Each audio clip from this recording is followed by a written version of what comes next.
Hello, Dungeon Delvers, and welcome back to our Fallen Tears D&D 5e campaign.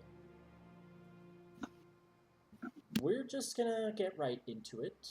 There is no need for a recap.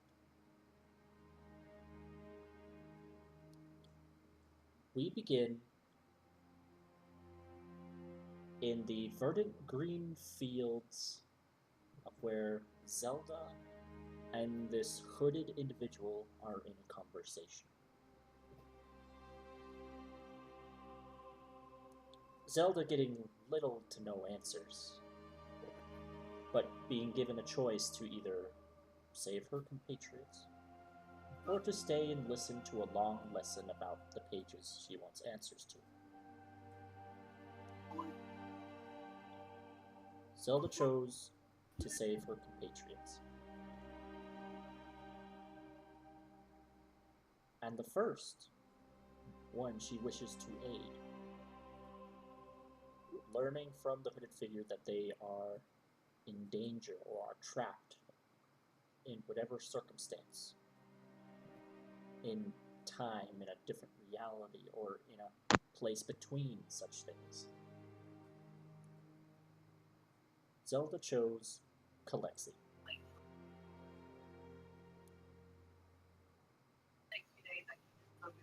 As you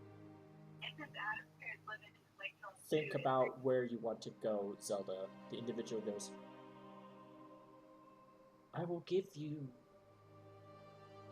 a small boot. Use it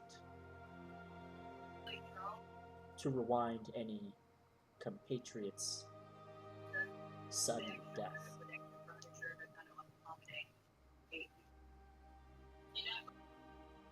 Did you say a small boot? Small boon. A boon, thank you. He's giving you, while you're in kind of this timey-wimey realm, how many of those chronal shifts do you have? I have 2. You can use it on a completely dead ally and return them to 1 hit point with a chronal shift. But only while you remain in this Here. weird Got rift of time or whatever happened. Interesting. Outside of this, you will not have it.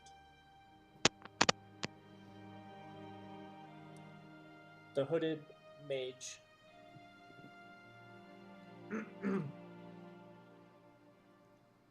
looks to you, Zelda, and you can see in his eyes, his iris is a clock, with the minute and the hour hands moving quickly. Backwards, in fact. Gives you a smile and says, pictures a scene. Picture a whole town that's on fire, being besieged by terrible people. And Kalexi at the center of it all.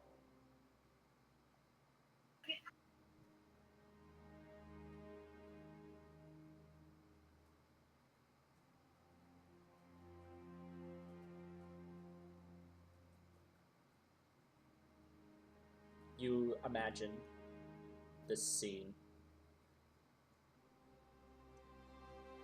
and you close your eyes for it to make it easier to picture what he's telling you. You begin to hear outside noises. You begin to hear the crackling of flame. You begin to hear the yelling and shouting and screams of people, kind of somewhat distant. You open your eyes as it disturbs you. We're gonna change the music here.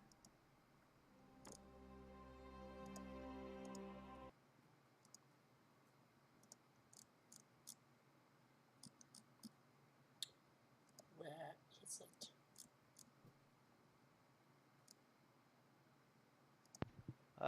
Hey, real quick. How many group fate dice are we at? Just to make sure I have the right number here. 8. All right, cool. Thank you.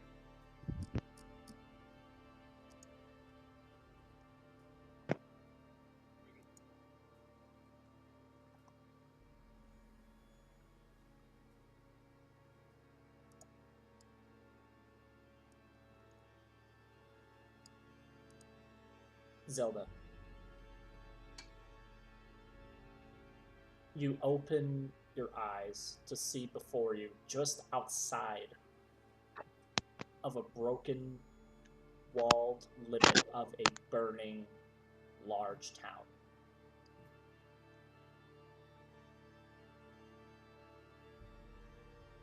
As you arrive here, you can see about 200 feet or so. You're up on a hill, and no one is looking in your direction, but you can see there is a large line of armored individuals moving out of the town that's burning. You begin to see carts that have cages on them with individuals crying and yelling for help.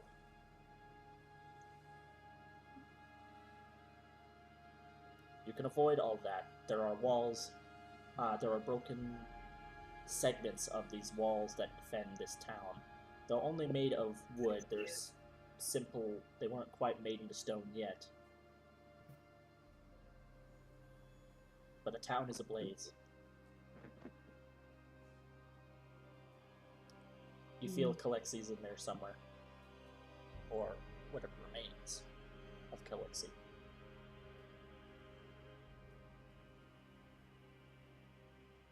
She will. It's nighttime, correct? Yes. Is it a full moon? There's a lot of clouds and there's a lot of smoke. Alright. Okay.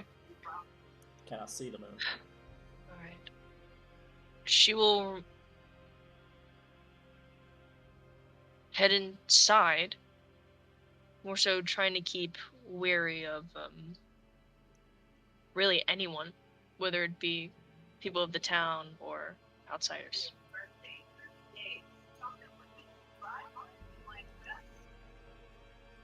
Very well.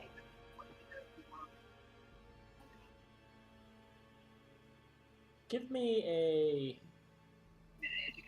How do you want to go about the town? You trying to go about stealthily? I'm gonna say stealthily, Okay. and I'm just gonna go with it. Give me a stealth check. 16. A 16. Mhm.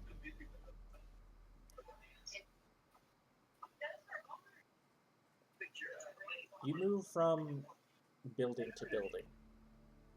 Unsure of where exactly to go, but you get like a feeling. You begin to move. The hound is kind of built on like levels of like a hill-like area, so you're trying to follow it uphill to the highest point that you possibly can.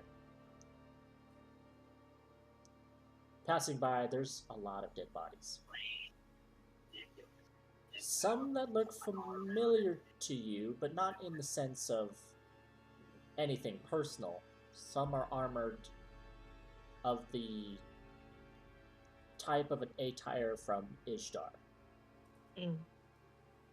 which is really close and on the border with Vezun Deol, which is why you would know the look. Yeah. But you can also see others, various humanoids. Those that often are not seen in most towns or cities due to reputation or due to living in the wilds. You're seeing hobgoblins, goblins, bugbears, orcs, half-orcs, ogres, even a troll or two. You're seeing tieflings. You're seeing animalistic bestial races like Tabaxi, and there's even an owlkin somewhere. All these bodies you pass, you see some are civilian. some are warriors. You pass by and see, you avoid an area that's like a courtyard, where there's like a fountain in the center. And you can see there are 3 of these bestial humanoids. Not bestial humanoids. You see 3 of these other humanoids that have their hands tied behind their back and they're on their knees. And these Ijdari individuals, there's about 20 in number, kind of around this courtyard area. And you see one of them goes to each one and slits their throat. He seems to look like he has a conversation with them, says some things before slitting their throats. You pass that. And you move to a completely torched structure in the middle of like a little walled off like area that's possibly like an area for like a mayor or such. You just see a pile of all kinds of bodies at the entryway here. And then more bodies within.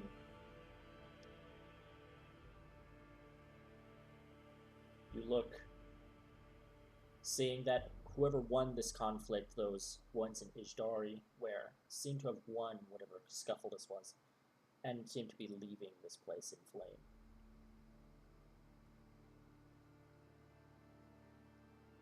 You look around the bodies, and there you see a bloodied corpse with a blade jabbed into them in the left is Kalexi. Barely 15 feet away from the front door of a manor house that is aflame.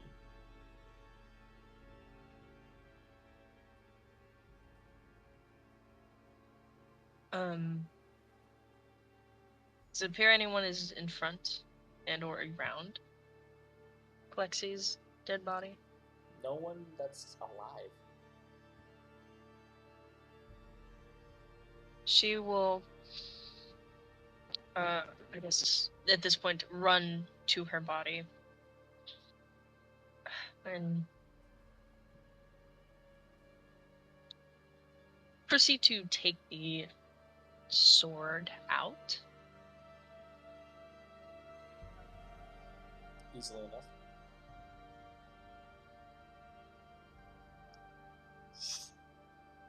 You draw blood. You draw the sword from Kalexi's body, and more blood spurts out.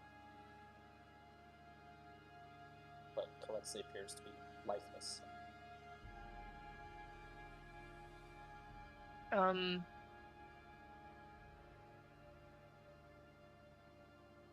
Kneeling down to her and putting a hand on her forearm, she will mutter, "Alexi, I'm so sorry," and proceed a chronal shift.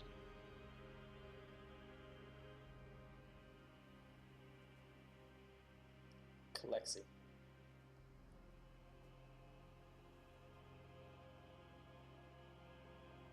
You remember your last moments of getting stabbed and the last breath leave your body. To your gaze looking over at people that are being dragged away from a safe house of sorts. Your vision darkens. See nothing but shadow. And then you end up hearing a grandfather clock tick in the background.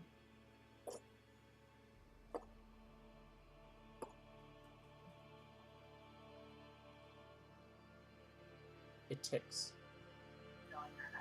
60 times. And on the 60th, you get a breath of air. Zelda, you see this, and Kalexi, your vision returns to you.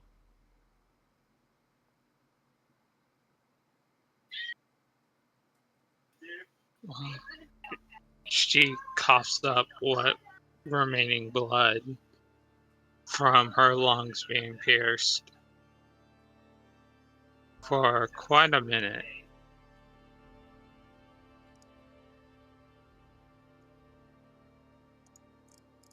And after catching her breath, she looks to Zelda. Thank you very much.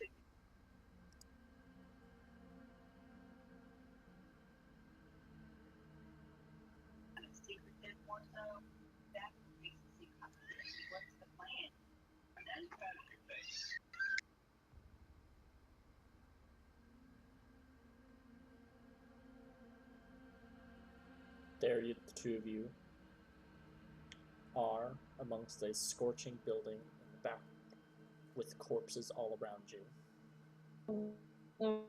Hello. Hello? Hello? We can hear you. Ah, what the fuck?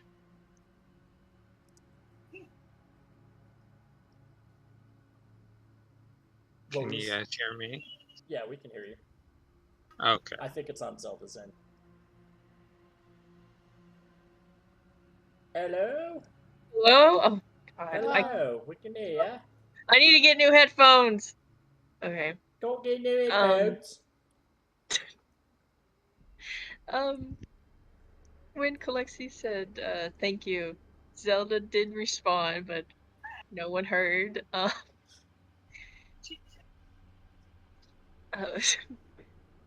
Kalexi, you don't need to thank me. You shouldn't even had experienced this in the first place. And while she does so, she is pulling out a minor potion and handing it to her. Or yeah. If I remember correctly, I was left bound, wasn't I? So I would imagine I'm still bound. I'll imagine that they probably unbound you after killing you to probably keep the rope. Ah, To tie up another wow. poor soul. I Well, she would take the potion and quickly drink it down. Alright. the 1d4 plus 1, but I guess it's the full thing. Yeah, if you're not being pressured, you take max, so 5 hit points. So you can heal for 5, Kalexi. Awesome, I'm at a total of 6. I'm ready for anything.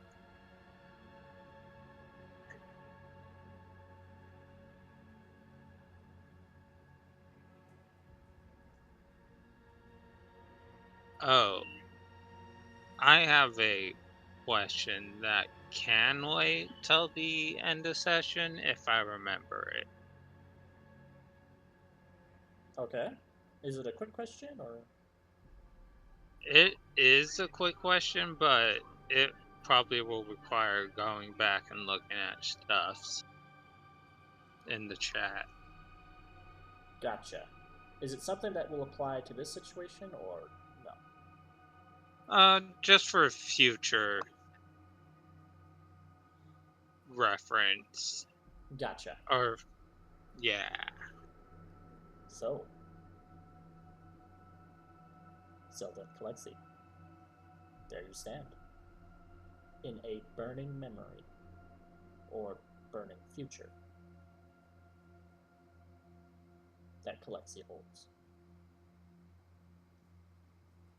Kaleti will look at all the corpses and the remains of her manor and shed some tears.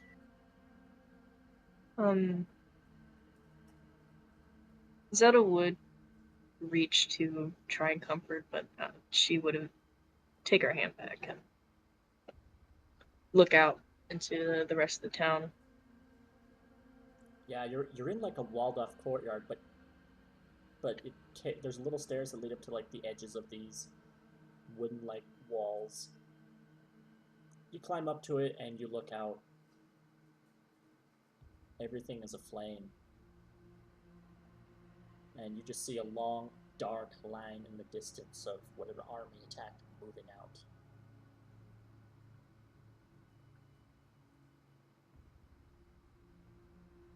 Even if I wasn't meant to experience this, I'm glad I did, as it reinforces a hatred for the Ishtaran kingdom.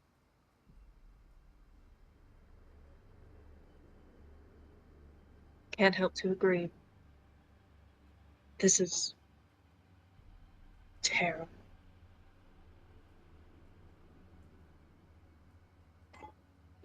Removing them from the world will only save so many lives.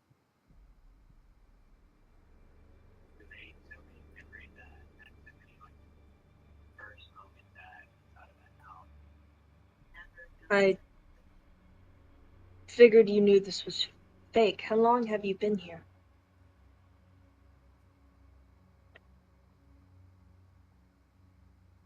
Only about half a day. And while I did know it was fake, I thought it was simply a realistic dream.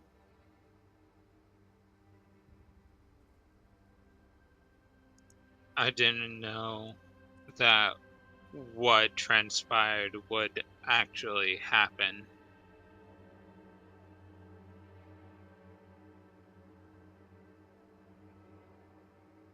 This is of some reality. It happened somewhere. Just not to you.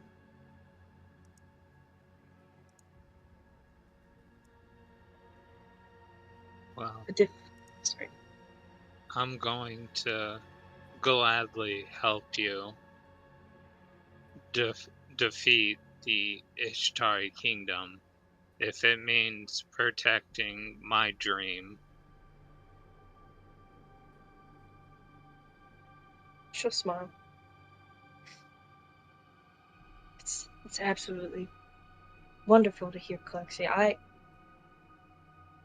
I want to see the dream you have envisioned, truly, for all this.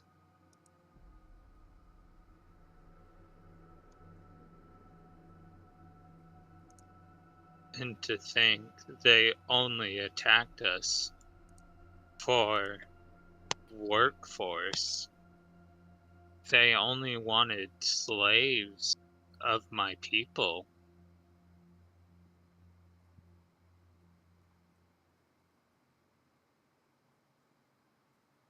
They are sickening people, but that we already knew. Now I just need to figure out how to get out of here.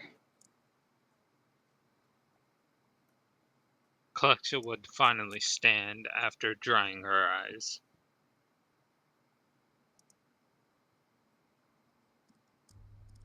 I'm ready to go now.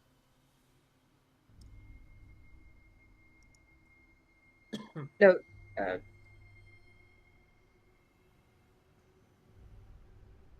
I more meant,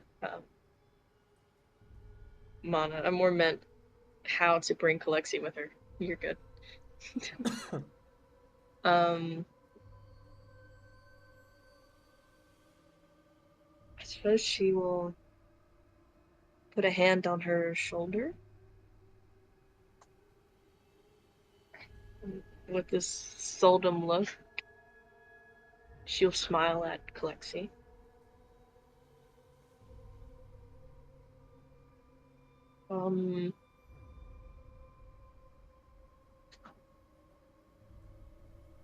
And she will begin thinking about 2:20 p.m.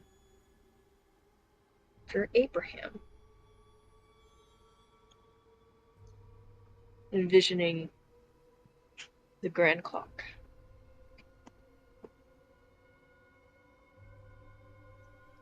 We're gonna move to Abraham. Sweet. God.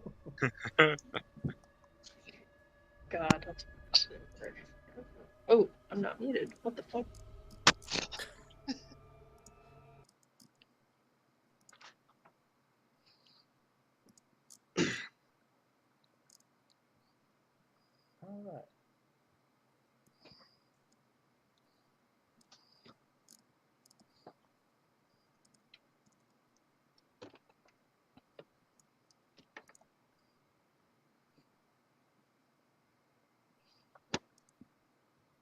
come back to Abraham. You had just finished a long day's work, helping your mother, some preparation. You told your mother to come in. Eventually, your orcish father comes in. The two of you have a conversation, fun talks, doing the dishes. He, of course, asks you about the state of your mother. Throughout the night, you've gotten stuff around the house done, but also occasionally have been hearing her coughing from her room. Hmm.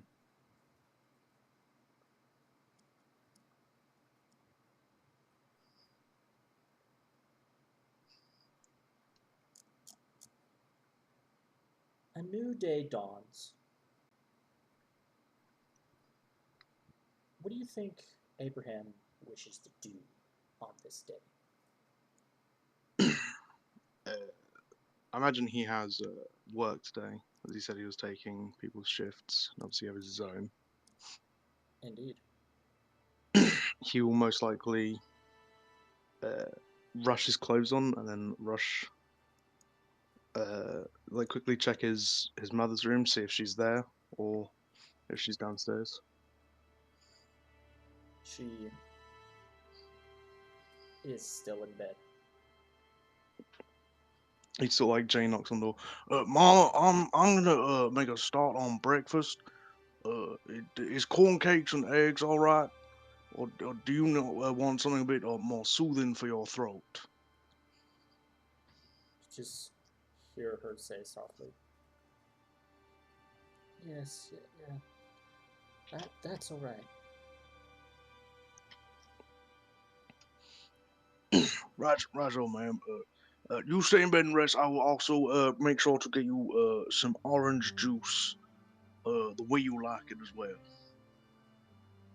And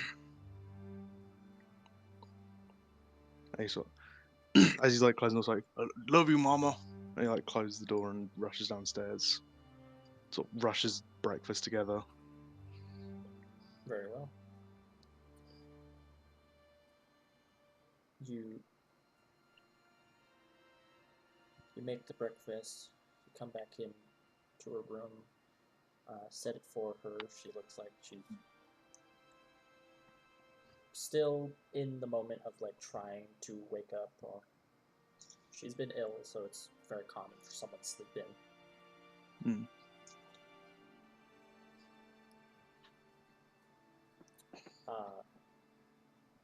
Do you leave it like? Do you like open like the curtains? I imagine for sunlight, or do you let her like have it like?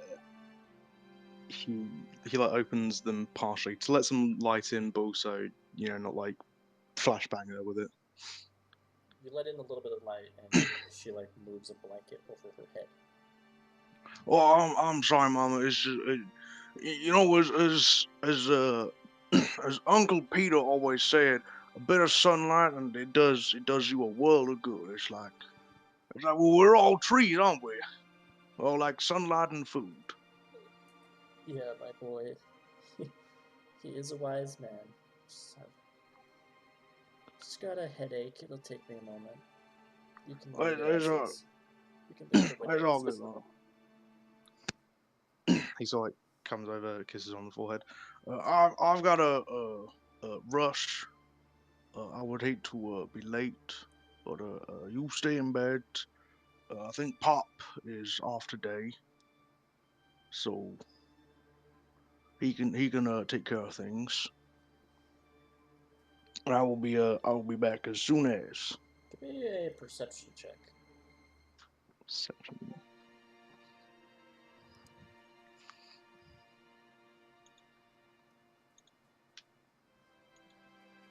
5. Sounds good.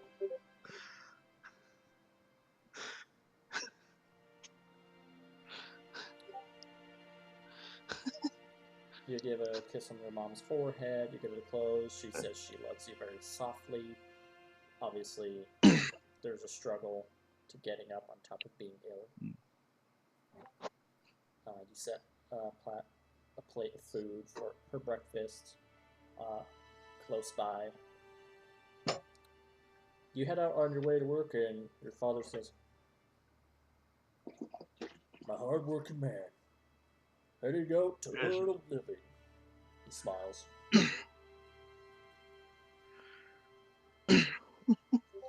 Pop, you know I've been working since I can hold a hatchet.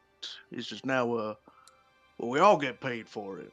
Oh, I know, but there's just something about wanting to tell your hard-working son how hard he's working. I'll keep an eye on him. Thank you, Pop. I will try and run back for my lunch break to just pop in.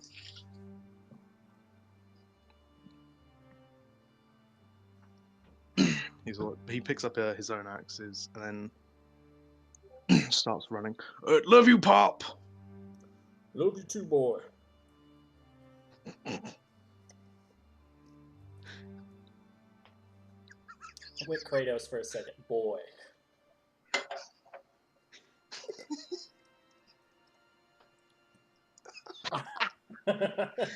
Oh, it's It's like, it's that obviously very, you're obviously a man, but it's that very like endearing. I know Abraham's only like 13. Oh, at 14 this, right now. yeah, okay. It's like he's becoming a man sort of thing, yeah.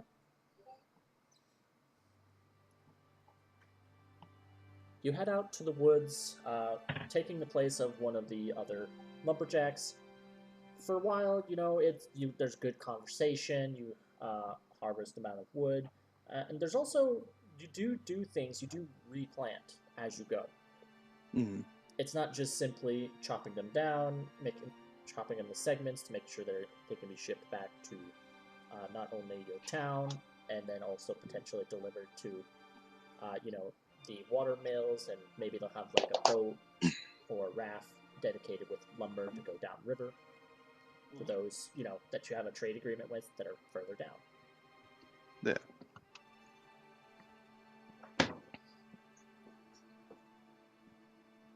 You're away from the town for the most part. It is a long day. It's not a simple 8-hour work shift, but it's also you don't have to work the entire time. It's kind of every here or there are breaks. Abraham probably doesn't take a break just because he's so. He's very amped up. He's very much like.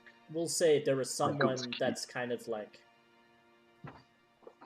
the head lumberjack, but he's not really chopping down the trees. He's just more overseeing,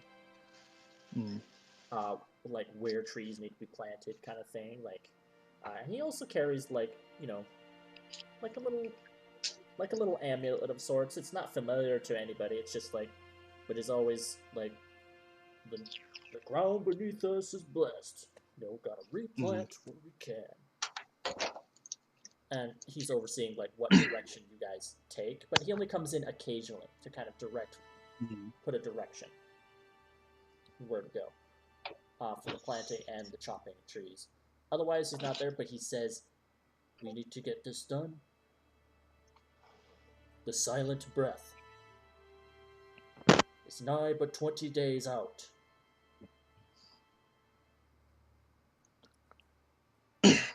What, if I may, sir, what is the silent breath? Is that like winter? Why, yes. The early parts of winter. Oh. Gotta get as much of this wood and plant as much as we can. For these trees, the seeds will hold through the winter and will begin to grow once the snows melt.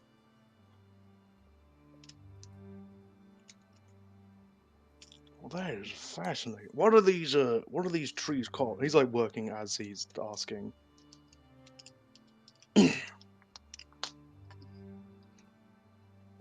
Oh, What is- these trees are called. We're gonna come up with it on spot.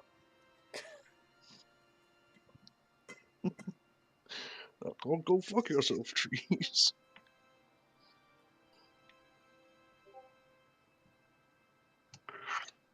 The why they are elder box.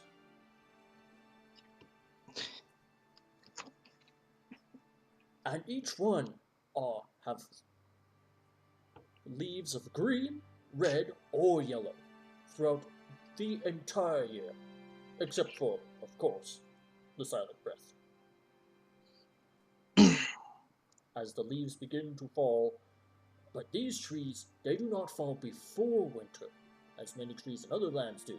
These fall at the cusp of winter. It's why when you lads ever come out here chopping trees, right when winter starts, there's suddenly a big pile everywhere you see.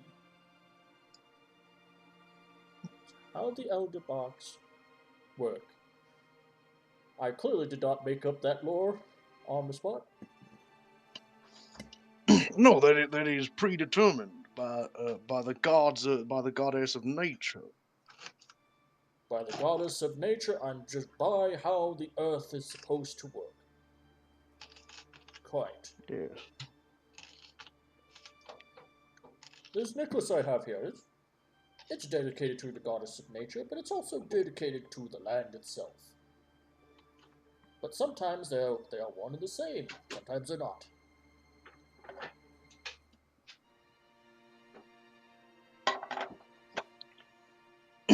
I never really became fond of the gods. While they do an amazing job, I always thought it was the people who really made this world.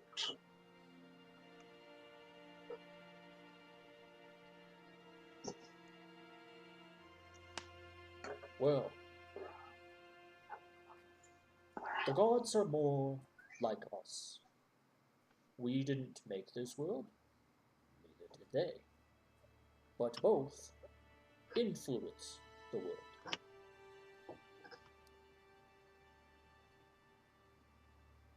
You see, there is a thing called the Tree of Life. Supposedly the Tree of Life is what built this world. Someplace in a realm called Paradise. But I do believe in Ysera. I do not pray to her often, but I appreciate her, because not many gods put their life before an aspect of creation, and she protects this tree.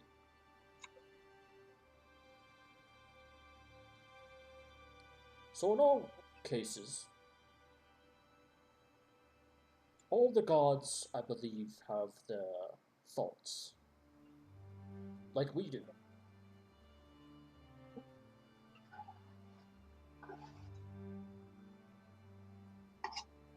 Both good and bad, I think. At least that's what I've been taught. But there's not really anyone else to teach you these things nowadays. No, it is. We don't get too many clerics around here. It's No. mostly. Not at all. I guess I'm the closest thing we have to a cleric. Yes.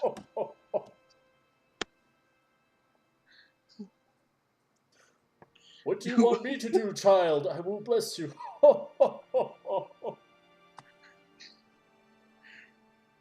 Well, like my mom always said, there's nothing wrong with the power of positive thinking.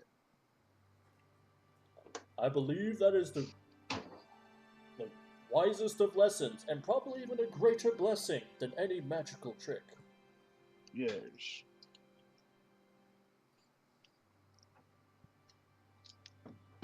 But yeah, I do not care for the gods. But the ones that are good, at least I respect. Like any decent person, any decent stranger, if you want to you give them a handshake and you give them a warm smile. I think we should respect the less good ones, because there may have been a time when they were good people, but they just weren't given an opportunity to maintain their goodness.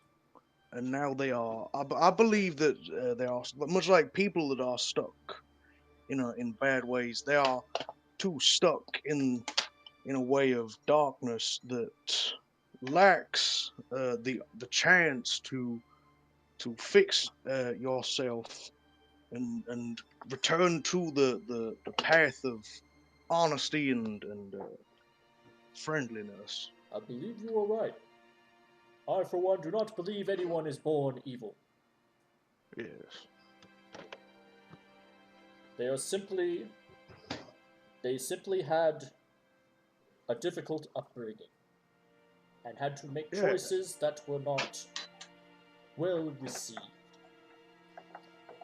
But it also goes to show that if they had friends, if they had kind souls assisting them, maybe perhaps they could have been talked through and supported and not made the bad decisions they did. Not that there's too many bad decisions. In this town, the only bad decision is what you youngsters get to trouble at night. Well, I cannot say I'm often a part of that. Recently, I've been I've been a bit preoccupied. Uh, Oh, as that's of okay. I'm late. not referring to you. I'm referring to Yes. some of the youngsters that think it's funny to toss an acorn at my house and get my attention. I know they're out there, but as soon as I look, they are gone. But sometimes you can hear the snickering of them in the bushes. I pay it no mind. I play along with their game, and they don't do it often. Do it once or twice. What if? Kids like no fish laughing. What if they are nervous to ask for your words of uh, wisdom, but as a with a youthful vigor, as a my father would say, cannot say that themselves, and so they throw an acorn and hide in the bushes. Sorry, say that one more time. What if they are too, as my father would put it, too full of youthful vigor to properly ask for the guidance, and so they do the acorn throwing as a way of starting a dialogue.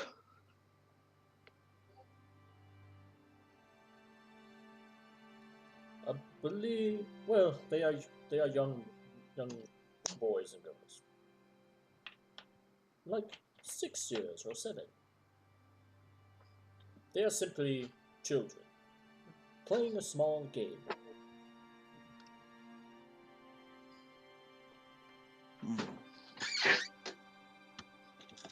I could seek them out, but they might think they're in trouble. Instead, I play along and pretend to be the old man that has no idea what's going on. Besides, it's endearing. Quite like it when the younger of our generations. I don't think I've seen you hang around my house, but I'm sure you may have thrown one acorn at my house in the past. Just one. No, I mostly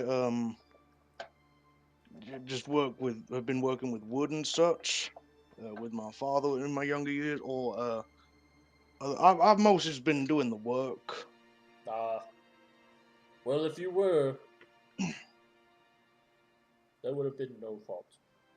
Now, if they break a window, that is a different case. They've been throwing little acorns, mostly just little noises to get my attention. Nothing harmful.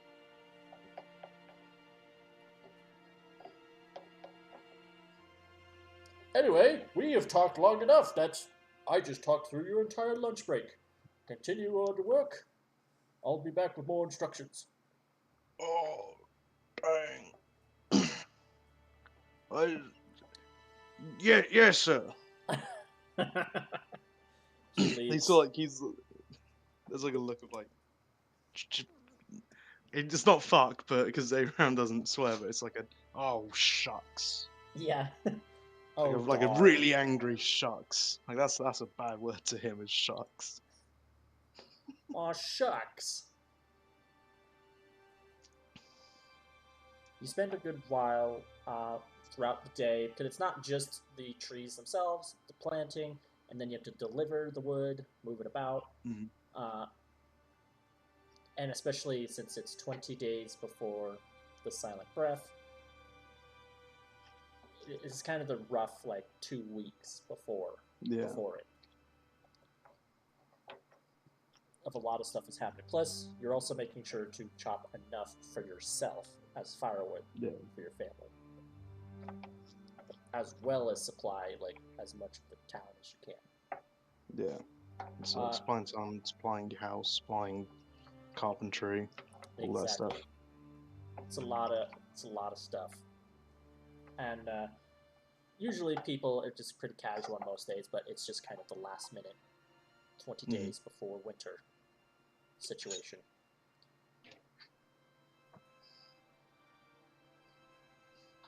You do not get done until near the evening, where the sun is blocked out by most trees and hills, to where really the sunshine is not shining at all on the town, but there's still the golden sky at dusk.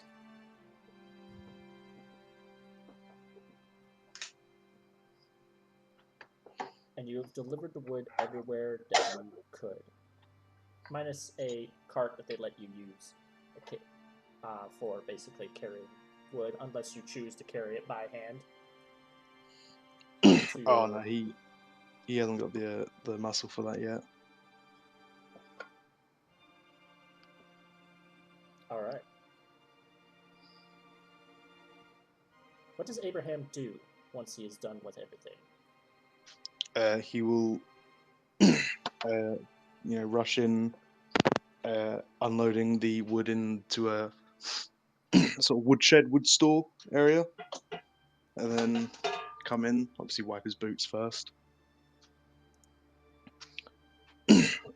Mama, Pop, I'm back. Sorry, I was unable to come during lunchtime. I was having a fascinating conversation about the trees we were planting. They're called elder greens, I believe. As you're talking, your lines get interrupted as you see something. There is a single candle lit, just a little to the right, but you see no other light sources. The windows are closed. Noticing how dark it is in here, minus the one candlelight. But on the floor, you notice some red fluid.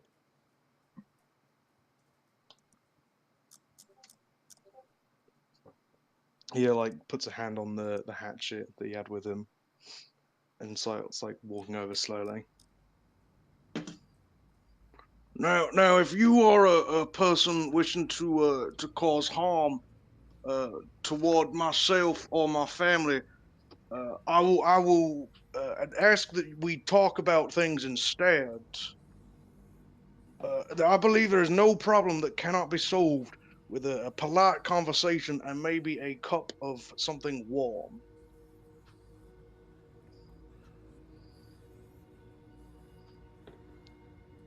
He just sort of rounds the corner. Like a gunslinger ready to draw, but it's just an axe. Give me a perception check.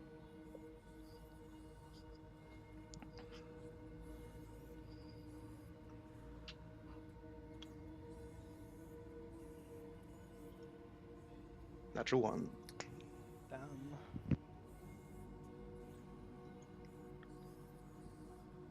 I'll allow you to make it with advantage because I'm feel bad.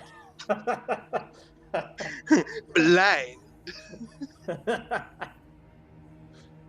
15. Okay, that is much better. God damn! Even the last time we did the D&D session, every perception check I had you make was terrible. I think it's just Abraham needs glasses. And he's got like sawdust in his ears. The red fluid is blood. You circle around the corner, and you can see a throat that's been ripped out of your father. Dead on the ground. And the blood's been pooling, but you do see blood, like bloody drag marks that are moving over to a closet area. You're in the kitchen at the moment. He'll like step towards the blood, like follow the trail slowly. Now, as I see it, you have made a grave error in your judgment. But I will allow you to rectify that if you would please step out from your hiding place and we can discuss this politely. You hear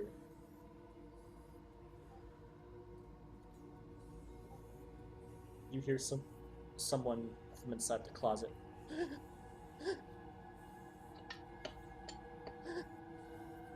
Someone's sobbing. Sounds familiar though. Sounds like your mother. Mama, Mama, are you all right? Have you had a? Are you all right, Mama? Abraham? Don't Yes. don't come in here. Don't come in here. Well, I'll stay over here for the meantime, Mama. Would you be able to come to me, and we may be able to discuss what has happened? Give me a persuasion check.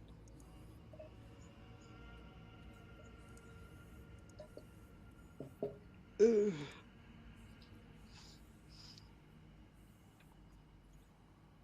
16.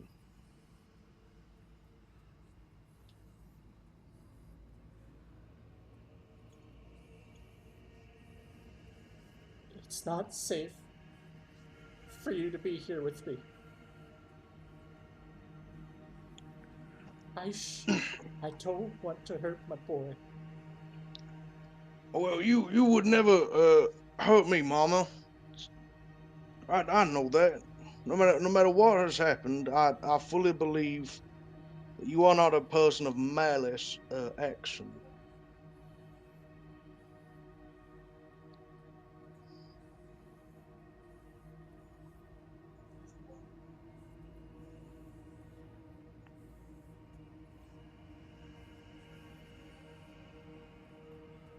There's a pause.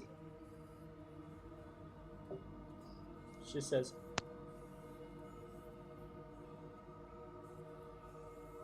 "My son, Yes. light whatever candles are in the room, and go get yourself a lantern and light it. Then tell me when you're ready, and I'll come out." Right. We'll do. And he quickly lights everything. Grabs a lantern. And he also picks up his father's axes and puts them on his back.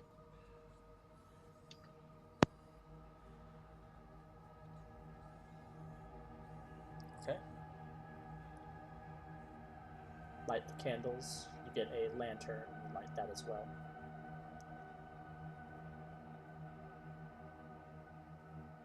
Okay.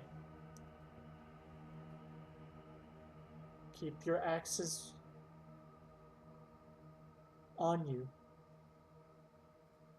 my son. Yes, ma'am. Always do. Opens the door slowly.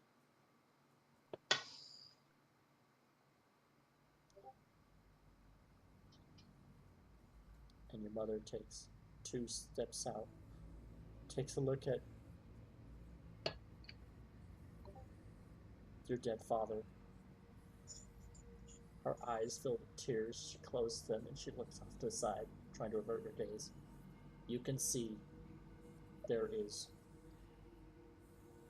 a whole mess of blood from her mouth, Mm. and it has drenched the front of her clothes.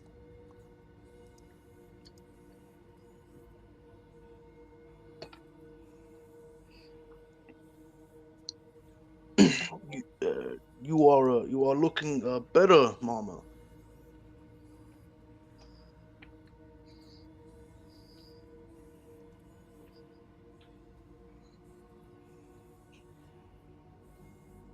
I'm not. I am very, very sick.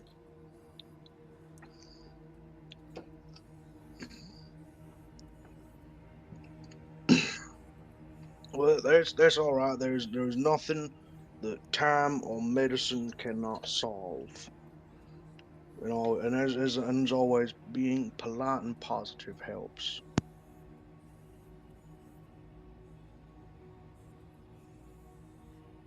Abraham,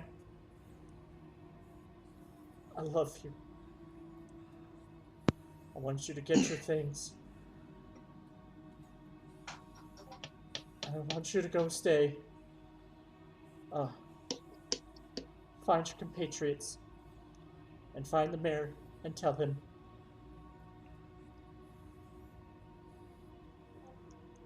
What you see here. I cannot do that, Mama. I have a idea though. We we collect up Pops's body. We put him on the back of the wagon that I used to bring the wood here. No, Abraham. Hang on, Mama. Whatever sickness did this to me, I do not want you to be your father on the ground. Do you understand?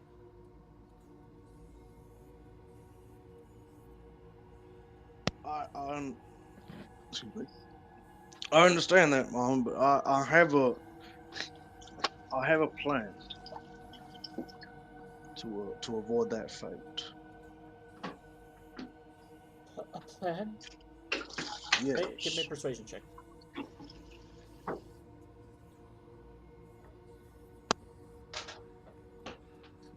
Persuasion. 23. Okay. She's been averting her gaze from you, from the corpse of your father this whole time. She looks like she's trying to keep her eyes shut.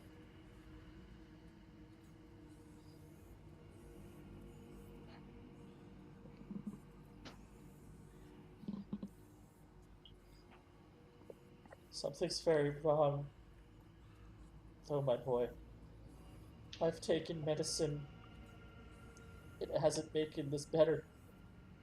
But this happened. Oh God. By the earth, I killed him. That is true, but we will not let that remain a thing. We will obviously we will take him. We will bury him. Give him a nice family funeral. We will remember Pop, and then we will find a cave somewhere to hide out, and I will build a cage for you to stay in, so that you cannot hurt anyone. And I will go out and get food for you, and I will stay by your side always, Mama.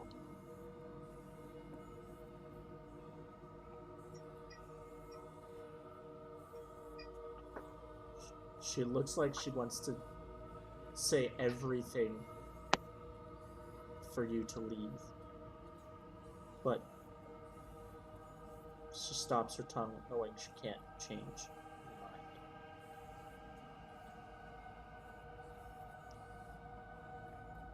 What do you and your mother do?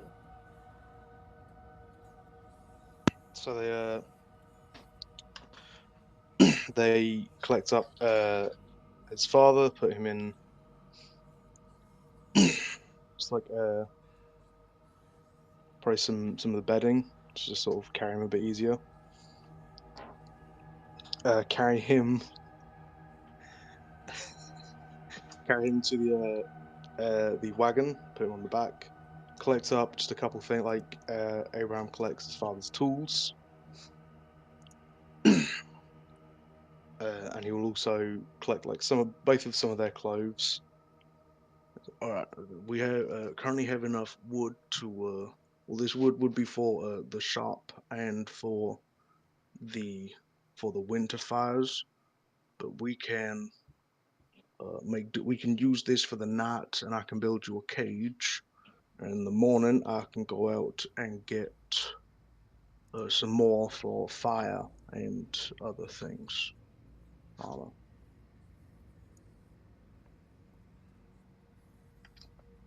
Okay. He's like, oh, sorry, go ahead. She just says, okay. Your mother is in so much shock, and she's shaking. It's gonna be all right, Mama. This is not you. This is some this is some otherworldly force that has caused this occurrence. No, I know you would never willingly hurt a soul, because you taught me to never hurt a soul too. And you are not a hypocrite, Mother. So you are not yourself right now. And that's okay. Sometimes we aren't ourselves, and we need to be reminded of who we are. You taught me that, remember? I remember. That's good. Abraham, my Yes. son, you should find that cave soon. I can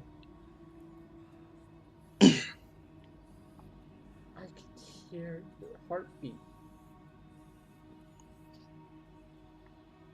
Well, then you can hear that it is strong and calm as you taught me to be.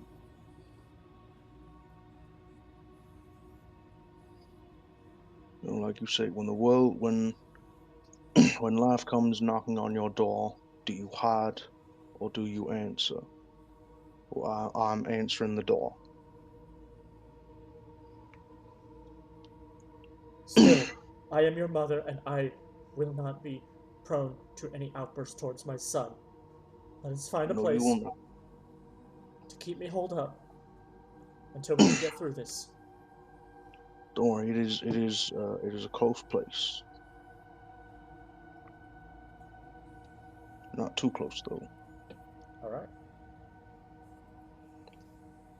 Does Abraham actually know of a place, or is this a guess?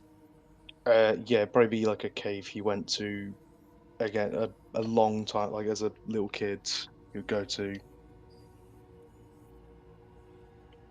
Very well. You disappear into the woodland areas, kind of towards like a more. It's not quite mountains, but it's a lot of rocky like hills and areas that could have like caverns and stuff. It's like an underground sort of cave where it's like goes into the earth sort of thing. Yeah, or into a hill and then becomes a rocky interior. Yeah.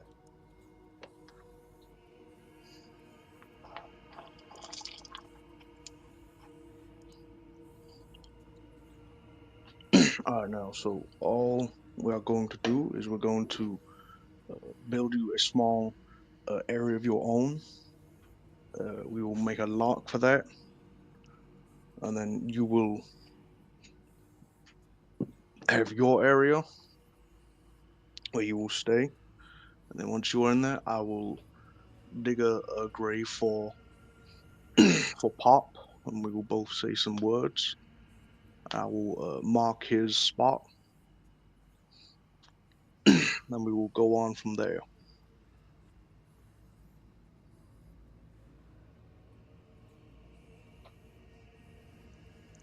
Okay.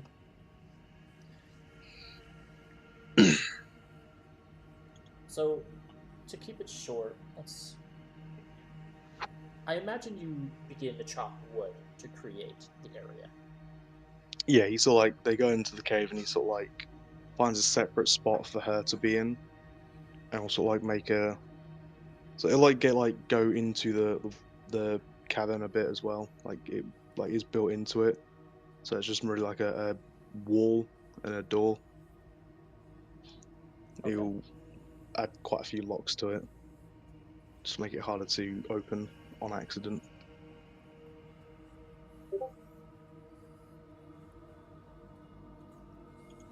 Very well. I'll imagine these things you kind of, as you're building it, because of your persuasion checks, there has been no outbursts from her at you. Mm.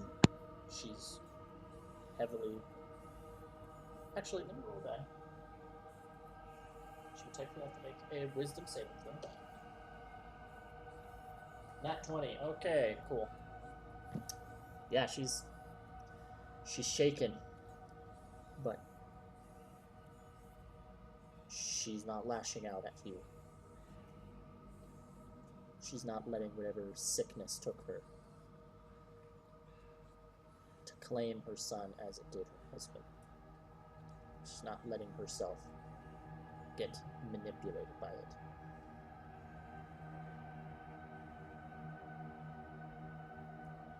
You have to go back and get a lock because you can't exactly make a lock.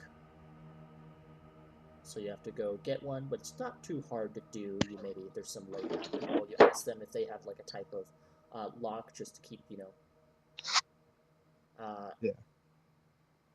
locks to like keep people out of unwanted areas, right? Like there's not a lot of things where that happens, but they still have them No, for the sake of it's like, more of like so you don't accidentally walk in there because you don't know that's it's like that. yeah, or even keep like a fenced area locked so that cattle can't just Yeah. bonk their head Yeah. on the door and get out. It's those things. So Yeah. eventually you craft an area of kind of like this wall. You try to create a little bit of an interior with your mother in it, and you lock the door and you have the key to it behind you whenever you're leaving her. But it is a new day, and you've not slept. The sun is arising, and you can see the sunlight from the opening of the cave. It does not shine into the cave, however, at its angle. Mm. During the day, what is the plan? He'll quickly make a sign that says, "Warning: stay away from this cave, lest you receive grievous bodily harm." And he'll also like try and put two larger logs sort of in front of the cave, just sort of like as an X to sort of like fully cement the "do not go in there." It has an X on it. Very well. What does he do for the day? He basically is going hunting for any animal. Very well. Do you head to the town at all at any time during this? Nope. Very well.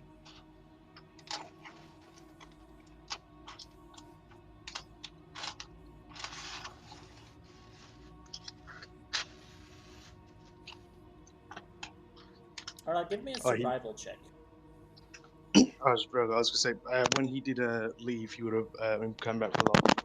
He would have left a note on their door saying the Todd Hankses have left this property.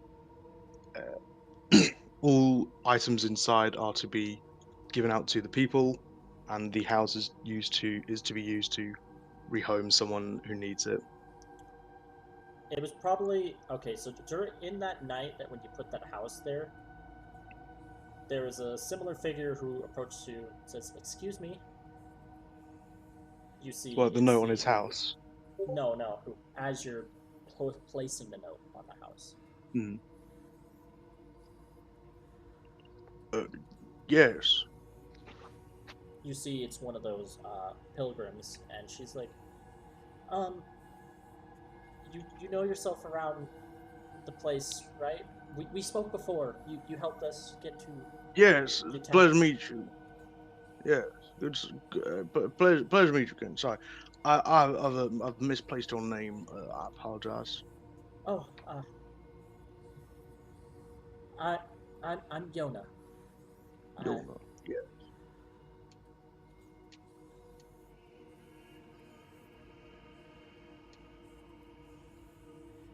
do you know where do do you have like do you have like a blacksmith? Yes. Uh, he is.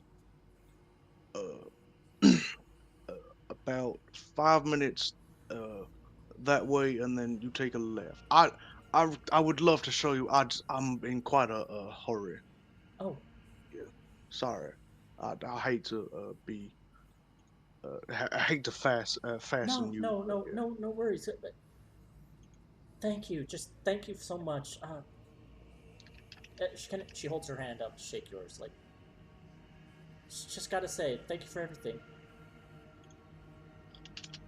Yeah. He will shake their hand. Okay, give me a perception check. Ready for a mighty 12. Fuck me, 18. 18. 18.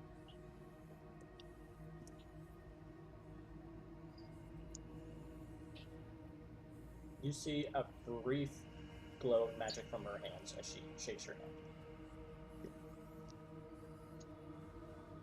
And she seems to be like looking for something in your expression. His expression is very much like he is not fully there. He is away with thoughts of what is going on with him now, All right. but he doesn't. Yeah. It shakes the hand. It glows a little bit, but doesn't do anything aside from that. She smiles softly and says, "Well," as she's looking at your expression, she doesn't find anything she's looking for. So she just softly smiles. "Well, I'll let you get to your business. I've got to go. Talk to the Thank you. blacksmith again. Thank you." It is always my pleasure. She she does like a little bow, probably a courtesy of her being a pilgrim, Mm. and she wanders into the town. He quickly gets back on the wagon and rides away quickly into the night, like faster than last time. Not being as cautious, obviously. It's just him on the wagon. He knows he can sort of handle it. Yeah, indeed. That situation happened on that night, and then you finished up the area, walled it off, and you're going hunting.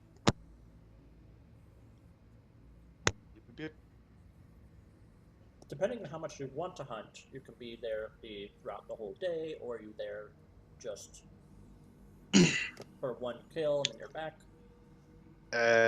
Probably like either 2 rabbits or 1 bigger thing. Like 2 smaller animals or 1 big kill.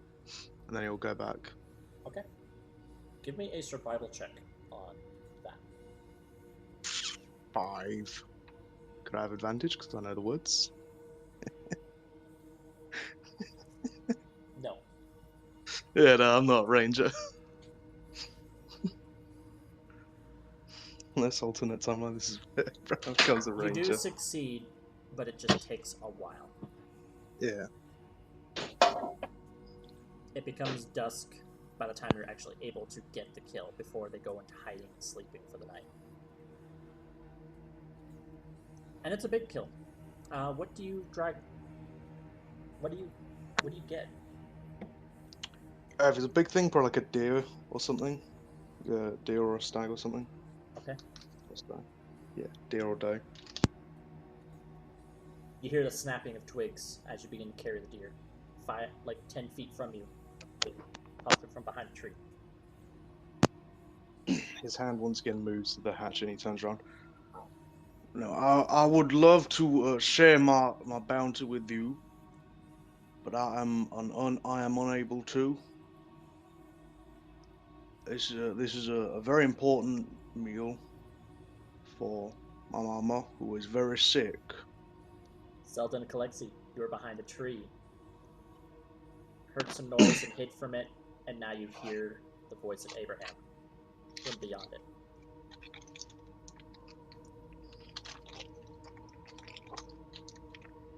I am back. You and Kalexi, as you put in the time in like a mental clock, it takes you to a dark wooded area. And in Kalexi, you're there. You heard the sound of a swiftly killed deer. Specific for you, Kalexi, with your passive perception, you hear this. The two of you sneak up, wondering who or what they are. Kalexi, you are hidden. Zelda is not as stealthy. She snaps a twig under her boots. And you both hear the voice of Abraham. Kalexi, you're behind a different tree.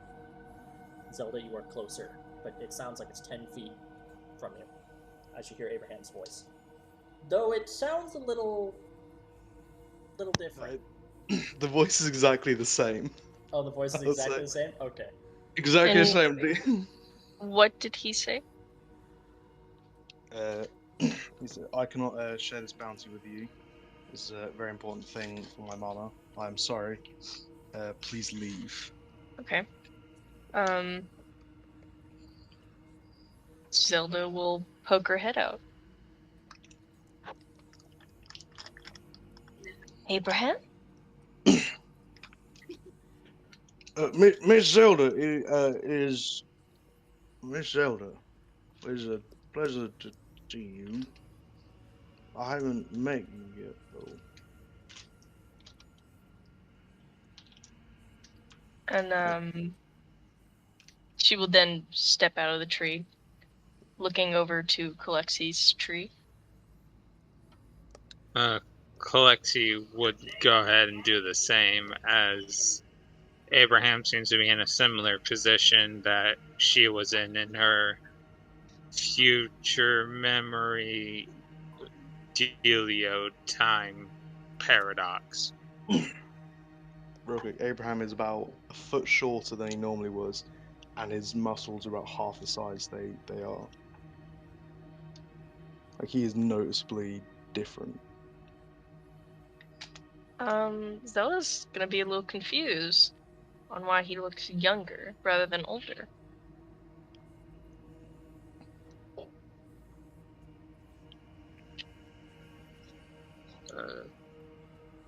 Abraham, you look different from before we stepped through the portal. Yes, well, I'm 13. No fucking way. That's how old he is right now. That's how old he was when he. You're 13. Yes. So you went back in time. But that's Well, not exactly. Abraham, I would actually like you to make an intelligence saving throw. Saving throw, you say? Bad at those. 19. I'm good at those. Okay. You definitely know if you failed, this is, you believe this is the correct like memory or correct past. But because you succeeded, you can continue as you were thinking. So this never happened to me. What did happen is well, this is when my mama died. Well, saying more accurately, I think, given the date, she died this time next week. But my mama is alive somewhat, and I need to be with her right now. She is not herself. Abraham, this isn't real.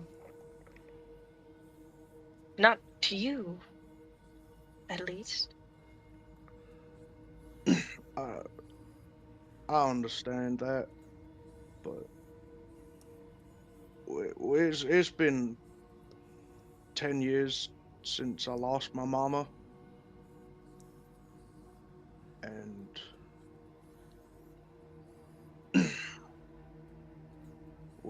it's like someone turned on a light that you thought. It's like someone lit a candle that you thought long burnt out. That's not good. Abraham, we have to leave.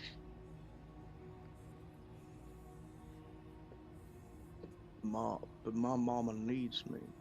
She's not herself. Your mama has passed away.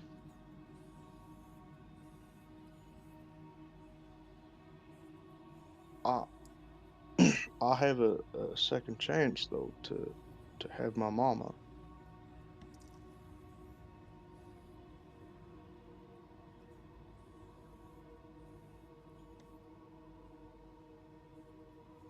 He sort of like stares for a moment. Could I say goodbye first? Yes.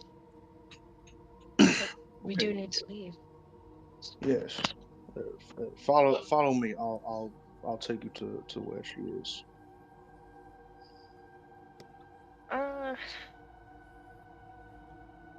Zelda's gonna look at Kalexi with a see how she feels about the situation. Are you sure it wouldn't hamper her well-being if we were to come? She will be all right. She loves meeting new people. I will say you may want to keep some distance. But other than that, she will be all right. Glassy will look at Zelda and share the worried and confused expression.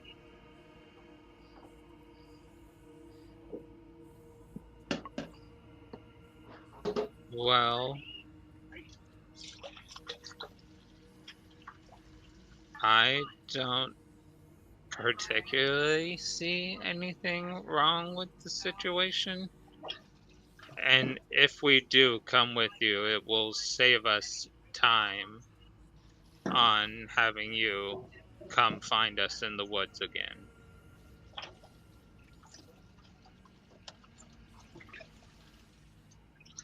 So you're not going with them, you are waiting.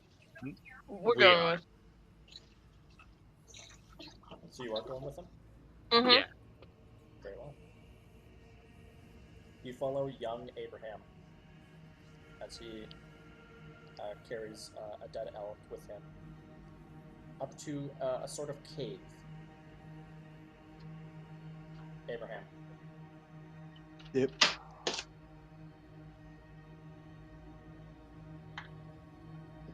You see a broken door.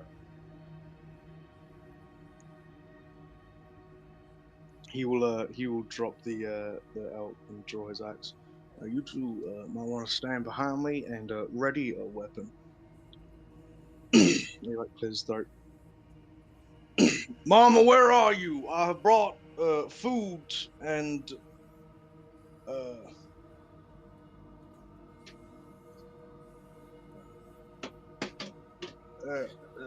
well, I brought food and I have to do something that will take me away for some time. So I would like to say goodbye. There's no answer. Mama, he's like, you guys just stay close to me, and we check out the area. He sort of like steps into the cave. Kalechi will draw her weapon and follow along, but be watching their back as Abraham is watching the front.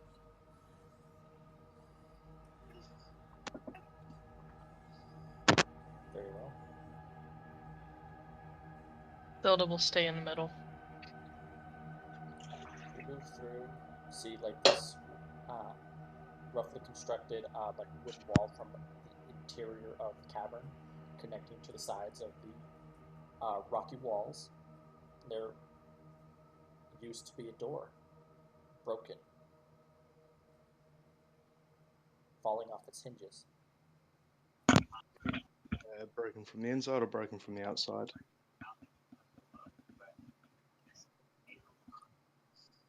Investigation. That's a good question. Give me an investigation. Check.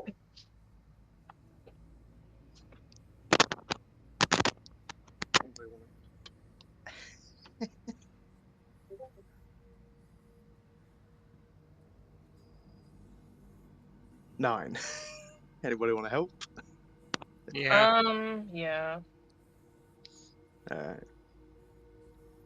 If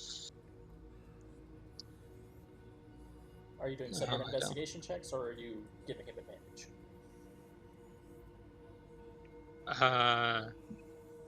I feel like Zelda has a higher investigation Yeah. stat than me, so I'll give the help action. Very well. Abraham, go ahead and roll investigation again. And Zelda, if you want to make a separate investigation, the DC is higher, but you also have like the best stat for it. Yeah. We'll see. 16. 8. Damn. Based on no information, what's going through Abraham's mind? What does he think? Jesus fucking Christ, you piece of He is nervous that his mother broke out, and so he has to find her and sort of recapture her in a way. Zelda, what you see is someone broke in.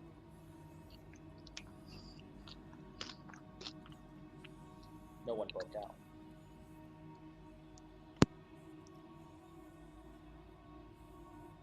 And with that investigation, you can see there are some drag marks leading out of that door along some of the like dirt and stuff that's at the floor of this cave.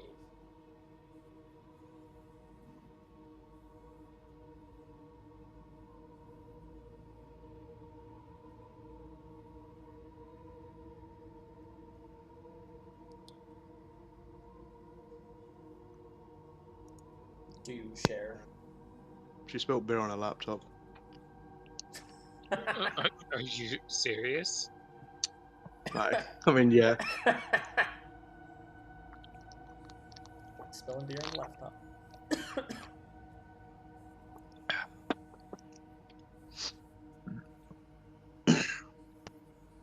That's why I drink from a pint. Hooray. Yeah, we all have that problem. Beer on laptop. Be on I my mean, I never have that problem. I'm British. We never waste a drop of all in my alcohol. new ass laptop. Did you hear what Piece I said though, Zelda? No, I had to take off my headphones. You noticed that the door was broken in, not out. Okay. Someone from outside broke in to the space of Oh, their mother, with Abraham's mother.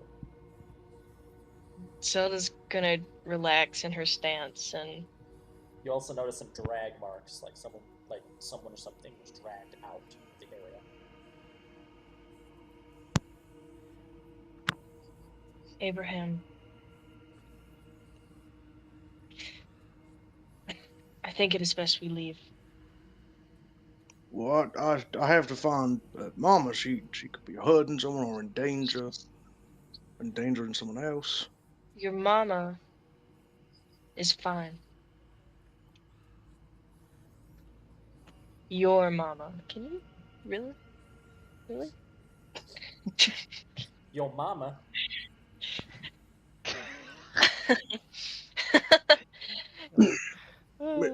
Miss Zelda, she's not fine. She that is not your mom. You is. can't go searching for someone who does not exist. Well, she's back. She's not back. Only you. You're the only thing that has returned. But she's dead.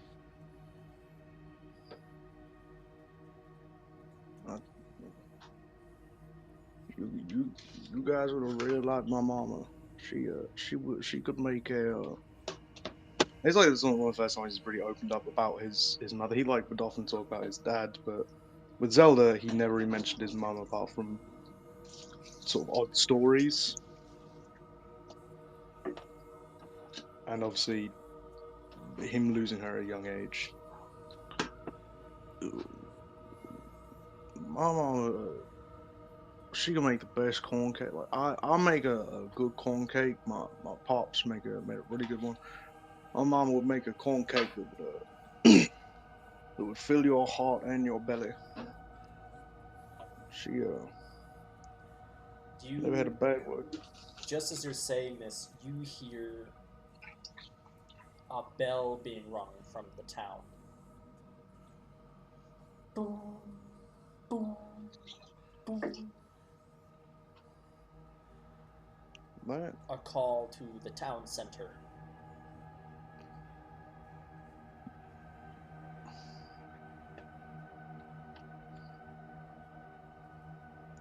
It's this distant, isn't but it's real. the town's not far. She'll look out to the town, but then look right back to Abraham. Abraham, we have to go.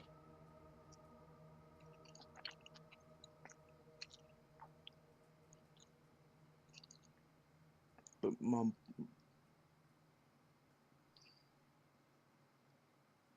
Your mama was buried a long time ago. This isn't real.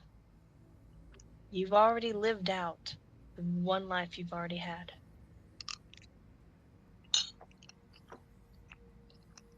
She'll put a hand on his forearm.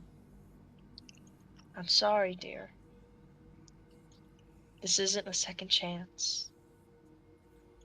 This is not real.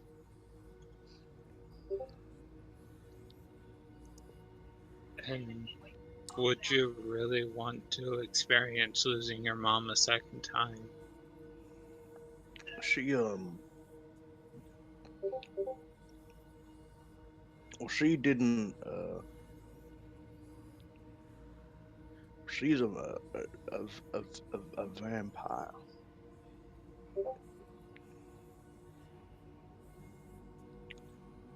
She Oh.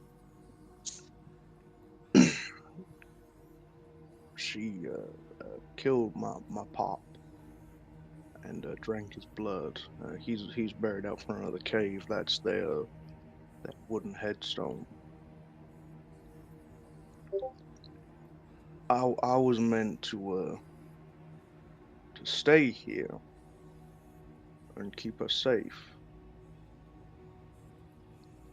Abraham, as you're thinking Mhm. about this, weigh the words of Zelda versus your own thoughts.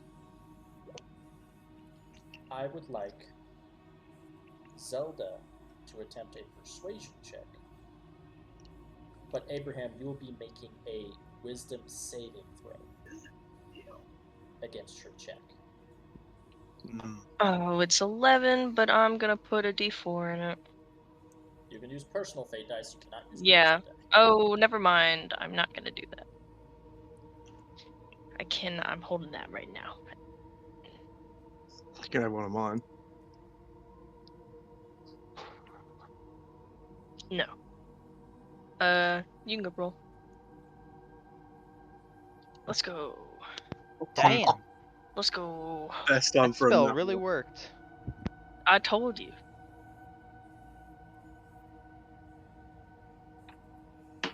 Told you I'm on my way. I'm on my way. I'm on my way.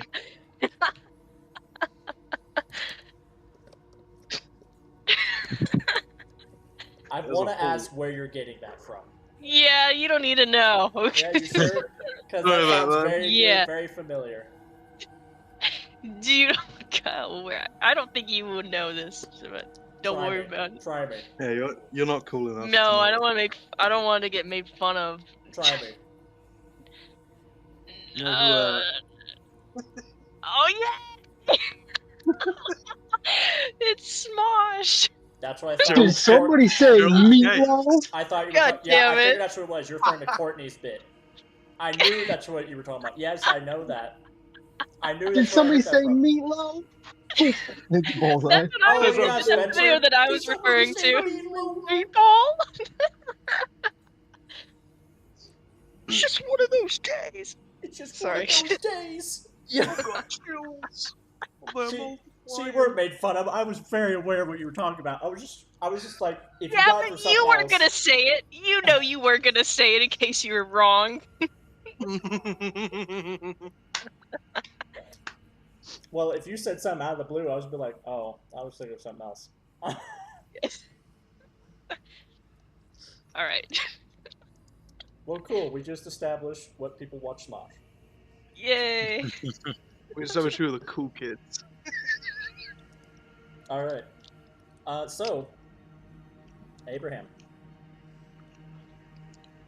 if you got higher than her persuasion, you were going to feel. I was basically as a GM, get you stuck to just thinking about your mother Yeah. and the town bell alarms. Now, I won't say that this role that I enforced was specifically you believing everything Zelda is. That was just me trying to, what's the term? Trap you as a GM. But it is still your Yeah. choice of whether to go or not. If Abraham wants to go to the town to see what's up and see if the mother is there or whatever happened, or you want to go with Zelda now, that's up to you.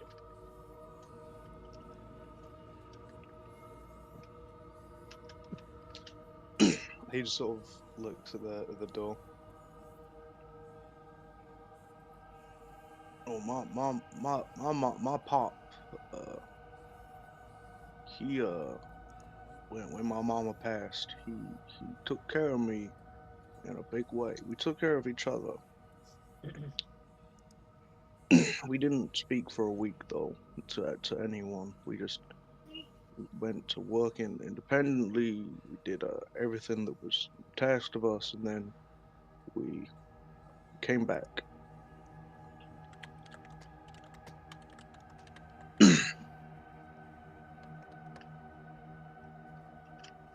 And that did happen. All of that happened. But this is not yours. This world, your pop has died. Your mother is a vampire.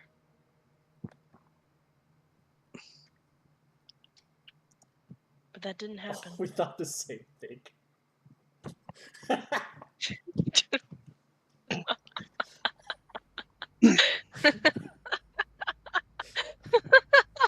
Sorry. Okay. Gosh. Good old French arts. Okay. After my mama passed, then time later my pop passed. I had no one for a long time. I drifted. Um,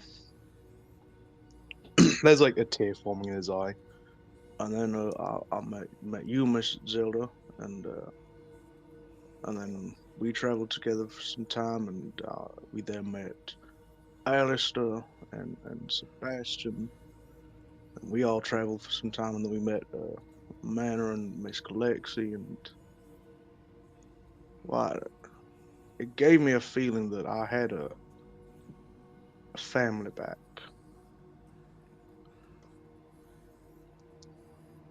Uh, he sort of like looks at the headstone. These are not my family. They're back in Colm. Uh, at some point, could we visit Colm together? I'd like for you to meet the actual my actual mom and pop. Of course, Abraham.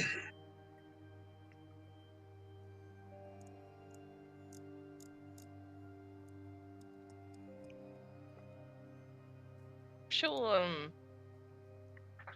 very hesitantly go in for a hug, but it's clearly stiff and awkward. She does not really know how to hug him. It's a lot easier to hug Like trying to this find kind. the angle, you don't know what the angle is to hug. She would not really know, but she gives him a hug. We'll all meet your parents. Even if they don't want to, we'll still do it.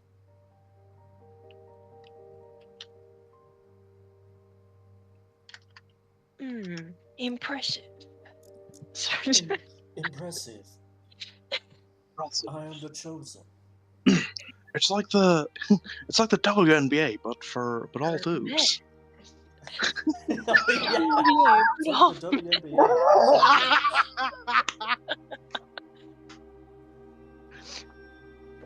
Is this gonna be the whole session now? I'll go So- play Dead Cells. Yeah. I finished laughing so I can get back. So where are we going next? He's like returns the hug and like wipes out. He's a lot more able to hug. I think that helps out. Abraham, I need you to roll persuasion for me, real quick. Okay. Thank you. Personal things. This personal thing, yeah. Let me know the Let me know the scores But Yeah. can in DMs. Oh. Okay. I get I'd say you advantage? meet. You meet it. Okay. I will let Meet- you know in a second, Regan. But yeah. You can keep going. Okay. If you wish. She'll remove herself from the hug and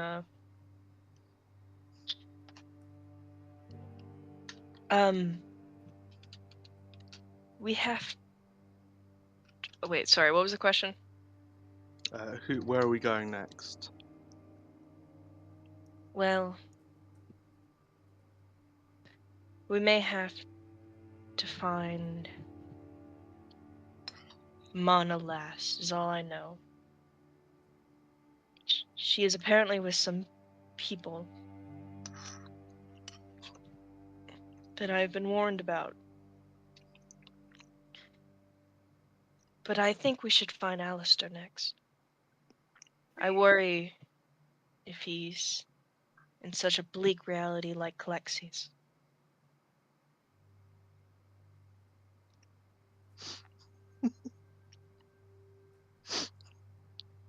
Colexia would her face will show of anger, remembering what had happened.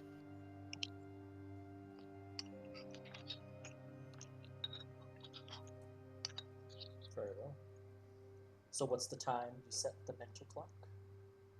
4:56 p.m. And she will grab Abraham's wrist and put a hand on Calexi's shoulder because she can't reach that far down. Grab her hand. So she put it on her shoulder and close her eyes and think of the number 4:56. You hear the sound of a clock going. It was D&D time for Alistair. The funny thing No is, though, dead cell for you. the funny No more thing dead though is cell. that though Alistair is the next target, we're actually going to do Sebastian and then Anna Oh, first. okay. It's because I don't know this fucking YouTube group you guys are talking about. Well, yeah. Oh, Yeah, He that's wants to keep clearly it in the yeah. group. He wants to keep it in the group. That's clearly it. I'm gatekeeping right now. Hell yeah. I don't know it either. It can't be that. it's very strange that you don't know the group. They're a older group. They've been around since I like think over- only. I don't think people know the other ones, but they definitely know the Yeah. main two. The cast and all. I mean, They have a a lot of shit on movie. YouTube, okay? There's some things I know that you guys probably don't know. Yeah, like Pat stares at. Yeah. I only started looking at like things in English in YouTube in like 17, 18 years old, so you know. We're just now. I'm just not gonna say it. I did not actually watch much anything of Smosh until they're trying not to laugh like, stuff. I 100% feel that. That's I why I Read the Bible. till like 3 weeks ago. I introduced it. Yeah. Noise. Yes. Well, cool. I'm glad I can throw Smosh references in here now. You said the name. So anyway, Yeah, but anyway. we're gonna move to Sebastian.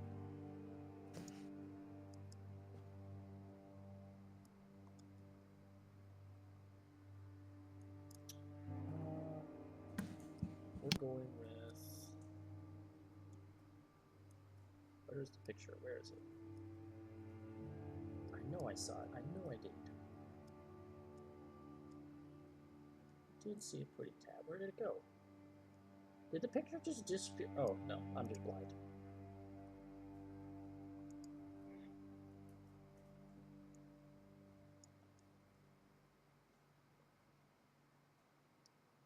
Sebastian. Traveling for a little bit, you enter a lot more rockier landscape. In the distance, but not too far, you'll get there within a couple hours or so. You see a distant wall-like structure in between two massive peaks.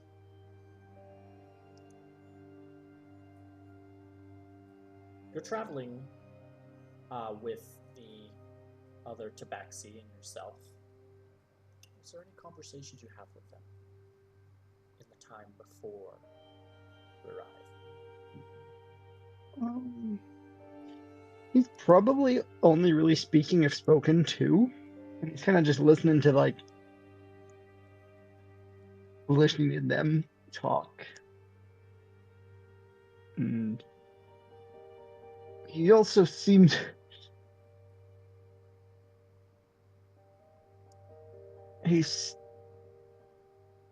seems to be decently deep in thought. But it's like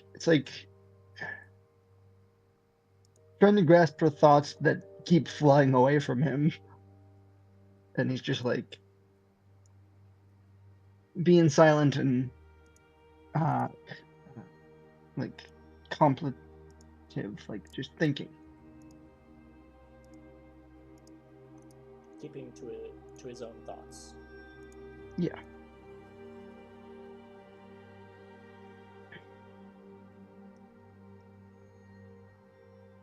Oh, there it is.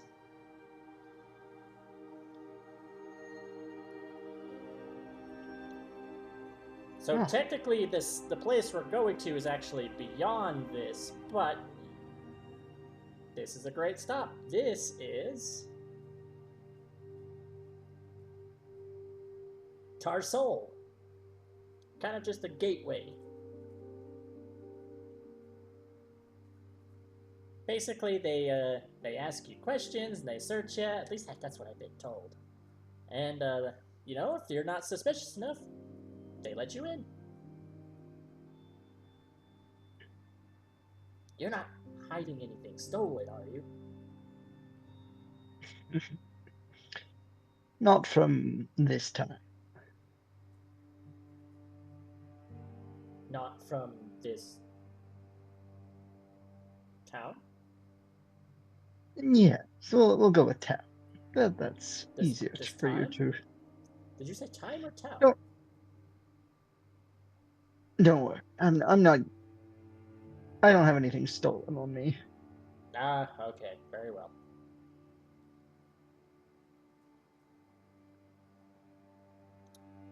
Takes a bit of time, and you get to the front gate of this like massive wall-like structure and single gate. It's kind of a. You've never seen architecture like this, ever.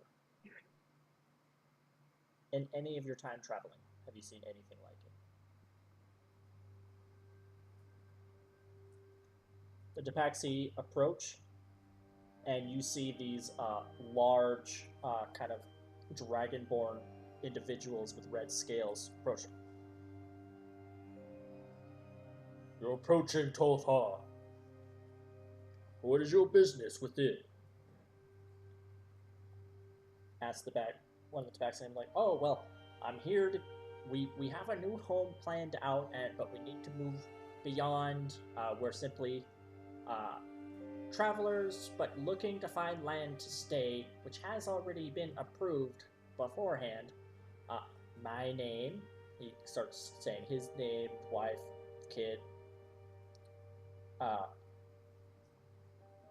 You do know he said that you'll have to be a separate one, because technically, if they have any paperwork sent ahead of them, him and his family are already kind of set. Very well. You have been approved. You there, step forward. And he's a towering I'll walk individual. forward. He's like 8 feet tall. I'll walk forward.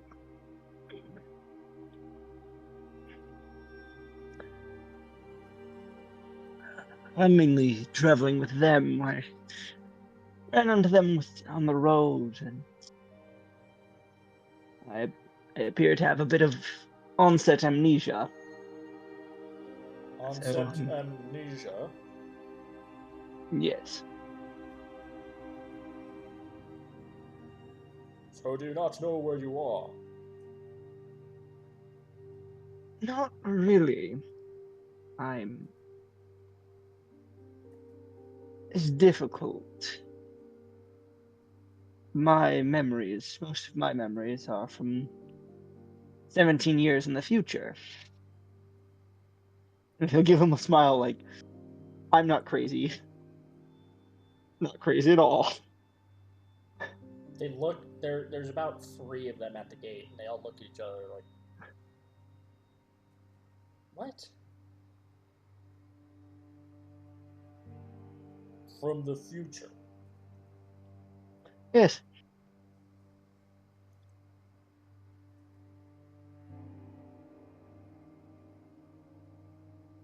You mind if we search you?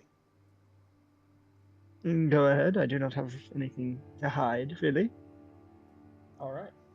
So you allow them like the full search? Yeah. Okay. Let me just look at your character sheet real quick, just to see if there's anything they assume is illegal, depending on the land you're in. So let me see.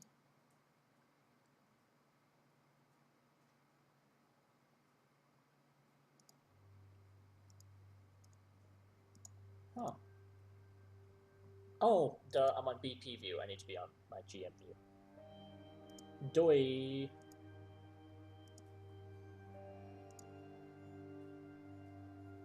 Alright, what's your characters? Let's go to Sebastian real quick.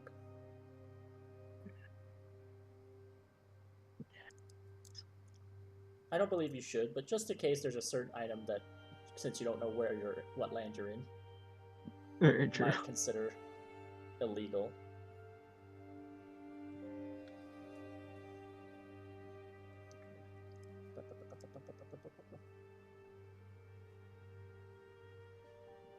I'm gonna roll dice in the Azure Sugar. See if it's known in these parts. It is not. They just see the sugar and they're like, eh. It's not anything familiar to them. Species. You have like, you basically got all like the pollen-like stuff from those flowers, so it's all like bagged up as your type of catnip. Yes. Oh my god. They assume it's soil when they look at it. Yes. They take no, but he does put his hand into it to see if he feels anything in it. Doesn't feel anything. Dusts off his hand. Put as much back in the bag as possible. There's some clinging to his fur. To his scales, but you assume, better not ask questions. But it's not enough that it's really heavily missing. Yeah. He looks like he holds the abyss stone. Be like, cool looking rock. Puts it back in your bag. Any of the jewelry, they're like, has there been any reported missing of jewelry?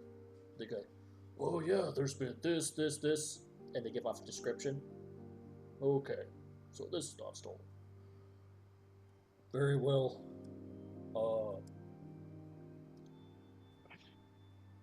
There's a city called Kaibos. When you continue heading west, follow the roads, there are signs that'll tell you the direction of Kaibos.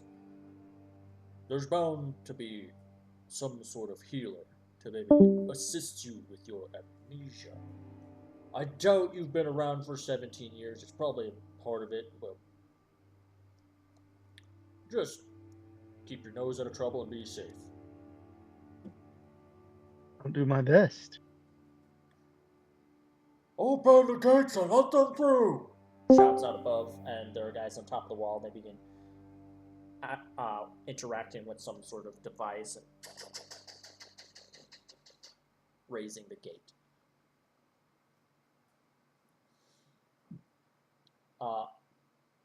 The family you're traveling with all say, oh, thank you so much, yeah.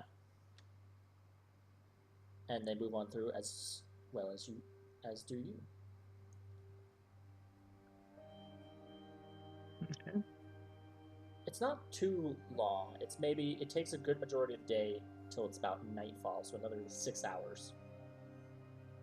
But you go off the road into what looks like a little wooded area, and there's a little house that's been set up. You see, there is an elderly goblin sitting in a chair in front of it. Eh? Why, hello! Are you the new tenants? The new owners? Yeah. And you must be Hadigal. That's me. So are you the ones I'm waiting for? Did say there were mention of 2 adult tabaxi and 1 kid, or 3 adults and 1 kid. I'm just a friend. I do not plan on staying long with them. I just made sure that they were getting here safely. Why, he's a friendly traveler. We met on the road and kind of suffering some problems. So we're helping him out, and then, we'll take him to the city up further ahead. Alright. Well, I just need to see the proof of your ownership of this abode. You see the tabaxi brings out like a parchment. Looks like it's attached to a letter. All right. And he hands Tabaxi a scrolled up piece of paper. Am I able to see the writing on that? They kind of approached each other and leaving little space. So unless you want to visibly like move to the side to where they could see you doing it or not, it's up to you. It's not that important. Okay. No. They exchange, but he just simply looks at it, doesn't actually take the paper, and the Tabaxi puts it back in his pockets. And he's like, "All right, welcome to your new home. Now I'm gonna head to my house." Which, if you look off about, it looks like 300 feet north. There's another like little house, and the family waves. Good talking to you, Hadigal. He's our new neighbor, I guess.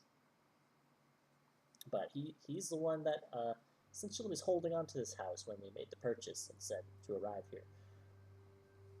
So anyway, let's check out our new home.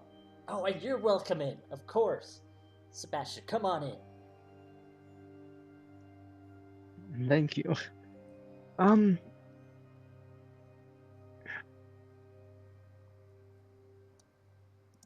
I roll intelligence to see if I remember this house thing? If it's at all familiar?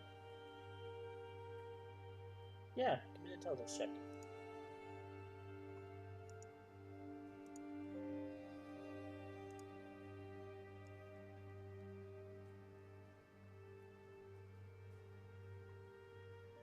Oh, that's a 19. This eerily feels familiar to you, but from a different set of eyes, or maybe the same, your younger eyes. It's still a bit blurry. Yeah. Probably because it was younger eyes, there's a little bit more difficulty. Yeah, kind of like rub his head slightly and.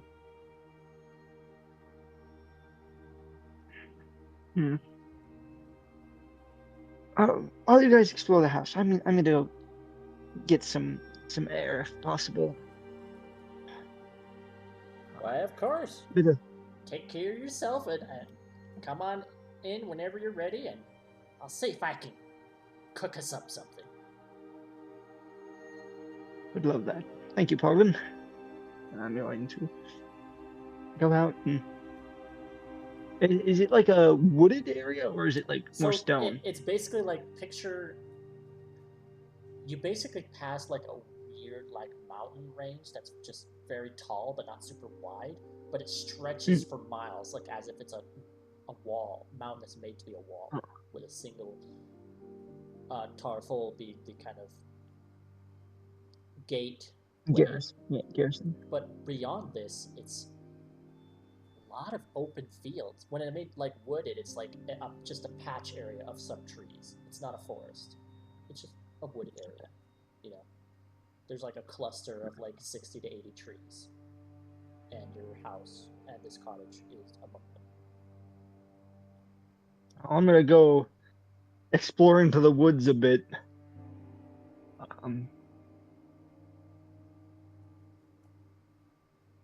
It's probably like.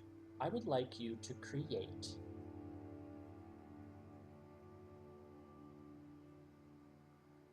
three separate memories of something that a young Sebastian would see.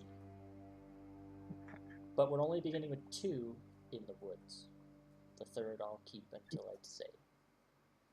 Okay. Do you want me to say them out loud, or do you want me to? Yeah. What does the audience see? Okay. As you wander out As in the woods. He's wandering out into the woods. Wooded area, I guess. Yeah, wooded area. He wanders slightly to this larger. It's a larger tree, but it's not nearly as large as it was when he remembers it. And he kind of like presses his hand against it, and has a very vivid memory of climbing this tree and falling out of it and hurting himself, and then being helped by this woman, and that woman looks a lot like Rose. But then the memory slowly shifts into that woman being more elven than Rose.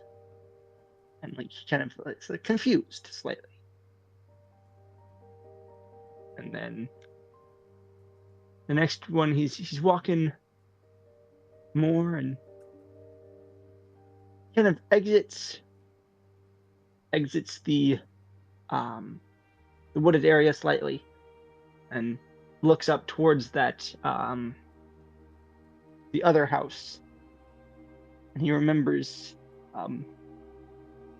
walking with someone to go and deliver a gift basket to that other house. And it starts with a tabaxi shape, but then slowly shifts into an elven shape as his brain is trying to connect pieces that are all jumbled.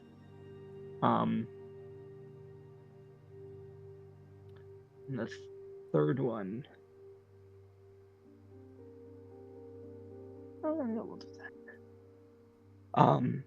Oh, the third one I'm gonna keep. Okay. For So you don't. you get to describe it, but it's Yeah. I'll tell you when, like what's in November. Okay. So describe it now or describe it later? Later. Okay. I have the third one.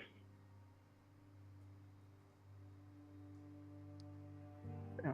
Those are the two. He remembers falling out of a tree in this wooded area and being like scraped knees and all that kind of stuff, and being helped by a motherly figure. And then he remembers bringing a gift basket to a friendly neighbor with a fatherly figure, but like the two parental figures shift between Tabaxi and Elvin.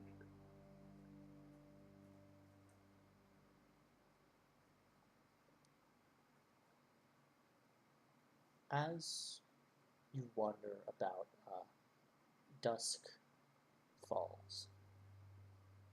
Do you still wander out into a few hours into the night, or do you return?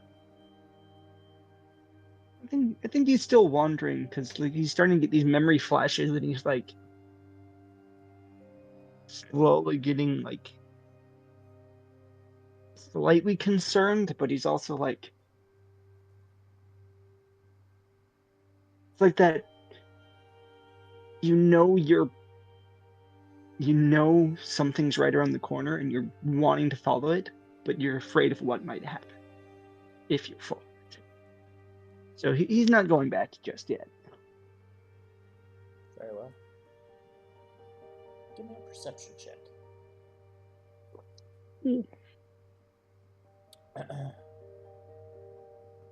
10. Do you wish to use any fate dice for this? I mean, I got 2 of them. I'll use 1.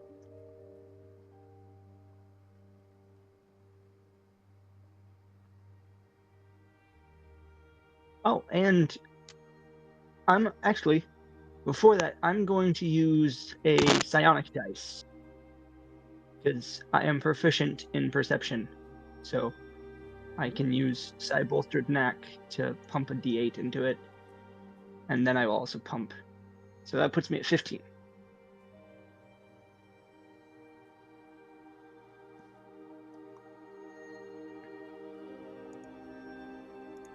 All right.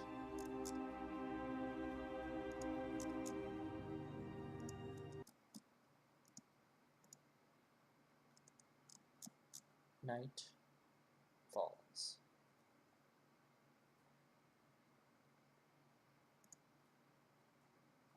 And as you're out there, remembering thinking about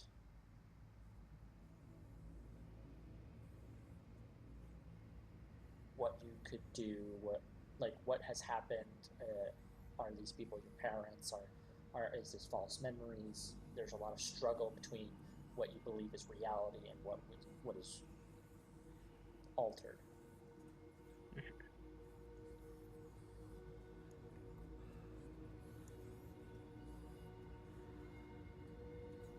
You catch, looking out into the wooded area, for a brief moment, swear you see a tall but familiar, lithe individual. 100 feet away or so, they moved behind a tree. You see a moment where they move from one tree to another. Moving I'm gonna start following him. in the direction of the house. I'm gonna stealthily follow him. Give me a stealth check. 25. 25. Easily. You get closer, and this person isn't like hiding. It's like he's gliding on the ground. And you begin to notice wherever he's moving, there's fog clinging to the ground.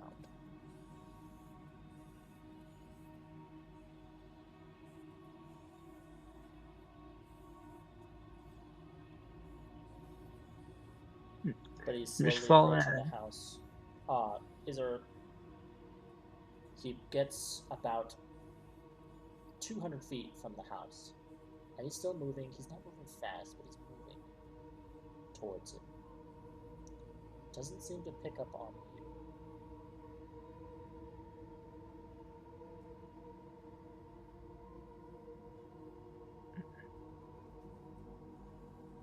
I'm just wanting to see what this person's trying to do to this house.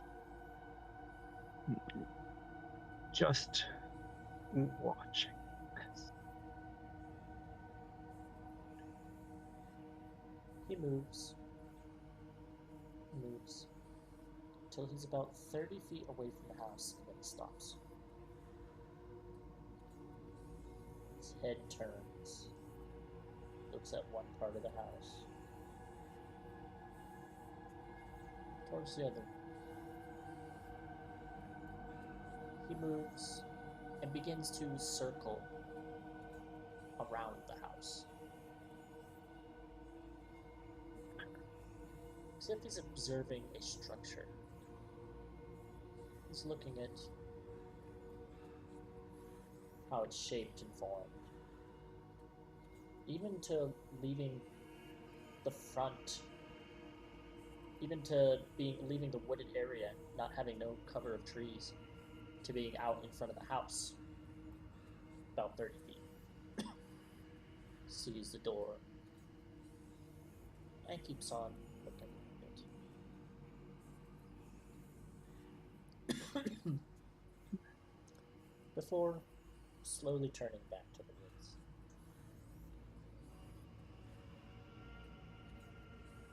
And moving within. Moving it within what? He moves away from the house after circling it, observing what the house looks like, and begins moving back to the wooded area. Away from it. Away from the house.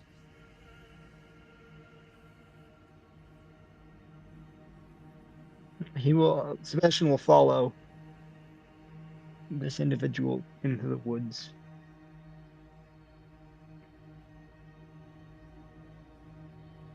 Very well.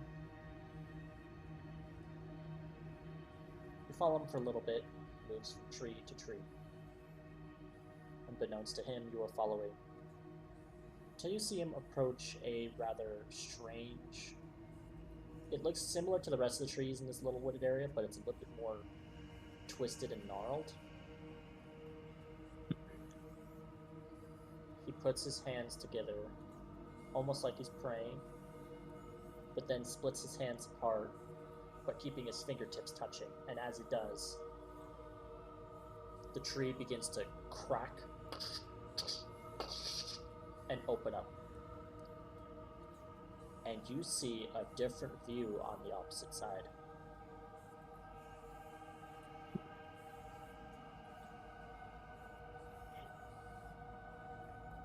The figure steps through it.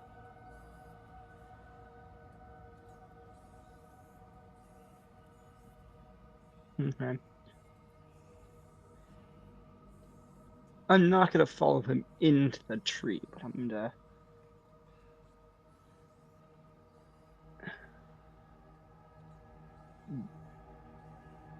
Actually, do I recognize the inside? Do I like? Yeah, you're catching glimpses of your time with your father. It's the Fey realm. Certain parts of it. At least the lands of the Court of Silence.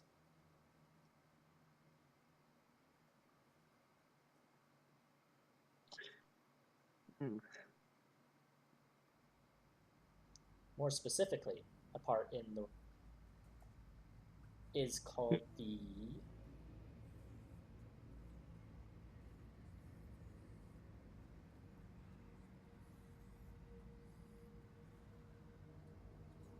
it's called the Gloomwood Rot, the place you're from.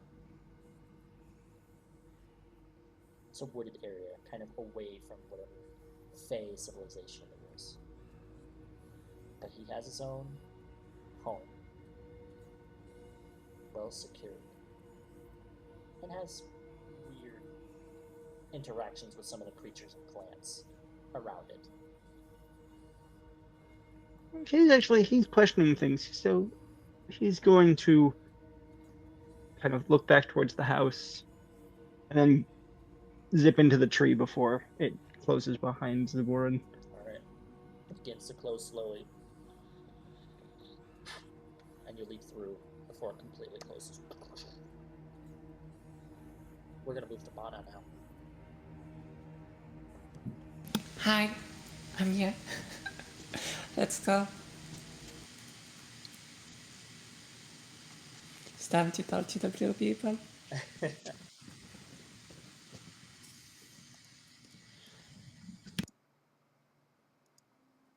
Fuck. Setting up the scene here. Yes.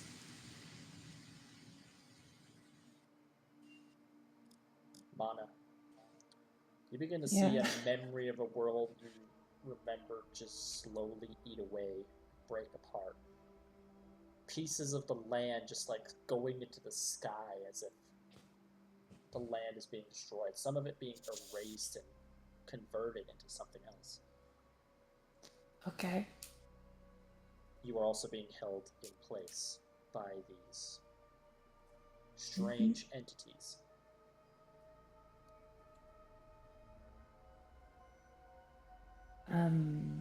Yeah. Well, Shall we talk take on. her back to a dissection table? No. Better to perform it in the field. Say, like, you have duets, right? Did you ever wonder if, like, you two test things differently? Did you ever drink tea? I happen to have tea for two people. Do you know about tea? Tea. Yes. Tea is like flavored water. Did you ever have it? Aren't you curious? Give me a persuasion check. Okay. You remember where she got that tea? Where? Which tea? The tea she got it in Kwabinski's house.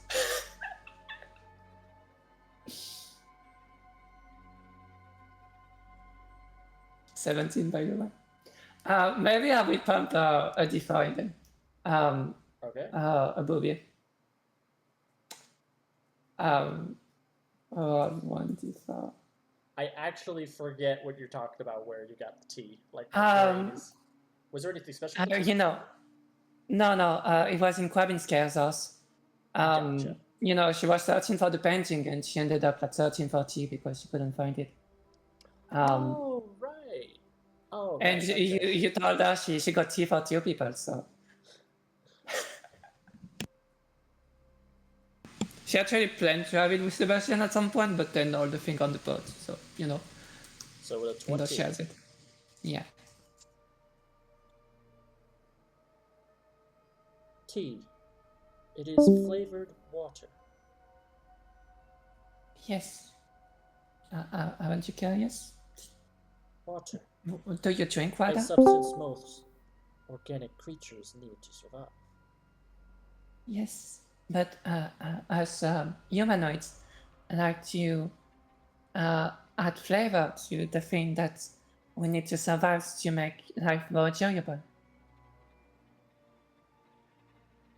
I see similarities and correlations with our astral deep. This water. Ah. But flavored water. They look like they're speaking to each other, and then they look to you. The male one says, "We wish to try this tea."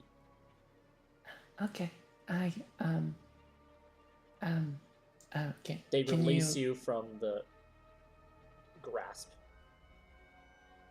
Thank you. but you feel like that whatever they did that held you that way is a concentration effect. So you see that they're still maintaining concentration on it. The female. Okay, amazing.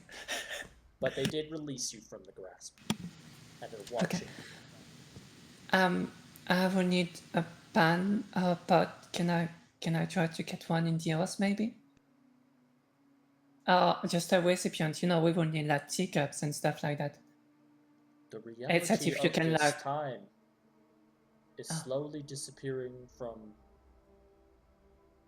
an Can anomaly. you create water? Is that something you can do? We do not know what this water is. I do have water on me. She probably has a jug of water, right? You have like a water skin or something? Yeah. She does not have teacups or anything, but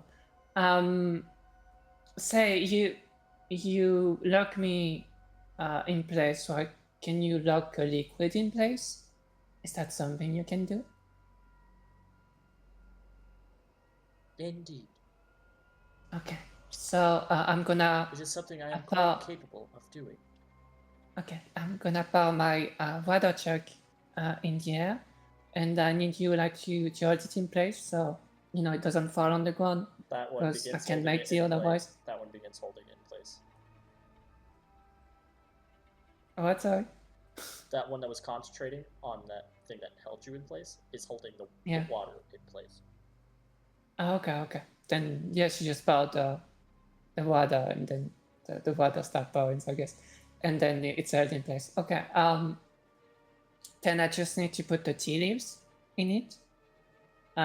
So she will do that, and I actually have an anti-spell that allows me to warm the water to make the tea, because tea is actually flavored water, but for it to flavor, you need to boil it first. So allow me to boil it. To boil water. Yes, To boil it's to make it very hot, like almost at the point that it's gonna change into steam. It's like, you know, it has different water at different states. I see. To increase didn't- temperature to make it more pleasurable. Yes, it has some more pleasurable to the taste, but it also allows the leaf to pour the taste into the water to flavor it. Anyway, I guess she will cast a prestidigitation on it to make it boil, because she can make things warmer with it. Yeah. So she would just keep casting it and make the water boil with the leaves in it. Yeah, they both let you do this. They're watching. Yeah. And yeah, and then she, you know, she like keep it like warm, not she boil it, and then she puts it at the right temperature. And then we're just gonna have to wait like 2-3 minutes for it to brew. It's not something that you have to rush. You know, we humanoids like to. I mean, I'm sure you like to take time about stuff. Like you Very sure well. knows a lot about time. 2 minutes we shall wait. Yes. Why who The other one you refers to told the me. other. Set a time. 120 seconds. Into the future. Yes. Thank you. They actually.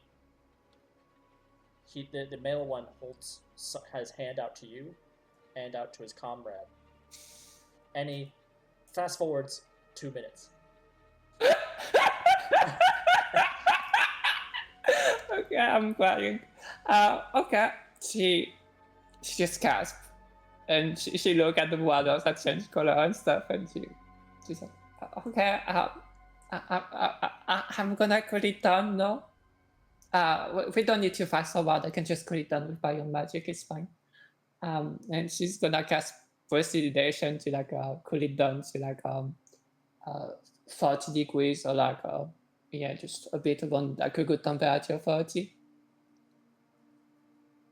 Like hot, but like not hot, you know, drinkable.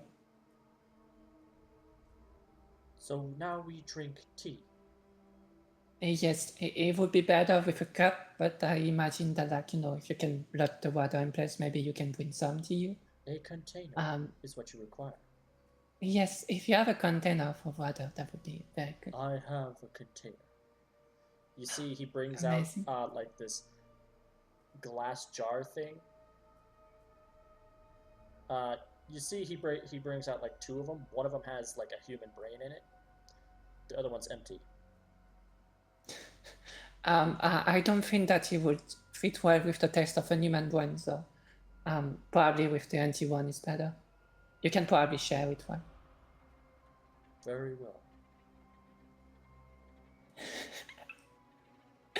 They hand you this. This thing is big to you. It's a big thing, so there's a lot less tea than there is to fill this thing. Yeah, that's probably enough for them to test you.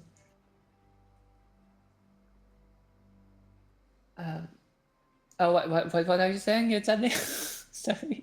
Well, they hand you the glass jar, so you put it in the glass jar for them? Yeah, put it in the glass jar.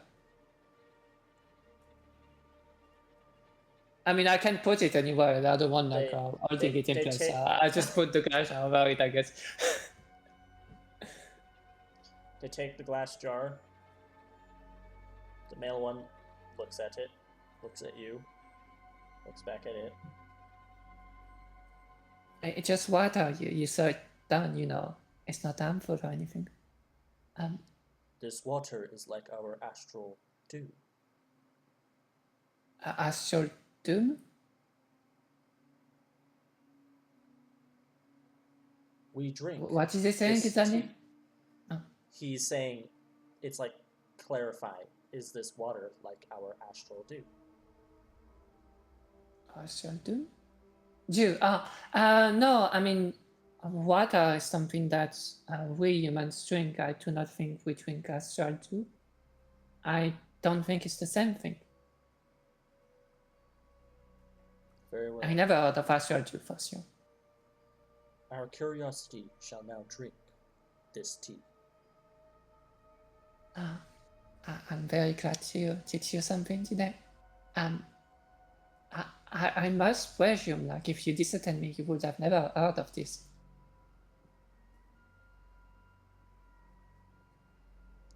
He begins taking a sip from the jar. Mm-hmm. You should both try it because, like, you know, we humanoids have like different tastes. Like some of us really like tea, and some of us only like a specific brand of tea.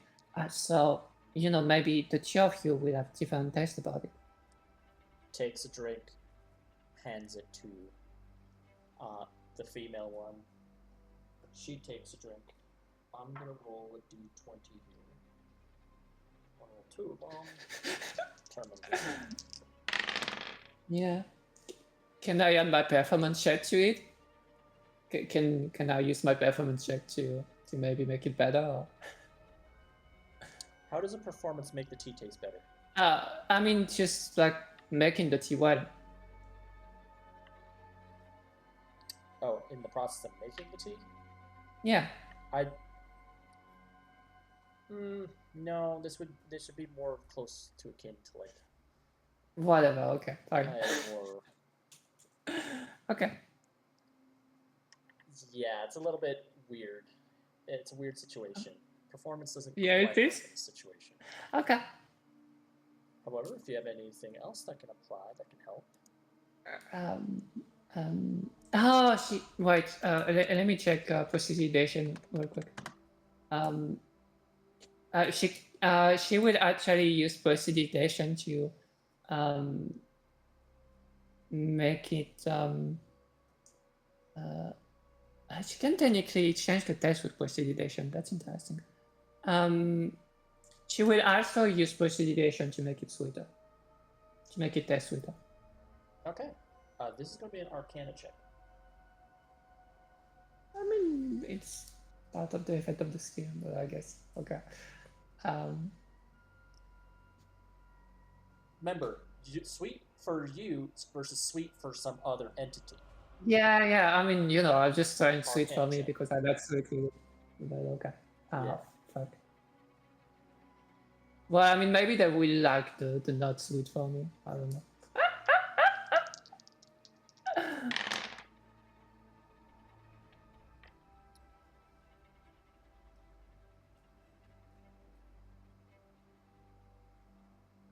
Strange. Why so many dice? Okay. Is this tea a delicacy? This tea in particular, tea can be a delicacy. This tea in particular, I don't think it's the best quality that we have. I didn't have the chance to test this particular type of tea myself, so I can be quite sure. From the smell of it, though, the tea that I used to drink, I was part of like a fairly rich family. It's better and would be more of a delicacy, and would taste likely a bit better. But tea, it's not something that everyone can afford. I guess like if you're poor, it's like a bit hard to get it. So it would be considered a delicacy, especially if it's like very good leaves and stuff. It's still affordable for most people, see. but So there are variations and other qualities of the poor and richer variety of this tea. yes, because it's cultivated on the ground, on the soil. Do you know about cultivation? Indeed. Harvesting? Yes. Cultivation. And they give you the literal dictionary definition of cultivation. So like teas are like from plants, tea leaves, and so they can be cultivated with like more or less care, or like the ground can be better for it. It can influence the taste of it, like some tea leaves can be bitter or sweeter, other richer aroma, and usually people that like are a bit short on money end up like taking teas that are easily grow, like varieties of teas that easily grow because it's cheaper. But richer people tend to go for a rarer taste, or maybe tea leaves even assorted with like dried fruits,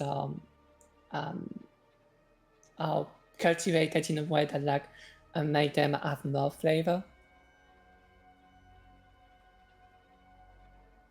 Well, if you ever end up on your world, you will indeed seek out the different variations of tea. But now it is time. I must say, The dissection is not. I must say, for people that dissect others, you're very ignorant.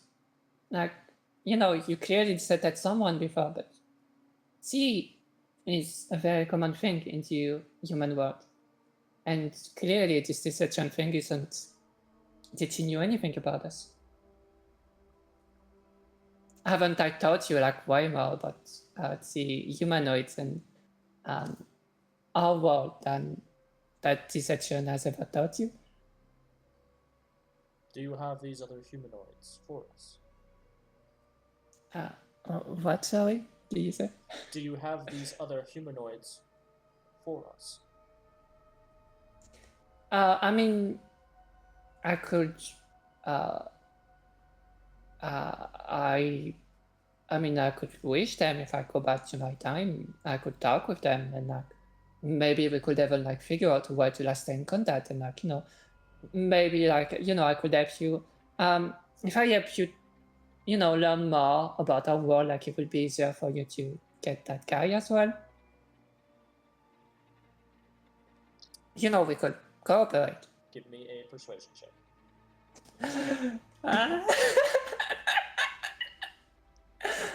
Fuck. Okay. That's not too bad. She might want another poopy in that because I'm very scared. I only have one. Should I ask if I want to use any good poopy? Should I ask before rolling that, or is it before I ask after? Yeah, you'll have to declare it. Okay. Guys, can I use a good poopy as well? One or two? Yeah. Okay, can I use two actually? 2 and then one of your own. I'd be okay with 2 of ours. 2 group and then 1 of your own. Yeah. Yeah, that was the plan. Okay. So I will use 3 of one personal and 2 from the group. That's 25. Let's go. So you will assist us in finding the one we seek. Yes, and I mean just also, learning about this world and stuff. The one who skips and jumps through the hand of time. Yeah, as you can see, I clearly can do similar things based on a much limited way. So, but why do you do such similar things? I think it's because of a friend of mine that do time stuff. And this friend is the one we seek? And I mean, I do not think so. She seems very inexperienced with her time stuff. Actually, as far as I show, she just reroll time for like a second to like protect people or stuff like that. Like I never saw something like that. Stuff. Time stuff.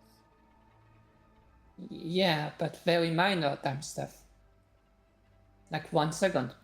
What is stuff? Time. I think I saw have some influence on the time, but it was a very minor influence. And see, why not? The female one goes, stuff must mean control in their tongue. No, stuff is like a way to say in general things. It means time-related things. How do you organize stuff if it is related to all things? How does one organize anything at all if all are represented by one word? I mean, by context. Like, for example, this stuff that I talk about, I said that, it was time-related. So it would be all the stuff related to time. And by context and also by the word that you use in a sentence, you can like figure out things. But if you struggle with it, it does definitely mean that you will gain from having a humanoid help you. We know of 2, we do not know the term time stuff. Perhaps it is because we know of chronometry or chronomancy. I do not really know much about time magic, so I couldn't tell you if it's the either of those. How will you I help just- us find the ones you seek? Do you know where they are? I mean, no, but you said in my time or in my world, like in my plane of existence, right? Not in yours.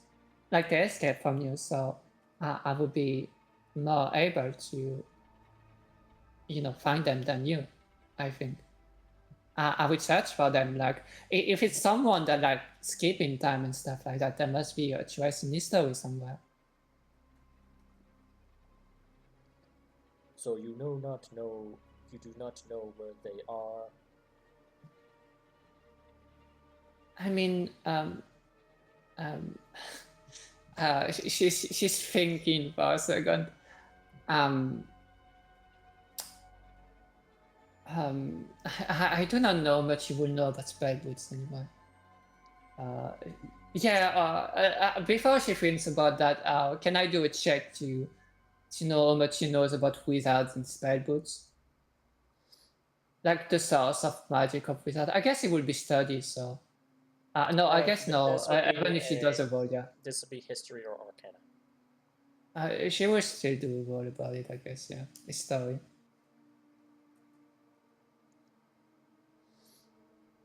I mean, to claim whether it's the source of their power, some stories say they are, some say they're not. Sometimes it's just a collection. But there have been stories that wizards' power comes from spellbooks. Bro.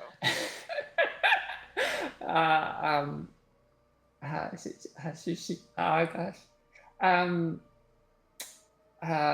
She would be thinking for a second. She would be like, let me think. I think I might.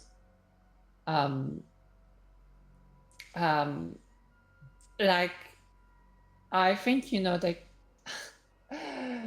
It's so hard to decide. I think she might.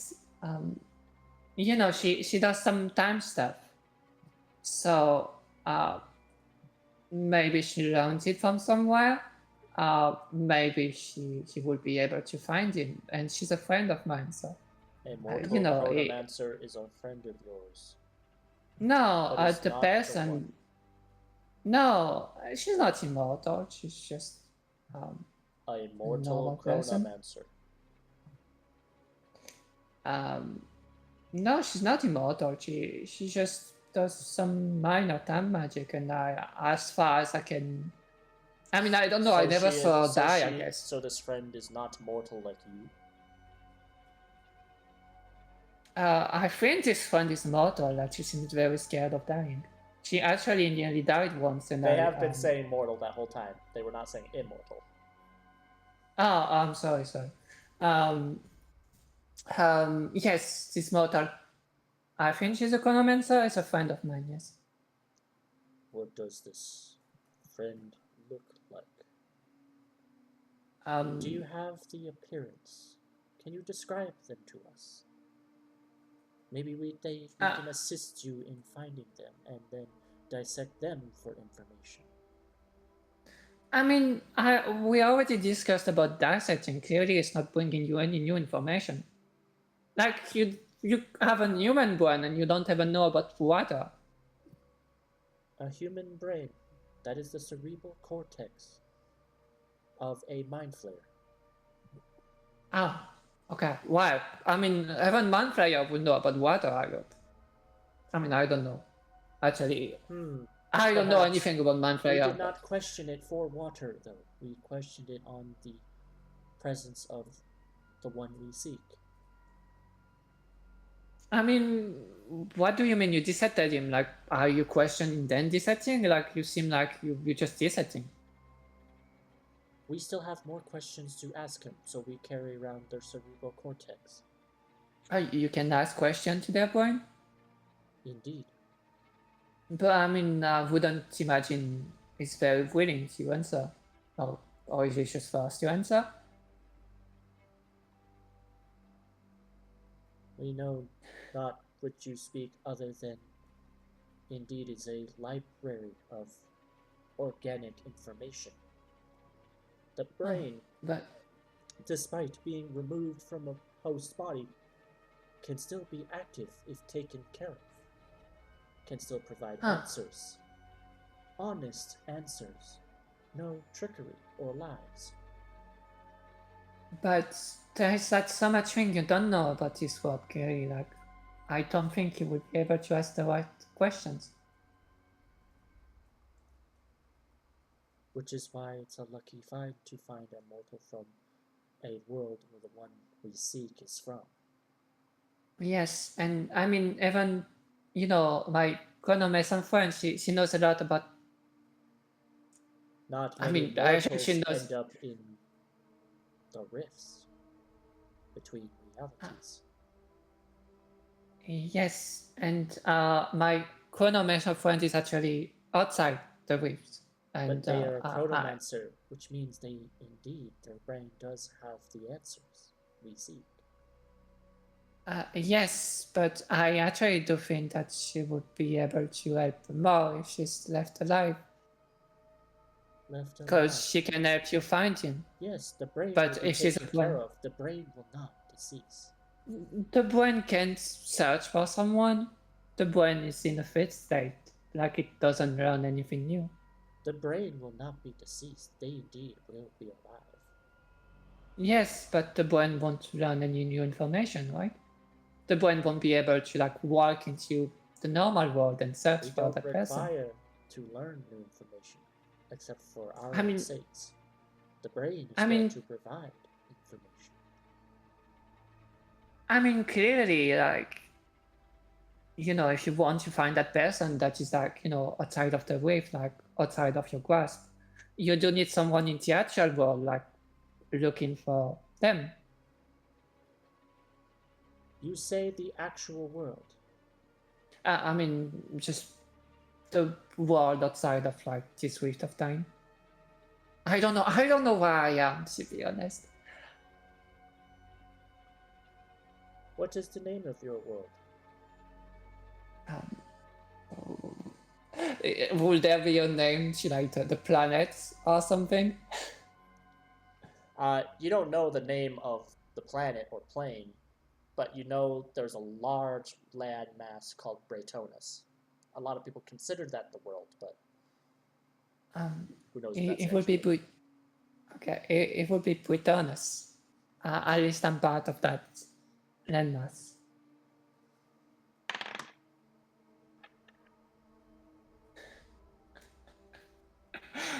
Braytonus. Yes. Did you hear of it?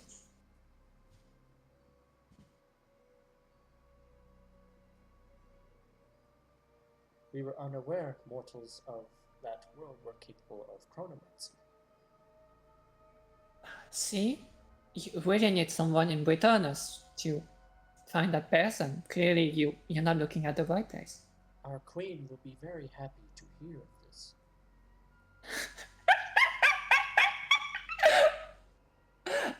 You have a queen? What is she like? Are you asking what does she like? What is she like? What is she like? Yeah. I fail to comprehend the question you ask. I mean, you know, why is she a ruler? Isn't it because she's a good ruler? She is the grand project of the sacred clock. She's the first of our kind created, always and forever. I see. So she's your queen because she's the first of your kind. Indeed. Anyway, that Konomes, a friend of mine, is in Britannis right now. So I will need to In leave. Braytonus, as of now. That will be Yes, difficult. so- We do not know how to get to Braytonus without the Queen's help. So if you Braytonus couldn't tell is me. known for a barrier that prevents our entry. I think I can figure what to get back there because I came here. But how will you assist us? How will you bring us there to find the one we seek, or to I find mean, information with your friend? I came there once, so I can just ask my friend to like bring me back here again and give you the information.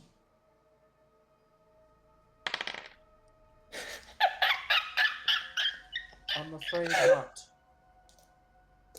Indeed, the one we seek has tricked us before. We require I mean, evidence of ah, our path. I A deal of I had- sorts. Perhaps I we can bind a rune to you.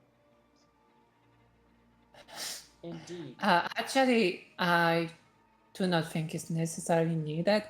I do have a spell that allows me to talk to people in different planes. Would that work? I could communicate with you that way. We ask for Is- proof.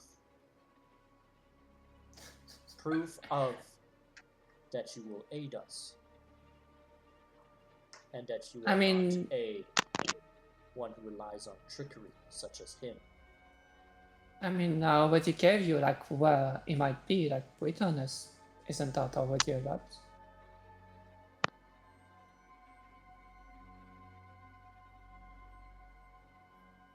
How will you Haven't help I been us? helpful? If you will not help us now, we will dissect you to find the location of your friend. I mean, I help you already, but I will also help you by Is your just friend going in back to Bretonus or in the Rift? in the rift. I mean, So let I us look do for not. your friend, and we will find our answers. You know what? Yeah, actually, that's a good idea. She might be in the rift as well. We should just ask her. What does she look like? She looks like a fairly grumpy girl that is wearing a cloak most of the time, and also a wizard.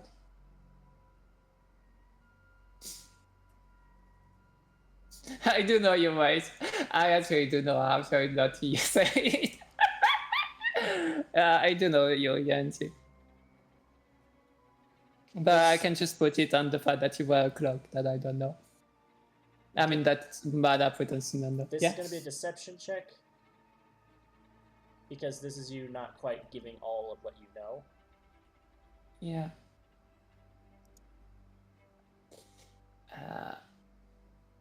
Fuck. I'm taking way too much risk for no reason on that. Okay, deception, let's go. Assisting is not too bad, but it's not amazing as well. I won't ask for any more dice, it's whatever. 16. 16 is on your 5, that's crazy. It's 16, it's not too bad. Depending on the perception.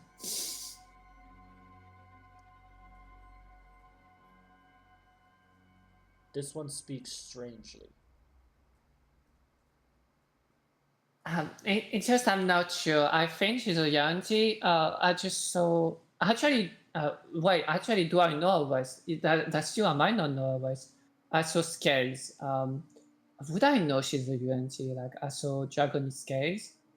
Can I make a check to see if she would ever know? Well, what's the 'Cause, like, description you've given them so far? What's the description to give them? Just like she's a grumpy girl, like always wearing a cloak.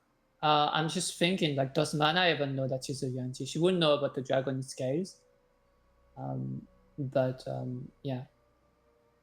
For no, she didn't mention the scales. What color are their scales? What color is their cloak?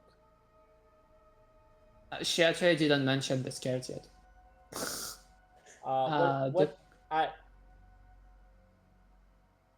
I want Zelda. I would like you to say a description of Zelda.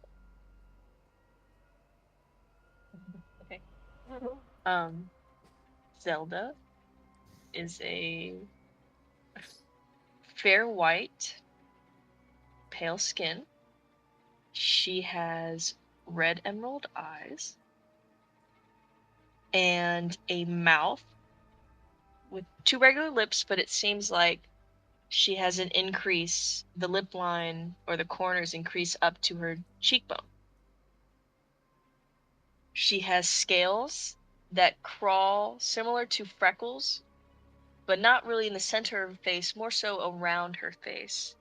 On her cheeks and the top of her forehead going down like the crow's peak in someone's hair. And she has white hair and a red cloak. Oh, I didn't know she had white hair. I forgot. Okay. All right. So, any other descriptors you give to them? I say that she does always wear clothes, so I never took a long look at her face, which is true. But I do think she has white eyes, and also some dragon or serpent-looking scales, and white hair, and also a white cloak, I guess. Description that is needed. Are they also an anomaly? Define an anomaly.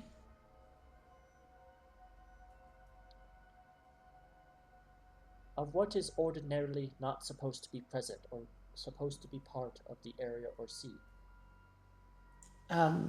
I assume she's not supposed to be present here, because I'm not in Britonnus, and she's not in Britonnus either, and I think we should both be in Britonnus. So I guess we're both anomalies. Very well. The other one speaks. You will come with us. You will find this one. Do you know their name? Yes, it's Zelda. Is that their entire name? It's the only name that I know. Yeah, I don't know your full name.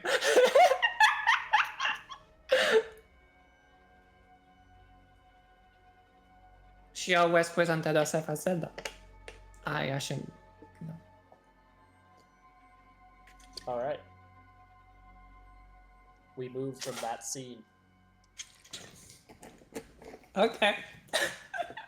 She avoided the wound. Let's go.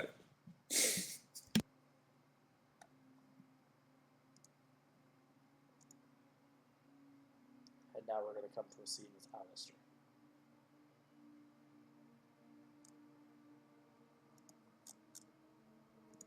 Yeah, you didn't die, and that's what mattered there. Yeah, I'm very happy with those words.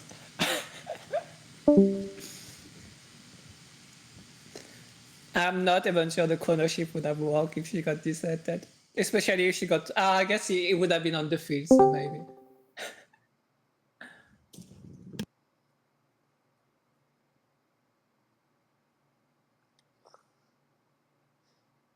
You there, Alistair?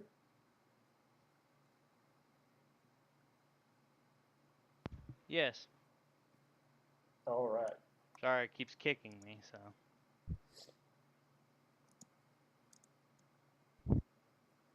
Let's find some music here.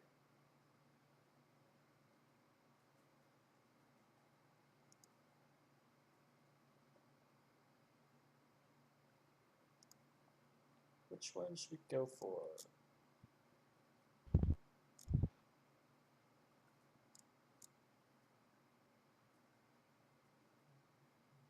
We'll go for... I don't know if that's the one I really want to go for, but...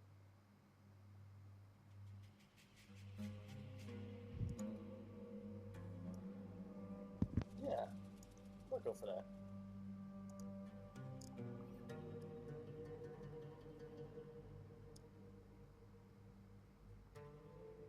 Alistair, Yeah. you've been stuck in that in the past for a few months. Alright. Months have gone by.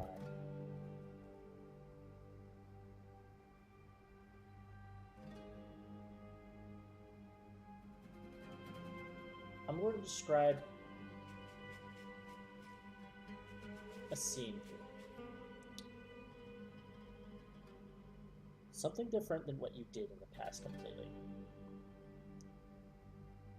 You attempted to run away without any power to do so. Ooh. You made a run for it, and a number of Vadon's servants, soldiers, mercenaries found you, dragged you back, and we're going to describe the throne room of Vadon the Black. Alright. We're also... Nope, we're going to keep it. We're going to keep the description of him hidden for now. Alright. We see only the shoes of Vadon the Black, atop a throne with little stairway steps that lead up to it. And we see a chain connecting from a golden dragon mouth on his throne. Iron chain that is connected around the neck of Alistair, who's at the foot of his throne. Cool. So I'm a Leia. Pretty much. You're Princess Leia at the moment. Great. This central palace room is massive. All kinds of golden decorations of like tabaxi art, stuff that looks like it's depicting dragons, purple gems and stuff. A lot of gold everywhere. And even some of the Ishdari soldiers, they look like they're wearing a lot of like this poofier black cloth, but they've got like golden bits of armor adorned over it. And they have a golden mask in the front of their face. The helm they're wearing is looks like it's a dragon's head made of gold.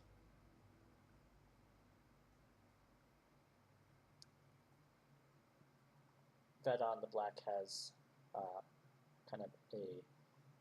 he has bits of like armored like claws on his fingers, and he's tapping his throne.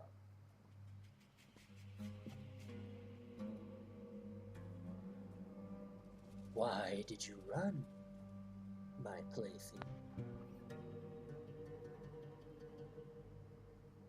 Alistair's not gonna respond, he's just gonna look away from him.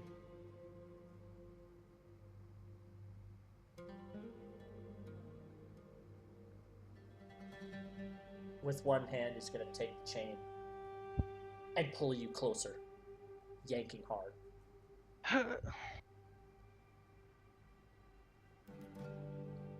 His face still out of view. Why did you run?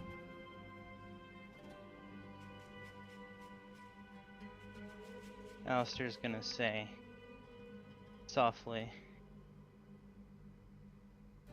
wouldn't you?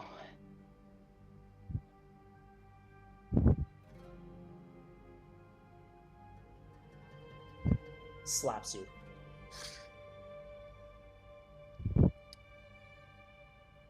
For the sake of the narrative, you probably got slapped a couple times. Sure, what's your hit yeah. point maximum?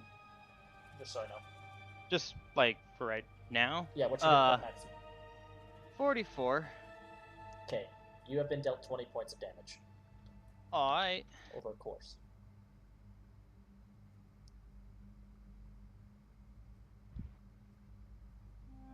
Now, pets do not bite back at their owners. Do you hear me, my pet?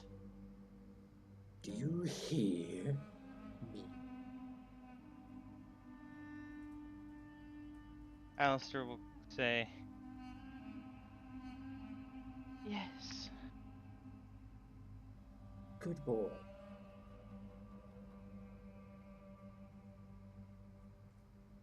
Do you know how much of a good boy you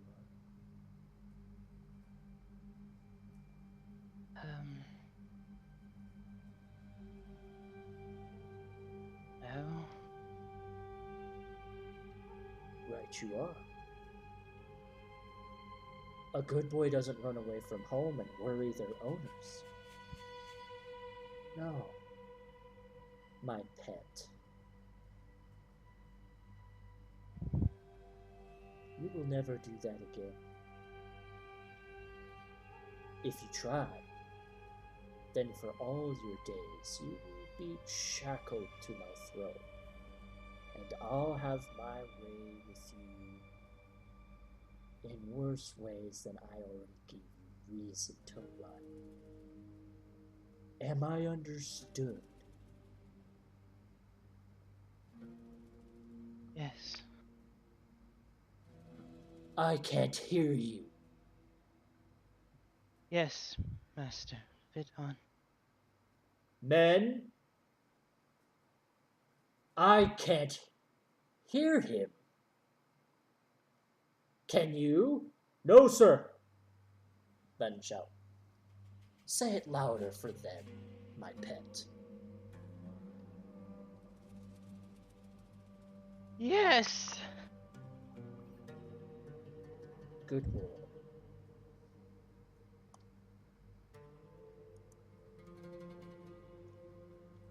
Now for your punishment. You'll have to sleep on these uncomfortable stairs, shackled to my throne. Maybe tomorrow, if you're a good boy, I'll let the shackle go.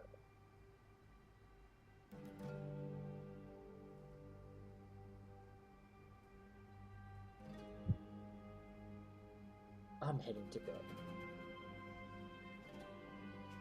He gets up from the throne without us ever seeing what he looks like.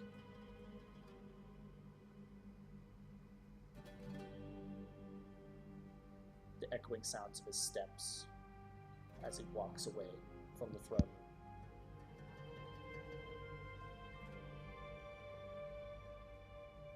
Four soldiers in total, though, still remain within. But not too far from this throne room, happening in a moment, a place that seems foreign to them in a storage room. Zelda, Kalexi, Abraham. The magic Zelda used puts you inside of some sort of storage room. The interior of some building. You're not in a wooden cottage. The walls and floor look like they're... The walls look like they have a wood to them, but ornately done. The floor is marble.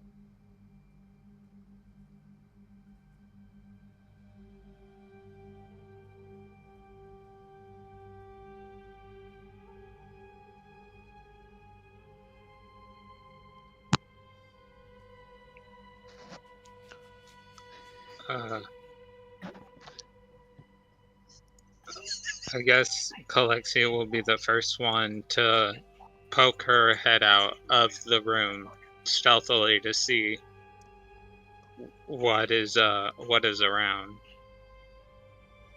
You poke the head out of this doorway and you see you're in an elegant looking kitchen. You see there are three individuals walking about the area. One appears to be a green dragonborn, and the other two appear to be female half-orcs, and they appear to be cooking, making food, and getting things ready. You do see there are two doorways to this kitchen, though. There is one to your left and one to your right. All right. It's She about a 15-foot distance, so you would have to move through the kitchen a bit to get to those. She closes the door and turns to Abraham and Zelda. There are 2 half-orc women cooking and 1 green dragonborn walking around. I honestly was not able to tell who is friend or foe. Well, if we're an Idge-Star, then it's everyone. I think I have an idea. Good try.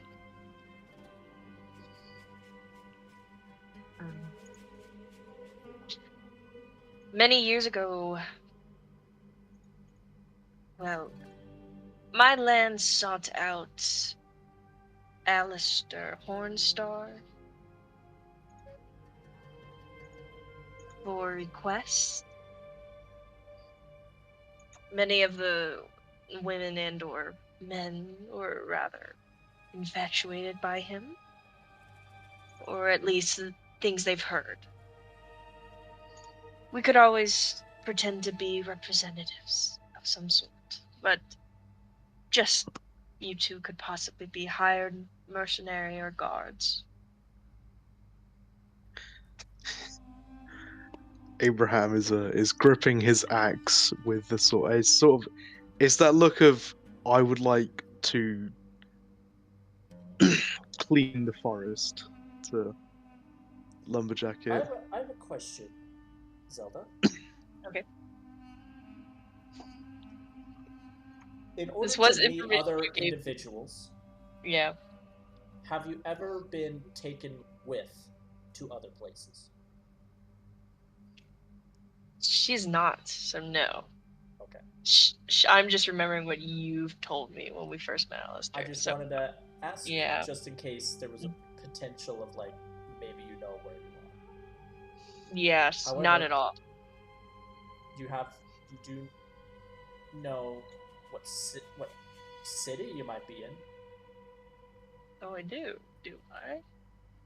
Well, Alistair's mentioned it. Oh, he has he? That implies we listened. Oh, it does it? Or any 3 of you, if any of you have a guess, would like to take a crack at it. Man. I have so many words in my document. I have no clue. I did not write down where anyone's from because It was too long. because Abraham never asked. I want to hear a guess though. But fuck land. I mean, that's probably what Can't be Alistair buff. called it. It'd be Yeah. Buffalo. The red light district. I don't know. Oh my god. Loveless Highway. That's just what Alistair was called. Hell. If you'd like to make an intelligence check, since no one wrote it down. Yeah. Guidance. Guidance. How about your mom? Yeah, say. That's what she natural has to say 20.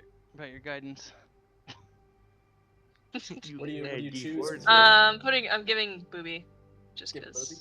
Oh wait, hold on. I think there's actually something I can use.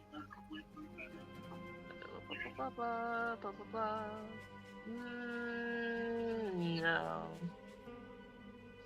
Thought so. Looks like not. Yeah, I'll do a Booby.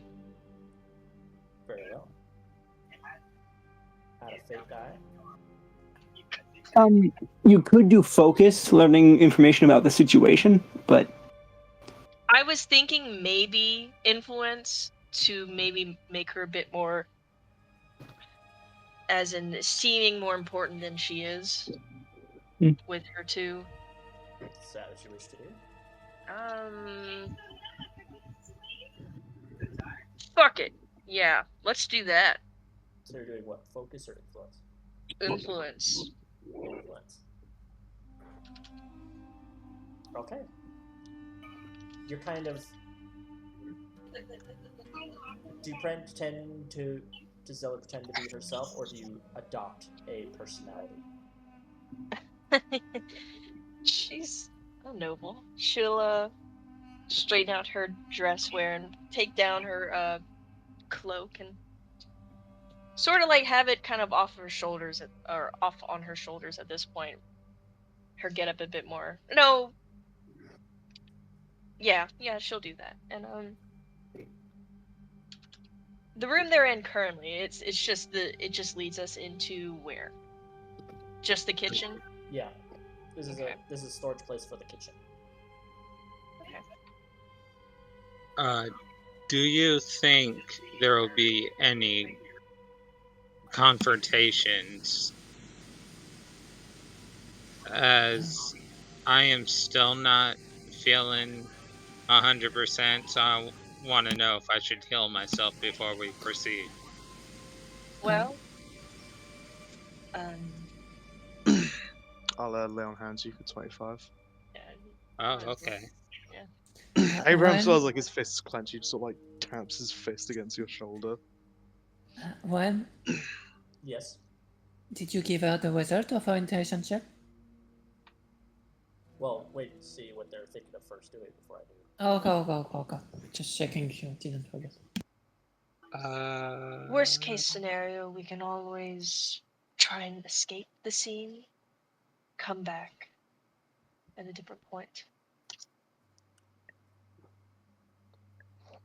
Abraham, you get back 3 points because 22 heals me to max. Oh, sweet. You are in Gadar. Gadar. Because I know it's Gadar. Wow. Shut Cause the you know it's fuck up. always good in Gadar. Oh Some my bard song God. somewhere.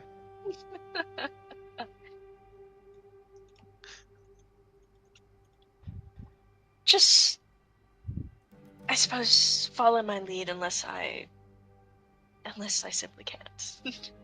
And she'll stand up tall,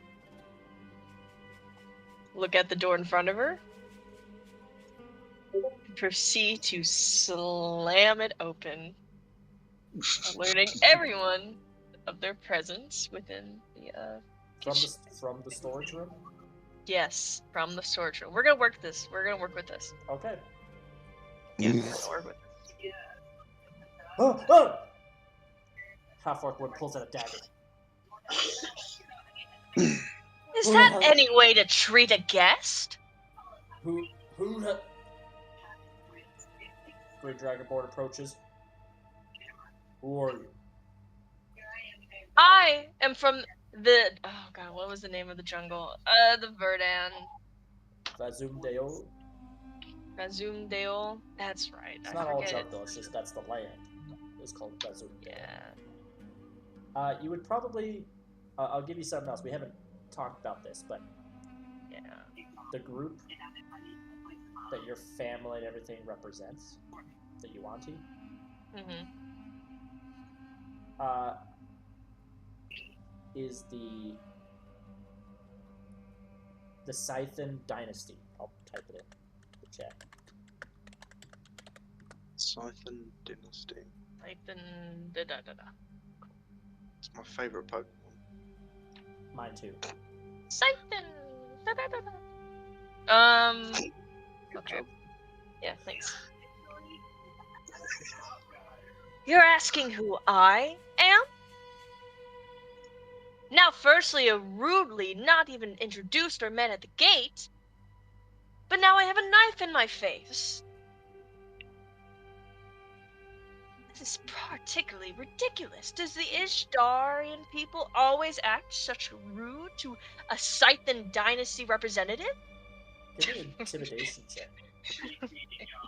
I'd like to give her help. How do you help her?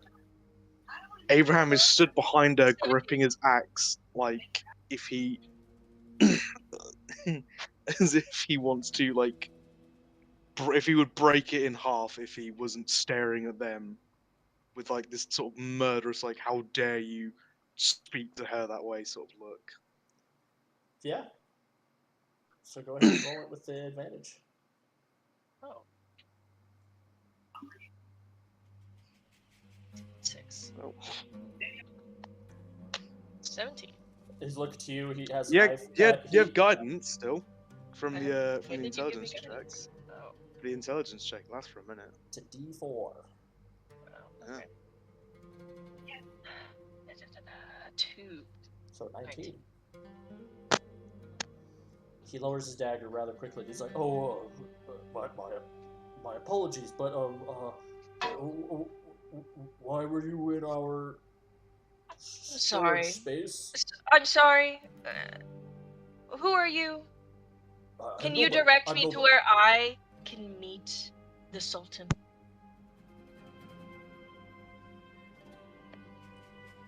I could take you to a guard, and they could take you. That would be perfect. I would Yeah.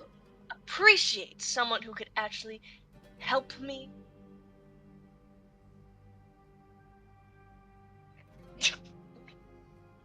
Oh, he goes out the right door,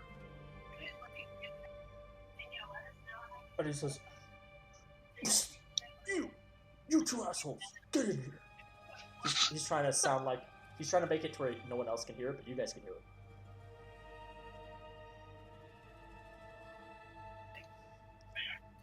One of the Sultan's guests is in the kitchen. I need you to do what they say. Do not let them get angry. Okay. The Sultan's off to sleep.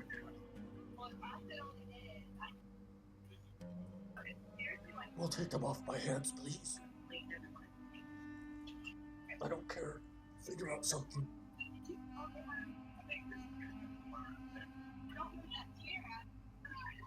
He comes back in, but he has the door wide open, and 2 guards put themselves in frame to be seen. Yes, these 2 loyal servants of the Sultan will escort you to him. Perfect. He bows. The 2 half-orc ladies bow as well. And they let you outside of it, and you see it's a wide hallway. Carpeted, marble floors, lots of paintings on the wall, and there's like this gradual curve of like what the ceiling looks like, and it looks like there's a lot of like gold, like gilded gold in the ceiling.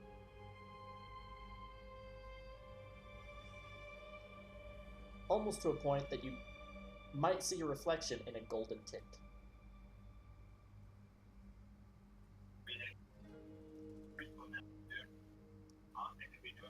You see these 2 soldiers before you. They appear to have similar attire described with the black kind of cloth and kind of hoofier, kind of Arab-esque kind of clothing, but with like this armor that appears golden-like that's kind of worn over it. They do not have a mask.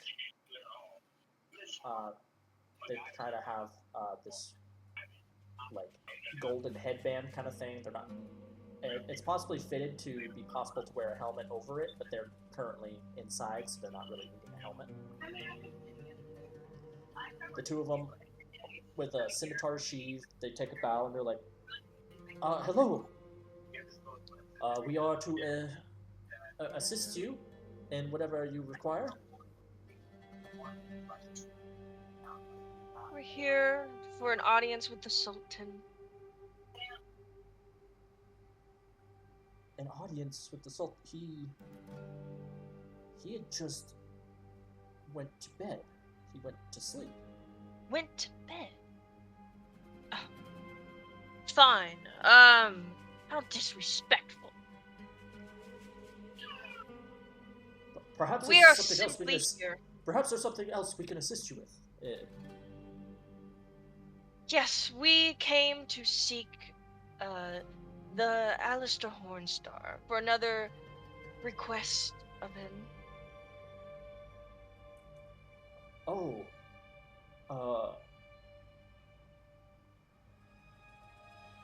No one is to see the Sultan's pet, I'm afraid.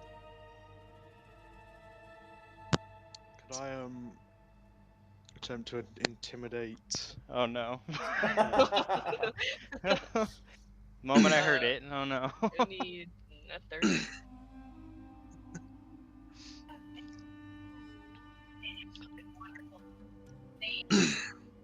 To intimidate. Yeah. He would just sort of like turn his head slowly to like Terminator, like he turns his head slowly.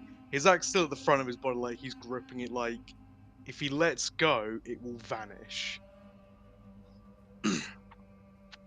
I believe you just said the word pet, and I Zelda goes believe shoot daggers to him. I believe you were asked a question. I would kind of like for you to answer that question. Or I will not be kind. Make intimidation check. Man, that's all you. That's all you. They are afraid, but clearly not afraid. Hang on. I'm gonna put both booby into that. Okay. Ooh. Can I also put guidance into it? Well, they would see it happen. Hey, we're noble. She's a noble. I'm her bodyguard. Yeah, but you're not noble.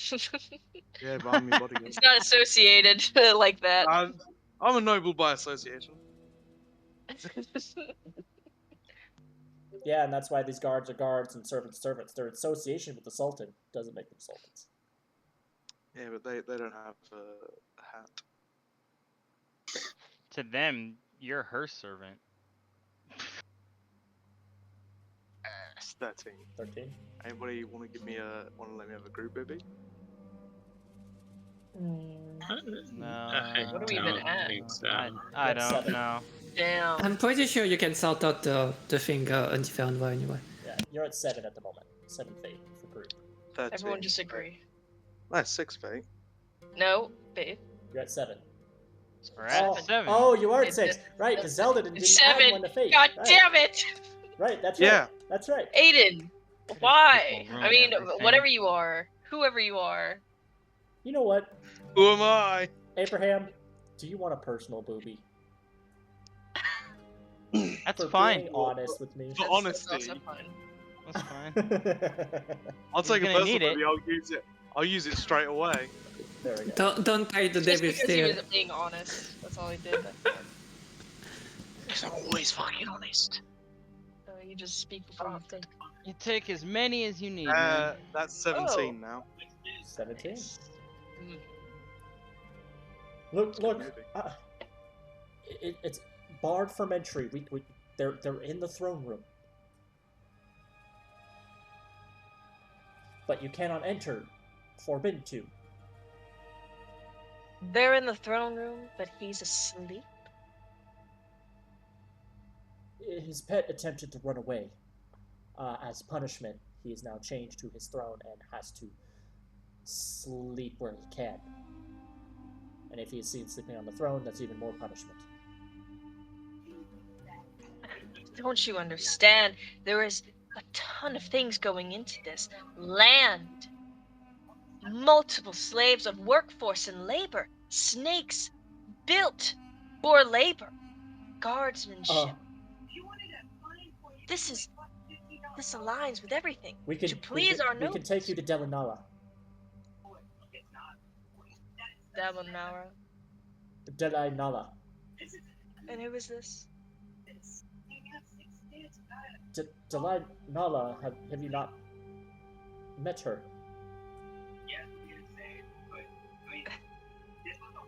Whoever it is, we want Alistair.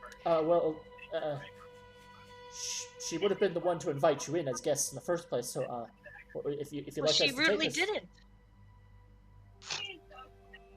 So clearly we're your problem now. Oh, we want to see him. That's it. We don't want to take him or touch him. We just want to see him.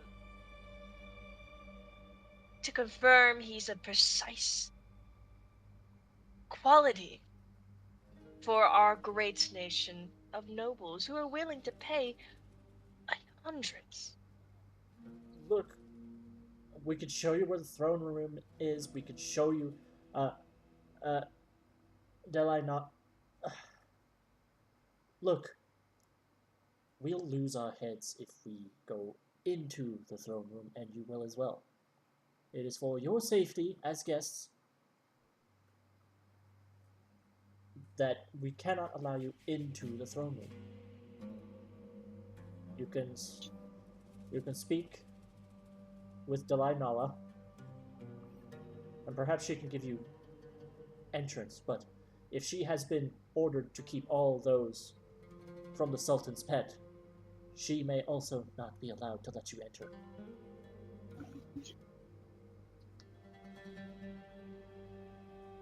Fine. We'll meet the woman who rudely did not greet us. Of course, right away. Right this way.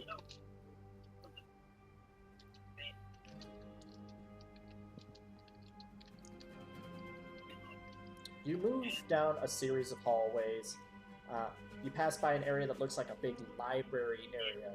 You go to another that appears to have like assortment of like working spaces for those who work for the Sultan.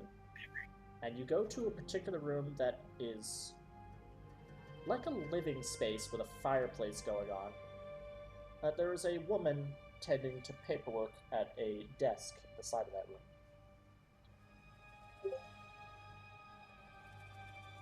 Appears to be half elven, kind of copper tone, kind of skin. And those of you looking upon her can see her eyes are glowing purple, and she's got markings that stretch from her eye down her cheeks, from each eye, like purple markings, until they disappear under her clothes. And she's wearing relatively fine attire.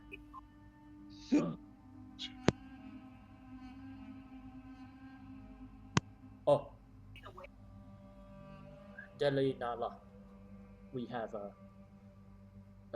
some concerned guests. Which ones? She's not even looking at them.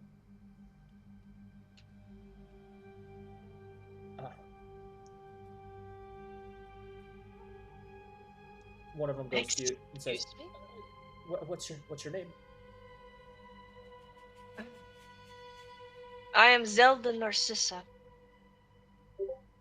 Family of the Narcissa. He looks like he's about to say that, and then you hear a voice. They can come on in. I heard Narcissa. This is gonna pique some of Zelda's interest.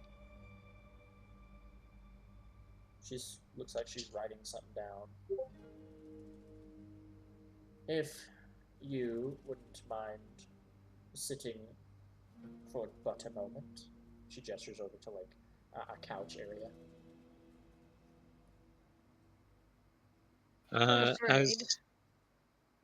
As her guard, I wouldn't sit. No, we're fine standing. Our time's been wasted long enough as it is. Why not waste a little more? And she'll smile.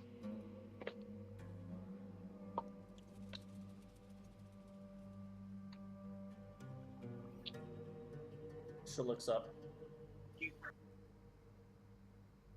giving you kind of almost like an unamused stare.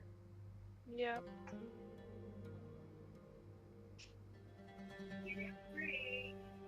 I don't believe I've seen you around before.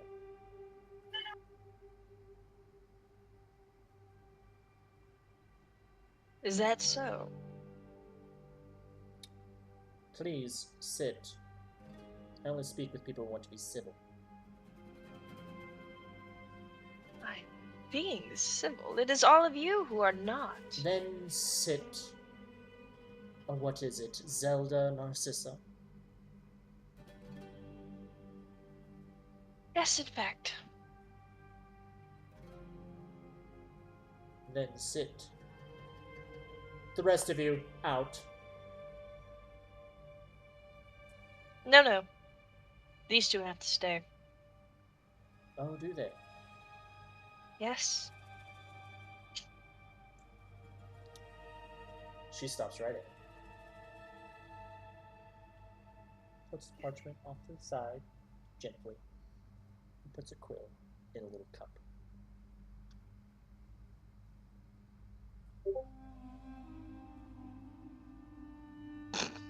And? Stranger making these angry requests of me, but I guess I have no choice. What's the reason for these individuals? Your servants are not permitted in my quarters.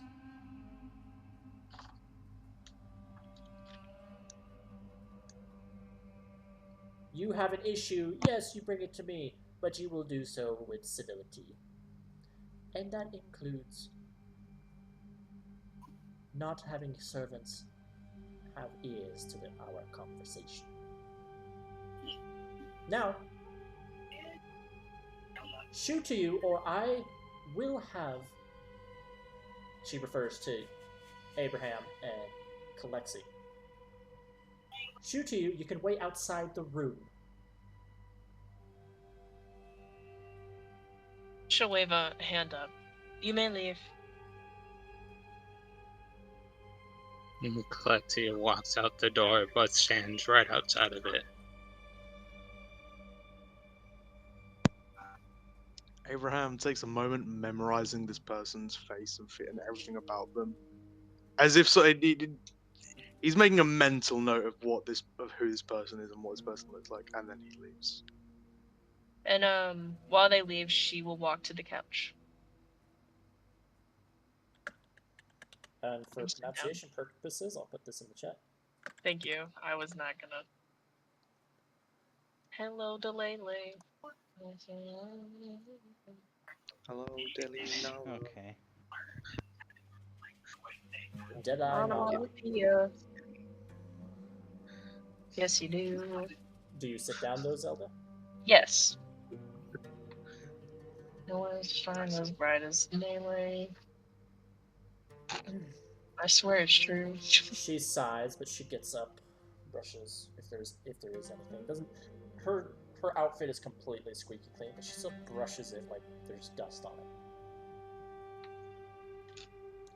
And she goes and sits in a chair across from you, with a fireplace probably 5 feet from you, to your left, to her right. She crosses her legs. Says, "Very well. What is your complaint?"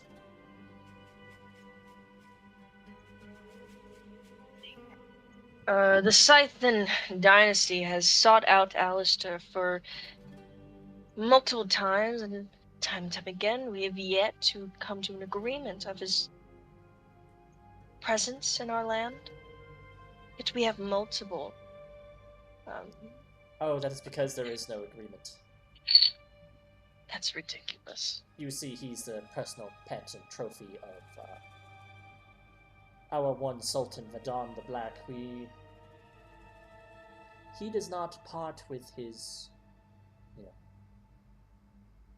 pets or his gifts so easily. He has already made a lot of agreements with your dynasty and has sent many people your way. But you do not need Alistair Hornstar. Now, interesting. Usually, you come announced. I did not see any. I do not recognize a name Zelda Narcissa arriving to the city. I was unaware a bastardized daughter would be here. Leia Nala, was it?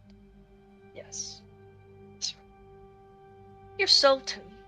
You fancy this man? Fancy. It's a Put bit too... full liege on him. Loyalty, all that is.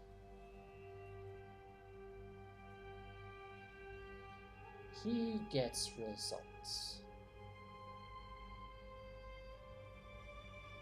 And, well, I like a man who gets results.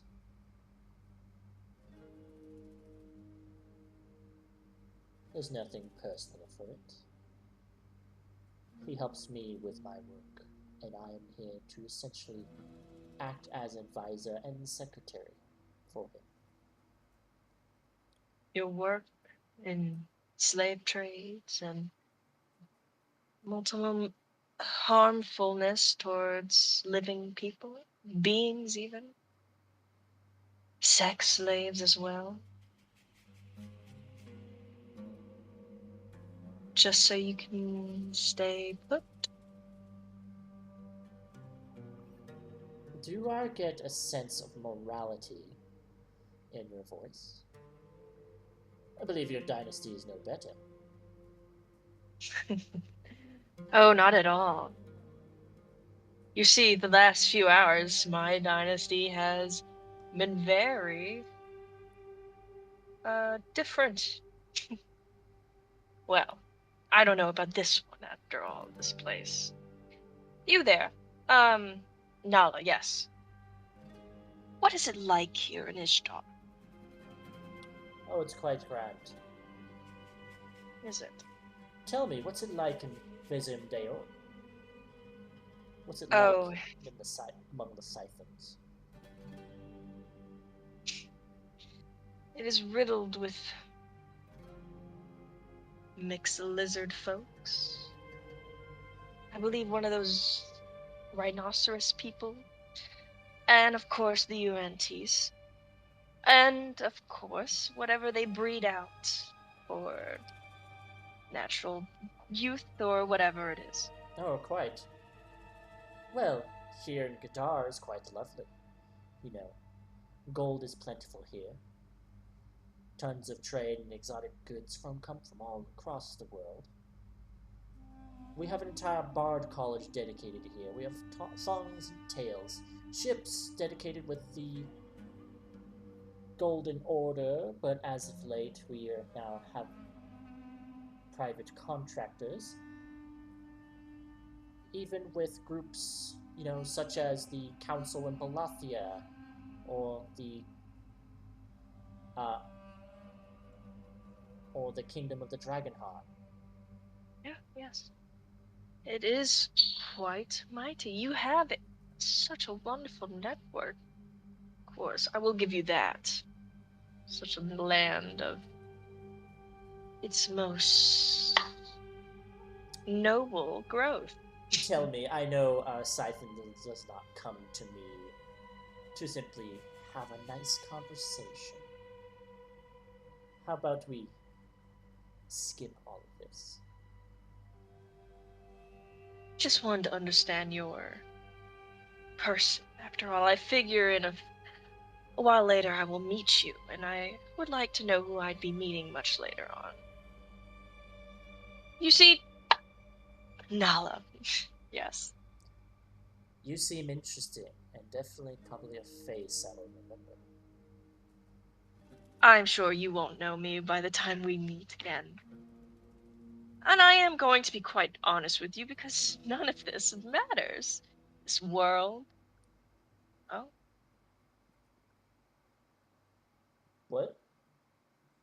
sorry. Because none of this matters. Your dear Alistair Hornstar, he has escaped. But currently he's here. And we need him. Just to see him again. I thought you reptiles can mate with anything. Why would you need Alistair in particular? Don't want to mate with him. Then Just want what to would talk you with him. need him for? Just wanted to talk to him. Really? About what? Oh, it's Nothing other than...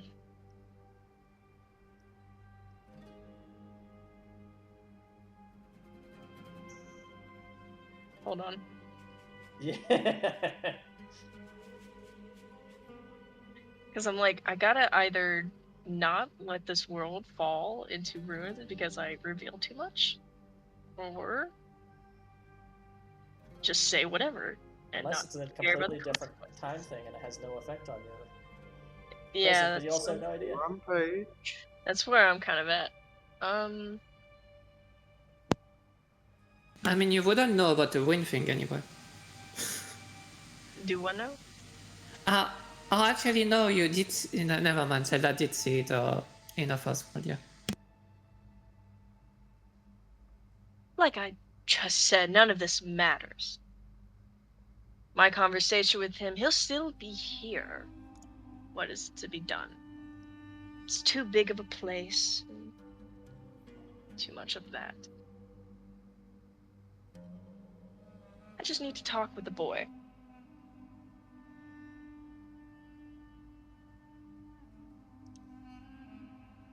You just wish to talk to him. You may stand with us if you must. I don't mind you listening in. Whatever happens to you just happens. But like I said, nothing matters. Tell me. Would you be willing to if you were to wear... She puts her hands over to a box of swords and pulls out 2 little bracers. Oh. You must wear those if you are. That would at least tell the guards you have permission under my ruling, approved by Vadon, to enter.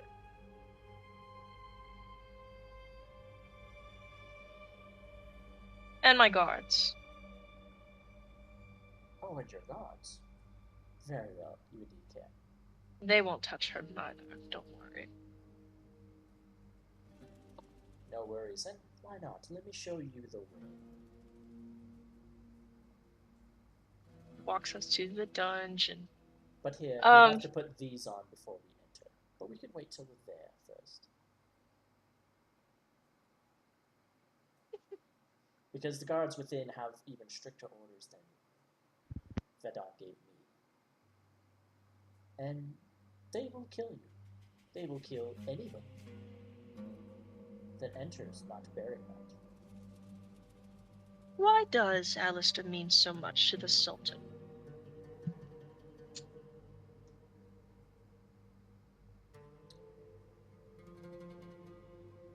You ever question a man's taste in something, and they just want it for as a trophy or as a personal, well, a personal toy.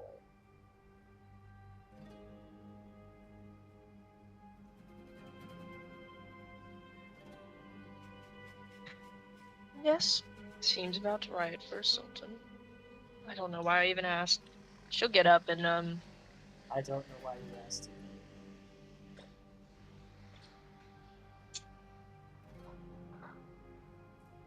Alright. She does hand you those bracers.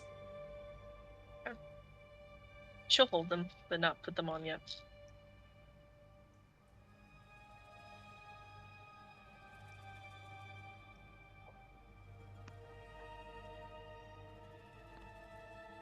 Here, let us go. She opens the door. She gets up and she goes to the door. Let's go have a conversation with Alistair, shall we? Sounds wonderful. I can't wait till you hear it. Oh man. Your face will be so surprising. Oh, I doubt that. She's gonna incite her. And I'm curious if she really is going to bring them to the, Oh, 16. I would like to use a personal die. Do a d4 on that. Go ahead. So an 18. If she really is going to bring them to the throne room to meet with Alistair. Yeah. Her intentions otherwise, She yeah? indeed is going to bring you to the throne room. Okay, interesting. What a weird way. Got it. That's very odd. Okay. She looks at the two soldiers that are there, and they like take a bow to her, and she's like, "Enough of you. Return to your posts." Yes, ma'am. They run off. Follow me, if you will. I will be bringing a +1. It's fine by me. She shouts out to a room as you guys are in the hallway. Lib Naxa! And as you pass it, I imagine Kalexi and Abraham, you guys are following Zelda, and Zelda is following Delai Nala.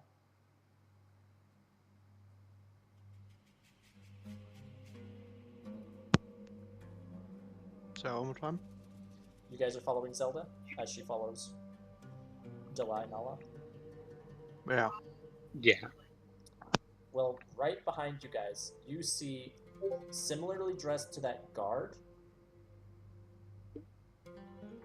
but about 7.5 feet tall and has a golden mask with a dragon-like helmet, steps behind you both. No weapons drawn.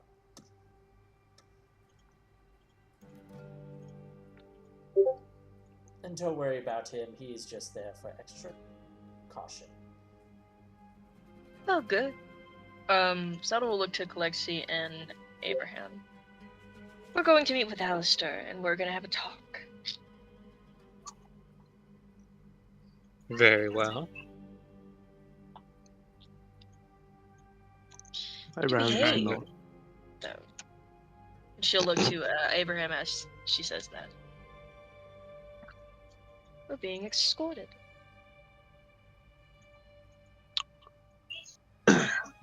I will be on my best behavior, Miss Zelda.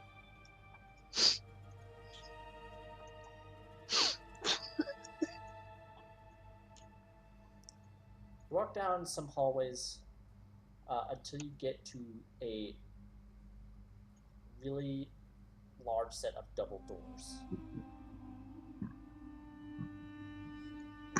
They have gold gilding on. It's made of wood, but it has a lot of gold gilding on it.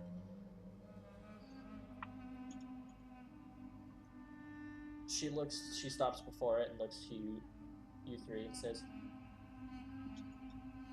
"Now's the time to put those on." She'll hold out her wrist and place it on. They clamp in place. Very well. And I she only will. have one set, though. I'm afraid you two, as well as my +1, must remain here.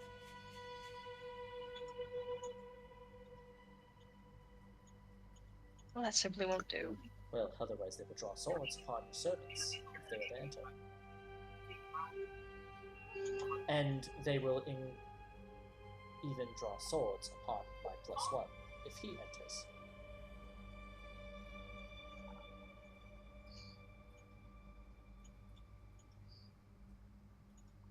So, just Alright. you and I. It'll be fine. She waves her hand, and you can see there's a little bit of magical effect from her hand. You see she's also wearing similar bracers. Is what you are wearing. Okay. She opens the door, takes some step inside,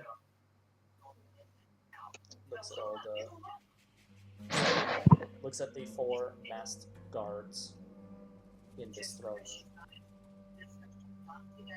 room. No swords are drawn. I never know if the magical construction is faulty. But you are welcome in.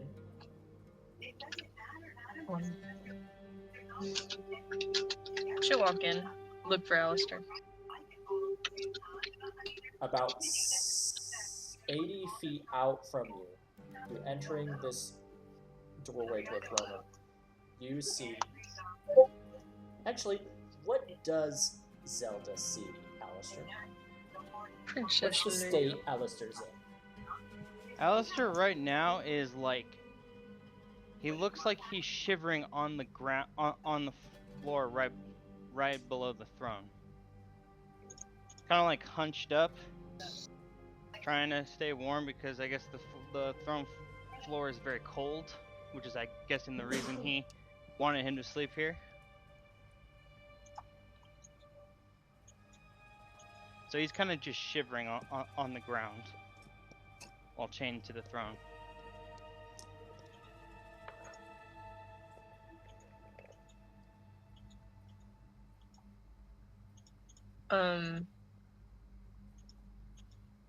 Zelda would like to run, no, I guess jog towards him.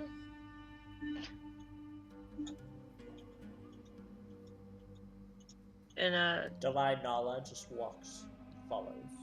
Alistair!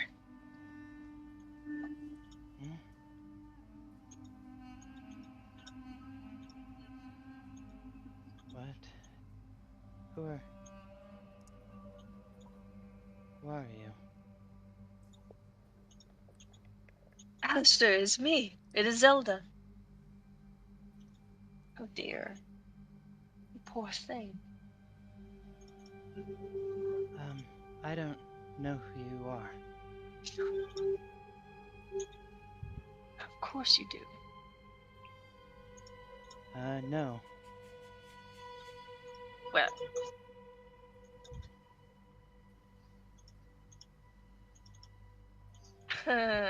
Okay. Honest, you do. And, she's gonna cast, and the only component is speech. She's gonna cast Encode Thoughts. She's going to pull a memory of him and Zelda when they first met into his brain.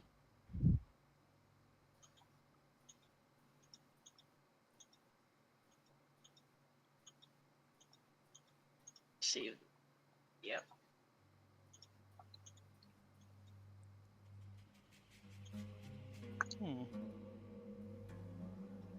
It's a cantrip? Yes. Yeah, okay.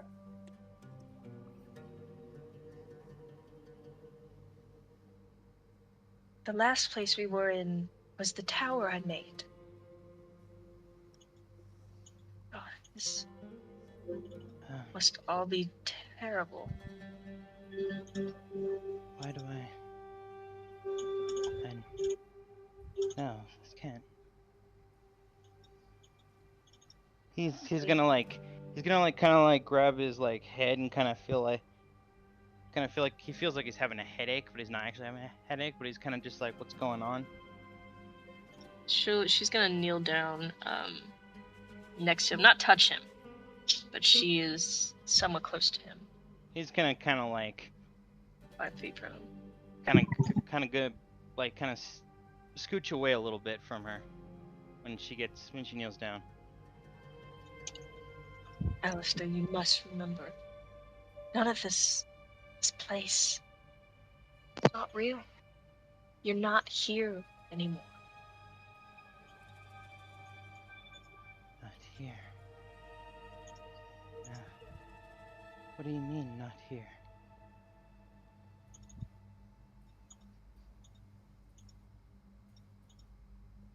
Well, don't you remember the portal? Portal.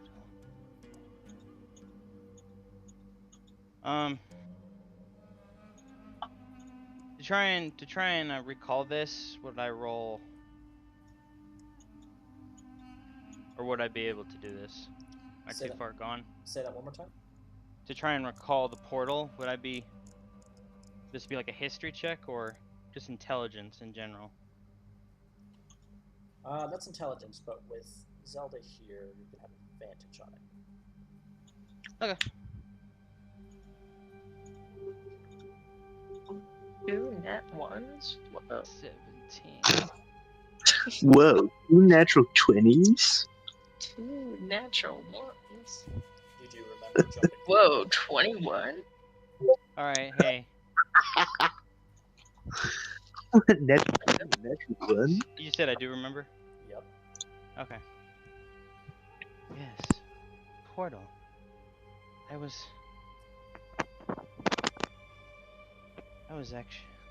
wasn't sure if I should leave you all behind and just move on.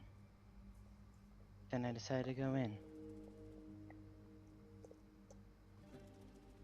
Sorry you didn't decide to move on.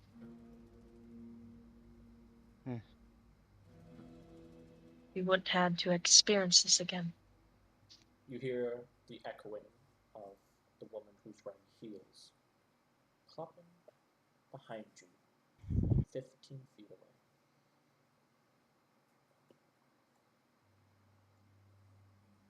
away. Okay. I guess that did happen. Huh. So none of this is real. Technically, no. Not you. I'm not real? Well, I'm unsure of the specifics, but the surrounding world around us, no. What happened to you has had happen, but not this way.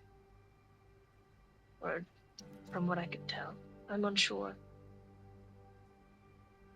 Okay, I'll pretend I understood that.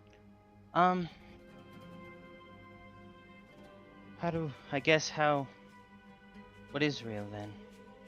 How do I get back to that? Well, that's the tricky part at the moment. Are you saying this quietly to each other? I would say yes at this point, yes. Yeah. And you see the woman, and you recognize her, Alistair. You've seen her as one of many people that work for Vedon. That woman will be trouble.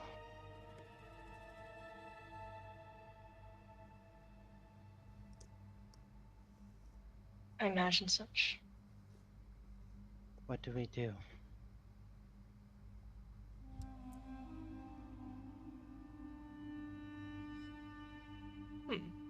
How many guards are around? Just 4.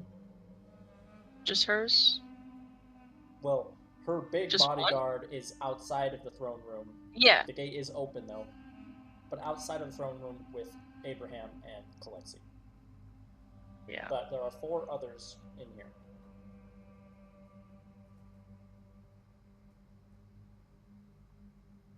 Are your chains enchanted?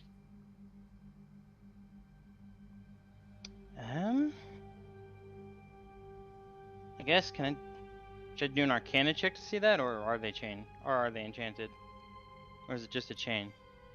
You know it's enchanted. Okay. Yes. It is enchanted. Awesome.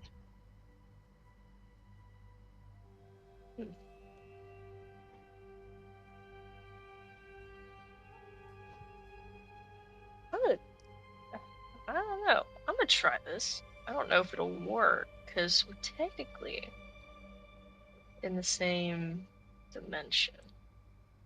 No, that wouldn't work. This is out of person. No? You don't think what I'm thinking? No, I'm not talking. Sorry. I was talking you're to good. myself.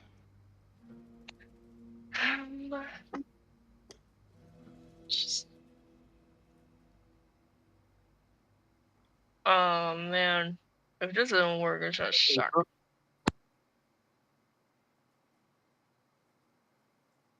Fuck it.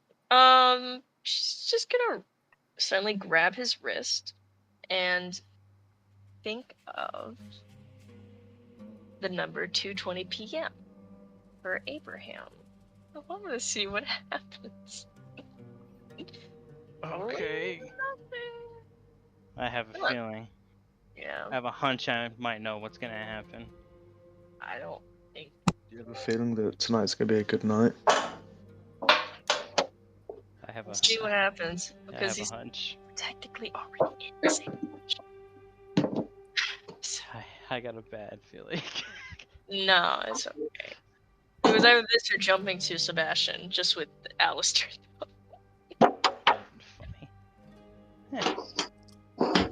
So, you're attempting to shift to Sebastian. I'm attempting to shift to Alistair. I mean, fuck, Abraham. to Abraham. Abraham. Oh, to Abraham. I think she's.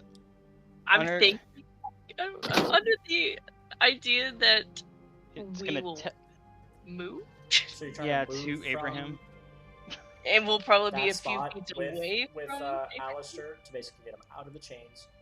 It's like a short range teleport to them. That's what you're hoping for. Yeah. Varied in length, but yeah. Oh boy. Well, hey man, you're chained up. Wasn't a choice. I know.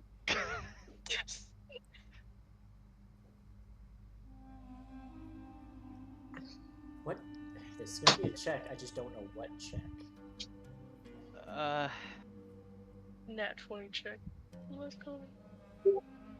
Check that I'm good at. Would this be Arcana? I think so. It's also a weird time thing.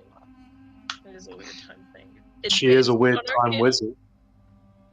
Yeah, she is a time wizard. Advantage? Because time wizard. Time wizard. Just for funsies. I'm a wizard. Okay, yeah. Oh, Give interesting. me an Arcana check.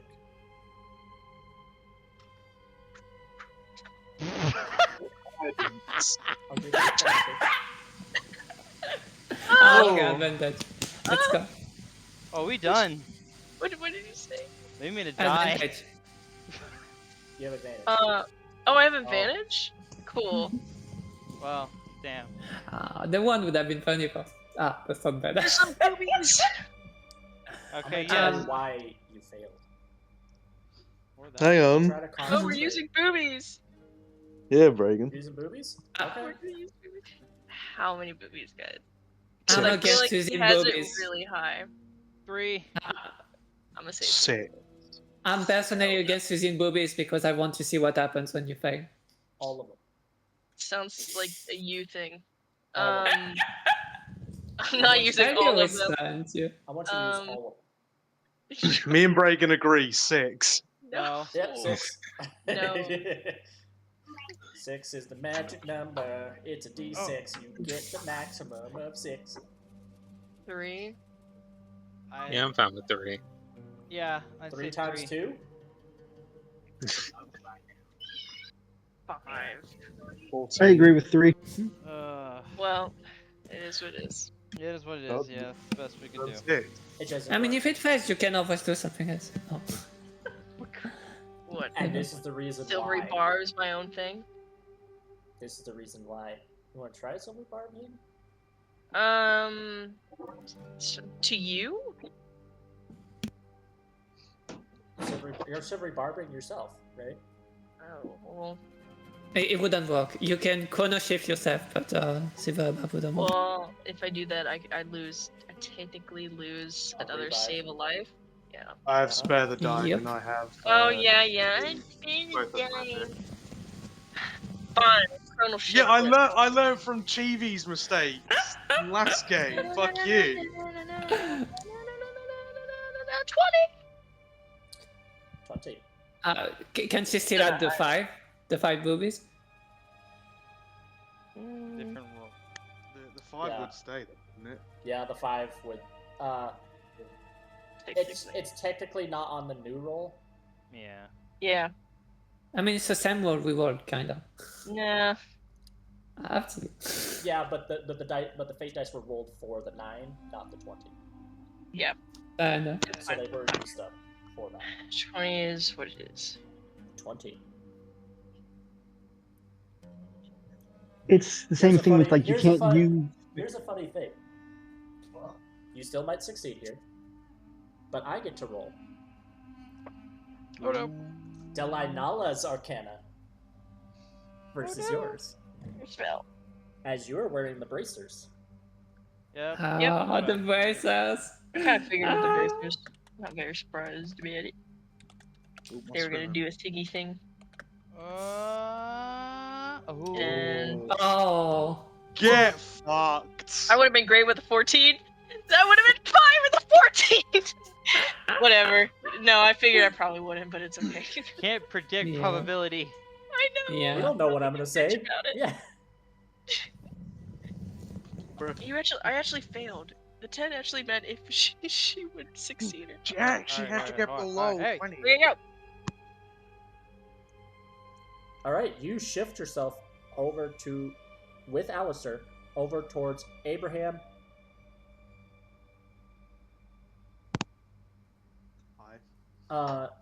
Basically And right to Casey. Abraham and to Kalexi.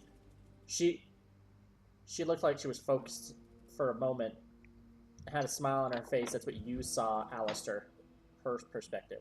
She had like a little smirk, like she was ready to do Oh, something. she was gonna kill me. And you shift. She then looks around. The luck, the fire! She shouts that out. And all the soldiers in the throne room draw their swords. And the big guy draws this massive falchion and is getting ready to swing. Okay. Okay. I'm ready Zelda's gonna shout, grab each other! Alright, this is an initiative situation. You Yep. gotta- otherwise they get to do something right before Yep, you get yep, it. So, we'll pop turn order. But that's not turn order. Oh gosh. There's Here turn we go. order. There's no tokens to click on, so just roll initiative and. Just roll. Put the number in. That's with you. I guess Please, technically you God. can't put the number in unless you have a token. Oh. You still Yeah, just roll initiative. Okay. 7. 17, 11, 16, 8. Okay. Oh! Let's go. Okay. Okay. What are you gonna do to help? We're gonna do Be awesome. Delainala. 10. We're going to do the big boy and the guards. 13. Ooh.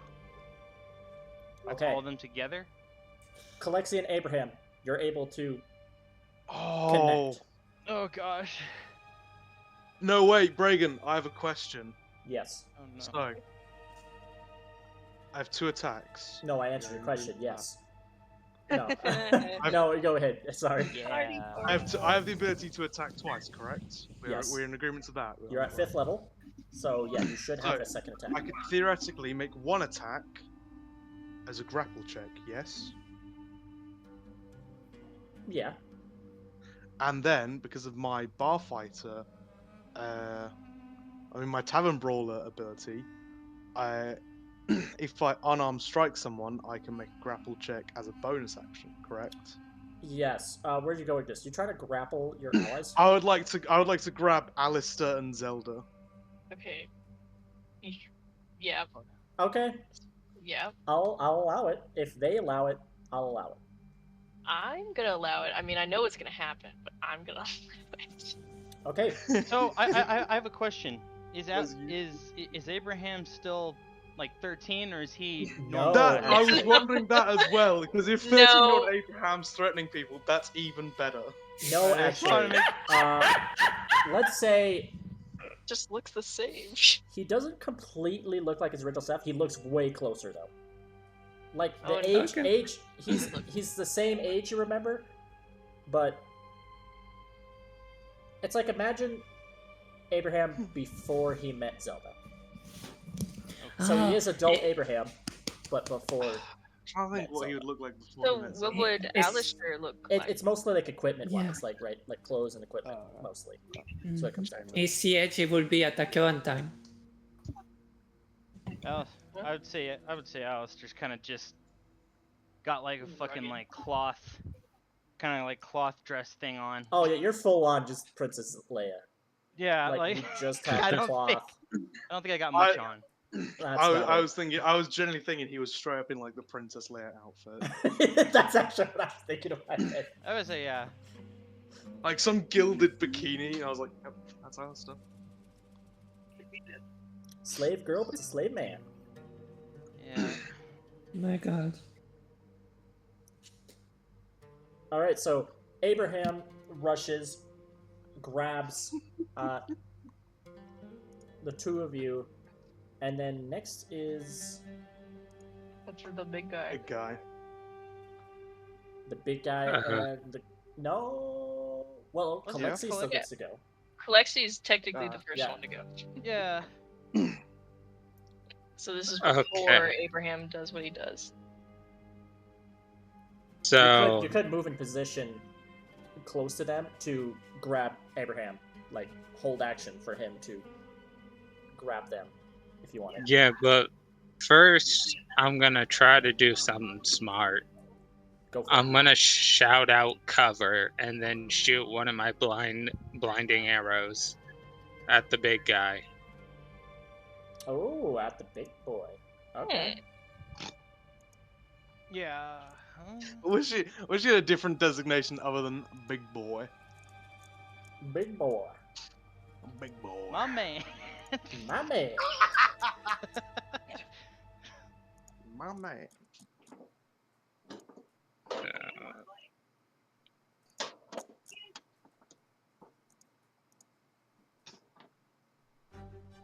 DC 14.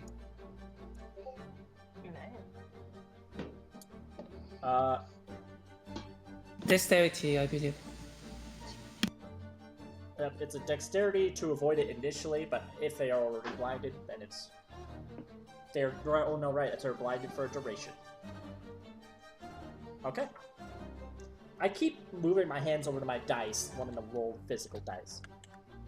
They have the big guy. I have a plus 20 to dexterity. 13. Oh, perfect. One off. And then I go and get ready by grabbing onto Alistair as he's about to just grapple the teammates. Very well.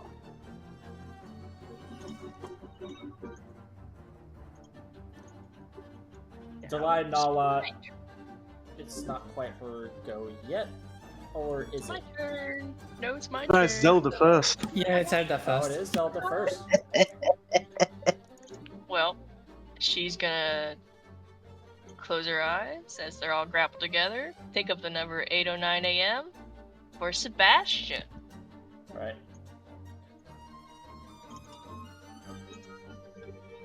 I'm gonna make a roll for Delay Nala. Go right.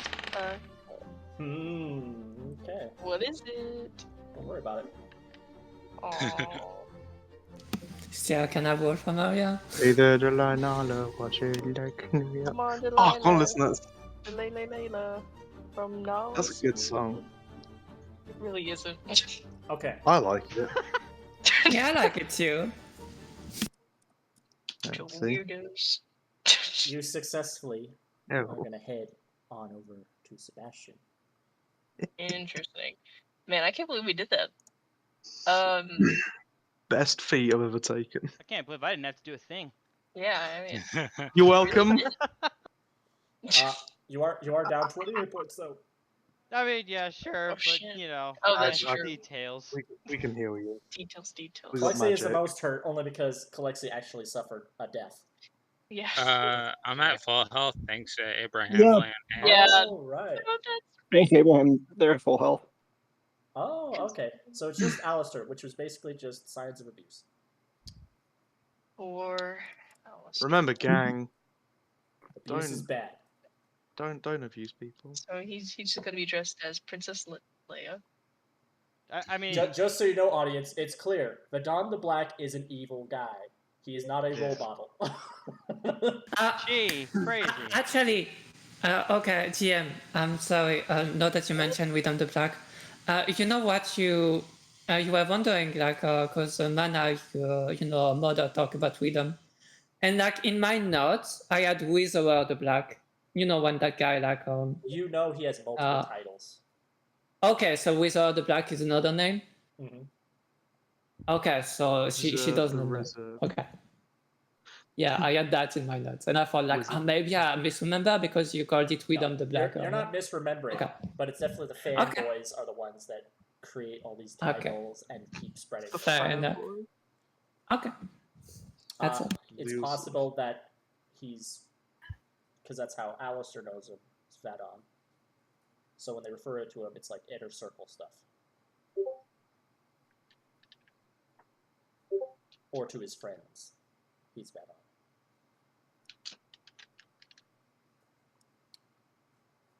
So,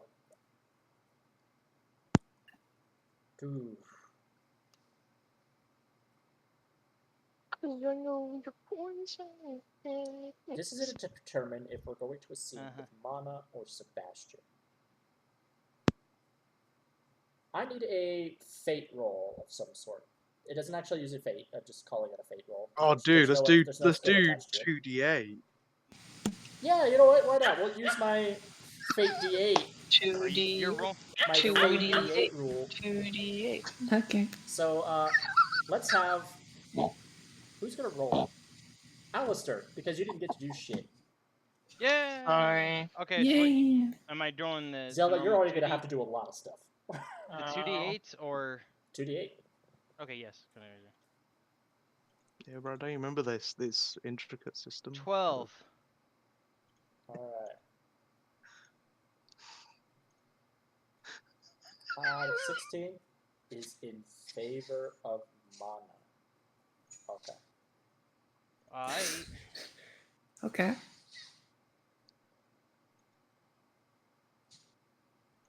Let's go travel across the river to blue people. Okay.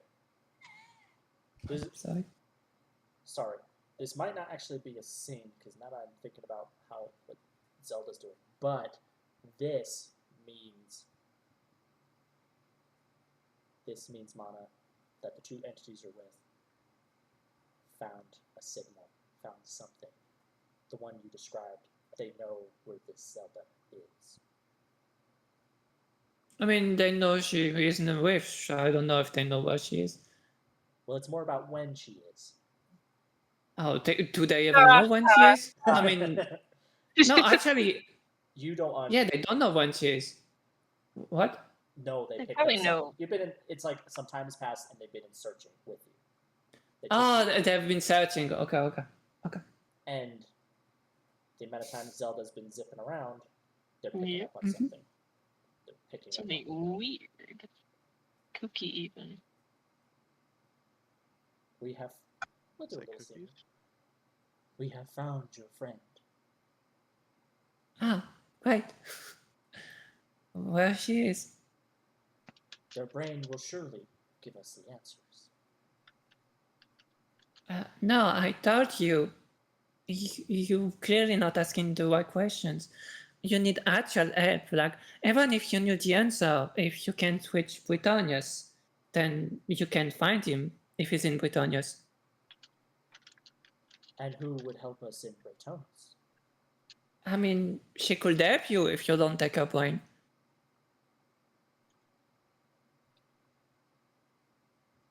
Look, we're very good friends. Let me torture her when we meet her, and I will convince her to help you, okay? Time is of the essence. Yes, I will be very quick with it. I do not feel like you are quick. It takes 2 whole minutes for tea to boil. I mean, 2 minutes is pretty quick. It was only quick because we forwarded to a time when it was ready. I'm sorry, 2 minutes is quick even if you didn't forward the time. Like, it's been 2 minutes that we've been talking already. Hasn't it been quick?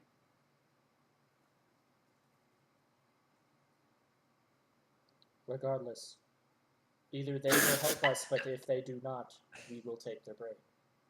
Okay, but let me convince her first. It will be fine. We desire And then, to speak like, with Chronomancer of our own questions. yes, but it would be better if I present to you first, because How you're a so? bit intimidating. You look a bit scary, like out of the world, Out of the world. Scary. Yeah, yeah. I mean, you don't look like people from Britannia's. So there is familiarity with those mortals from Britannis. No, there is not between you and them. I mean, there is familiarity between humanoids from Britannia's, yes. Their level of comfortability or courage is inconsequential to our matters.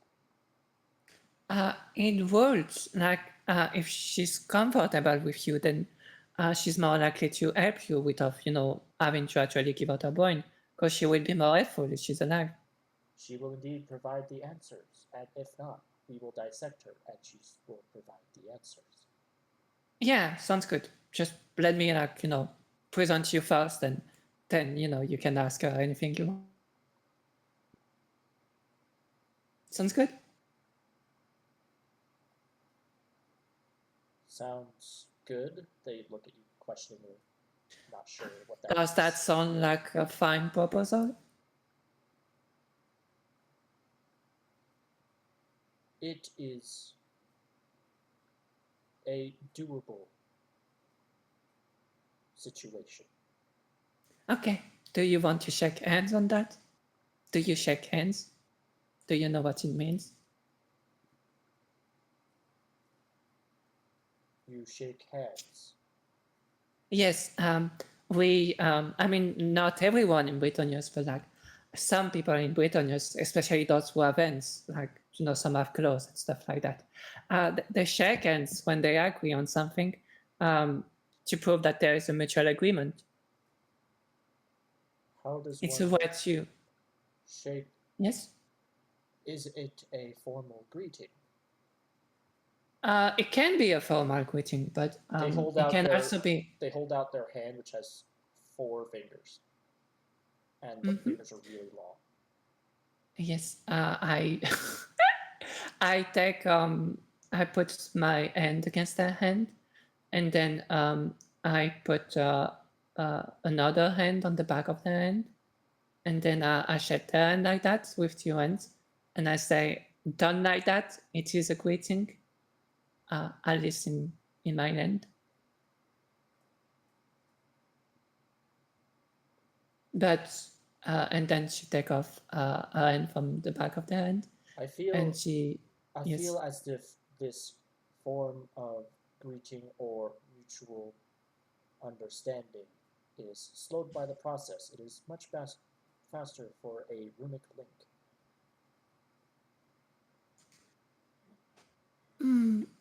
We humanoids feel what we do not understand. And relationships are better when they're made out of trust rather than fear. I see. Mortals are strange creatures. I agree. Yes. One good thing that you have me to help you figure them out. Alright. And as you're moving, you're beginning to see, Mana, that you're like on floating rocks in amongst like you're in space. Okay. Whatever remained of your past is just not there. Mm-hmm. But you're moving on these moving islands, and you're not jumping from land to land. You're scouring around with them, but you're on a single little rock island that has enough room for you and those two entities to stand on. And one of them, the male one, has their hand up and they're moving the rock around with you on it. One point of clarification, like first, I thought that like there was like two entities, but like one body and two heads. But is it actually two entities? Oh, it's a two. Okay, I got it. Okay. Male voice and female voice, but they are two separate entities. Okay. Two separate bodies. So there are like two bodies. Okay. Yeah. For some reason, there's a I lot forgot of to weird note. things where they probably speak in each other's heads. Where there's like sometimes there's that confusion that they might be one person, but they are two separate bodies and entities. Okay. Thank you. All right. We move to Sebastian. Oh.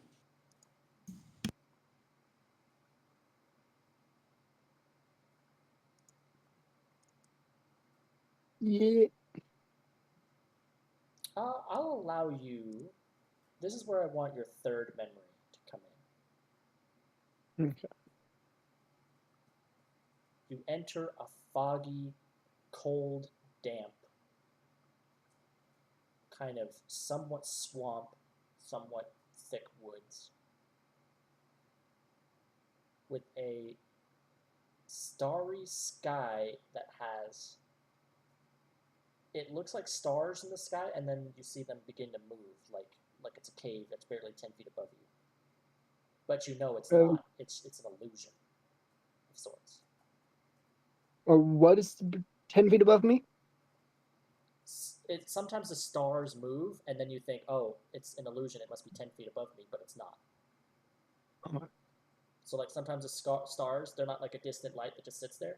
Suddenly that distant light just begins to move quickly. Okay. So you want me to describe the third memory? Yeah, whether it's related to the Feywild or not. But the ending is related to the Feywild. The beginning. Okay. So it starts with a probably an 8-year-old Sebastian following what he thinks are fireflies till he comes to a circle of a fairy circle, and standing in the fairy circle is a very lanky elven individual who offers him a hand, and this young Sebastian takes it, and the next moment he's staring at the same starscape. And he's like, that's like the first memory he has of the Feywild. There's a weird time, it doesn't always happen, but sometimes you'll look at this starlight sky, and sometimes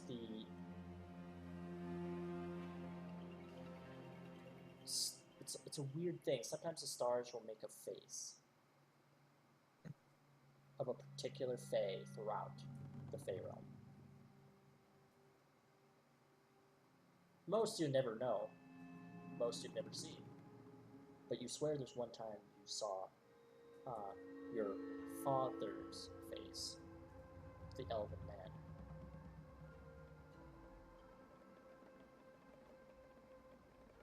man. I'm following my father. Has he gone anywhere else, or is he still He moves and kind of goes through like what appears like a. He treats it like he's walking along like a garden, but you can see a bunch of like variety of like gnarled and wicked looking plants. You've seen them, been around them before. Most of them eat things. Will try to devour other creatures near them. And you have often been warned to walk on the path he walks. Even if it looks like it's overgrown and there's a dangerous plant in the way, to walk the path he walks. I will be following him at a slight distance. Very well. He eventually And gets then to a. He gets to like a sort of weird, dark, kind of house-like structure that's built at the base of a large black tree. The tree grows from through the middle of the house and up above it, with branches with darkened leaves on them. Mhm. He walks into the door that is comically smaller than he is, but he bends down and goes through. I will follow him in. Very well.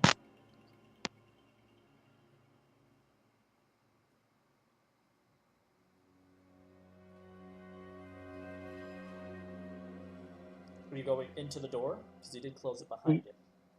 Yeah, I'll open it. And follow him in.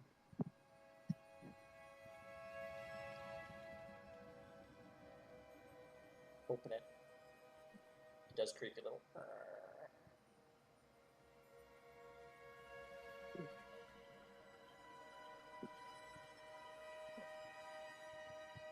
Looking at him.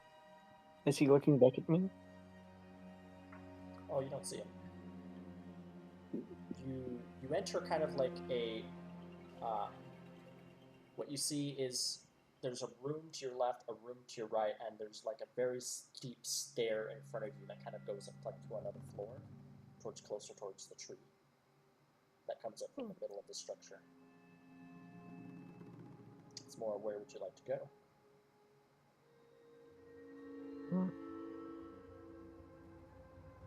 Where do you believe Zaburin went?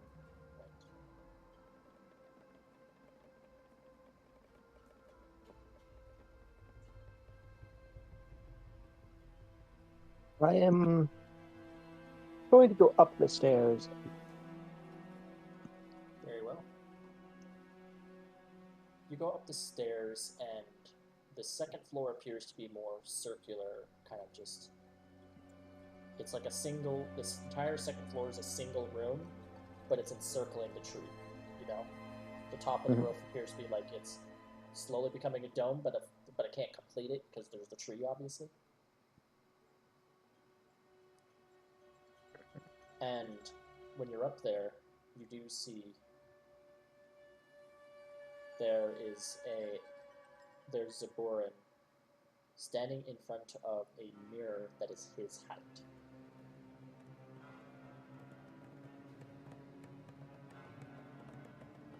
He's whispering something, and I'm pretty sure you would understand what he's saying, considering he kind of raised you. Somewhat. Maybe. You're not entirely sure, right? Yeah. It's hard. But give me a perception check.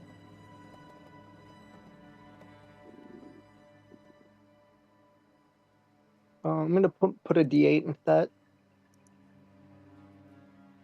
Oh yeah, with your It's only a 12. psychic thing, only 12. Any fate die? Nah. I'd be up to giving party boobies on that. If you want. It's not super important. It's not like it's like life or death. So. I mean, it's important information related to your backstory. It's up to you. If it is truly important, then it will probably be brought up again in the future. So that's my opinion. Yeah, I'm okay with a 12. Very well. You're unable to hear him, or really, like you could get closer to hear him, but Zaburin also has a weird way of, their perception is not quite like that of a normal mortal thing. Yeah.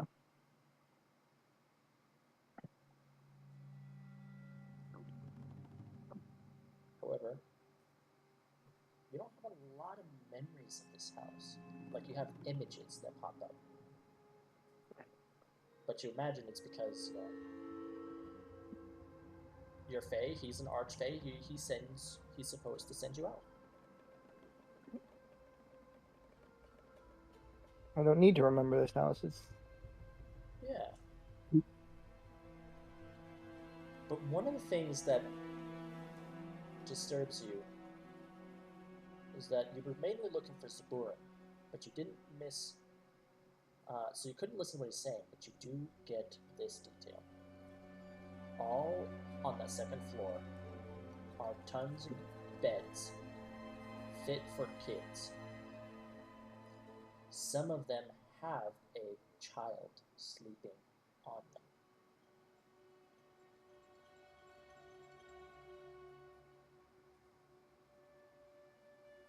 And each bed, at the base of it, there's a name carved in the wood. Are there any empty beds? There are some empty beds, and they have a name on them. I'm gonna sneak over to one of the empty beds.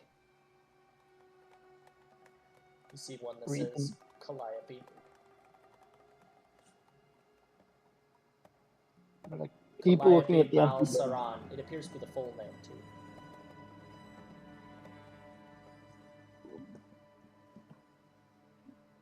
And then keep looking at all the empty beds.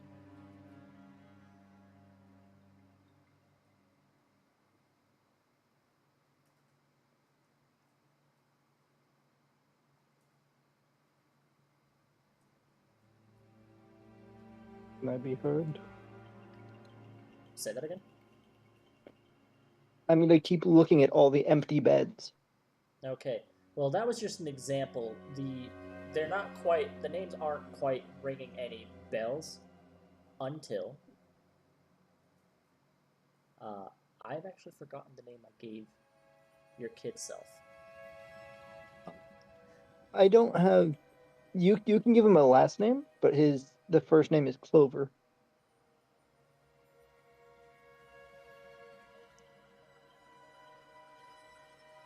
Clover B. Pawson.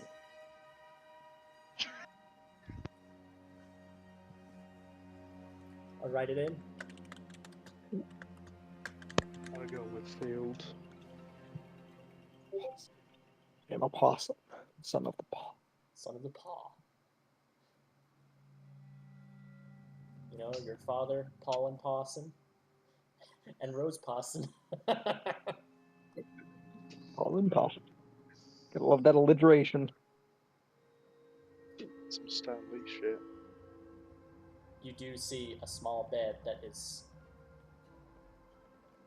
big enough for a little kitten to backseat to grow into just a little bit.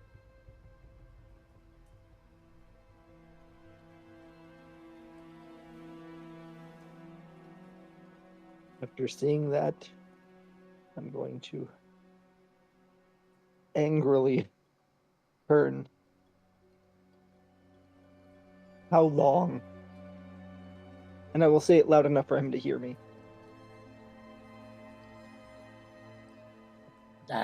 Oh. I didn't know you were here. Hello. Have we met? Not yet. But I trusted you. How long have you been messing with my head?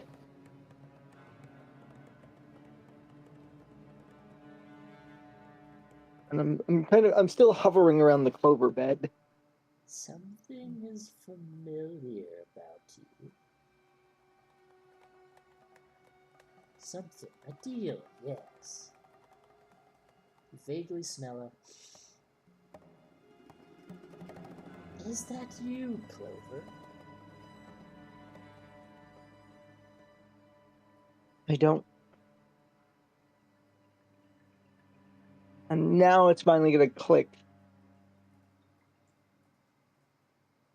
You gave me the name Sebastian. which means I must have given you my name.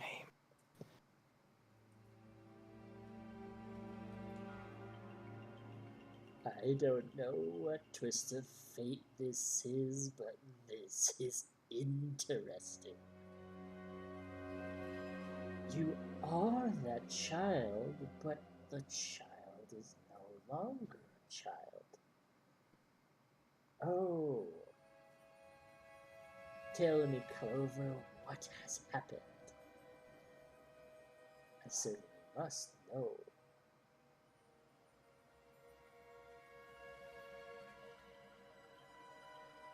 He's glaring at him. He should have left you in that cell where I found you. A cell.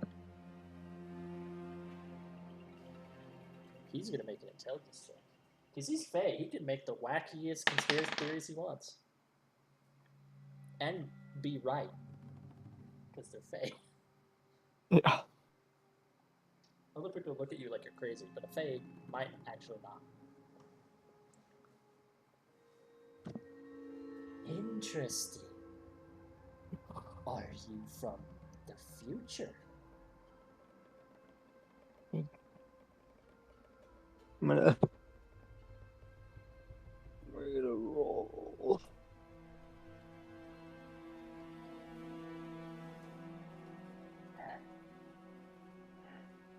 What if I am?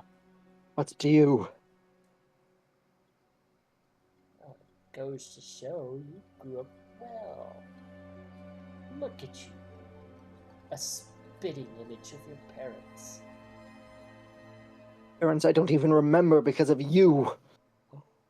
Oh. A shame.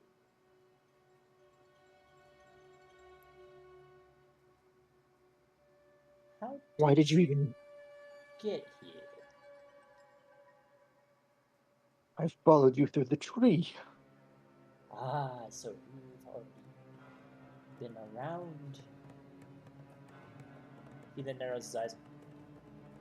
How did you figure out where your parents were? Ran into them on the road.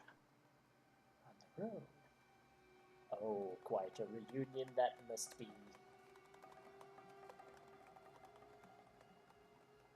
Look. Why did you bring me? Why did you take me from them? Why?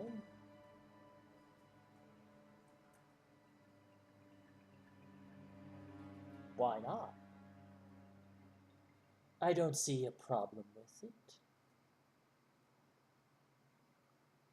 I know well of the political matters of those lands. They will be destroyed by a gate of demons that come through. I'm just taking what orphans I can to safety. I don't trust you.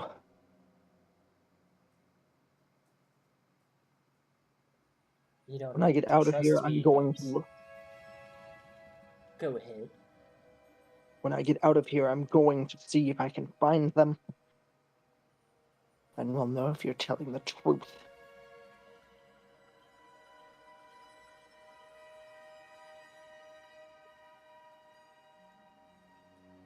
Yes, you look to be about that age, and if I did so, I kept knowledge from you. Very well. He looks like he's just thinking to himself, ah, a partial success. Not entirely what I wanted, but it's indeed working out. You said I was in a cell. Yes. Interesting, so I should be more careful with some future projects. Oh, yes.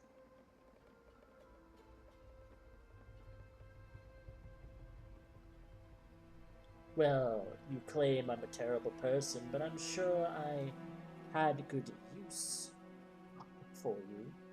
After all, I didn't actually betray your parents. They're fine. I only plan to turn them to stone. And then one day, release them as payment for saving you. Does Willow know about this?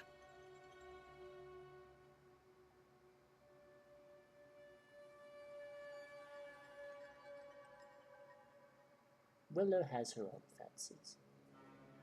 They're not the same as my own.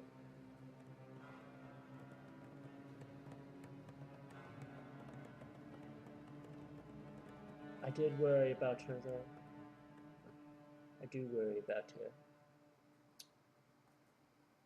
I thought. Yes. Looks at you, Sebastian. He was like looking off like he was deep in thought, and then looks back to you with his black, pitch black, beady eyes. You hate me, don't you?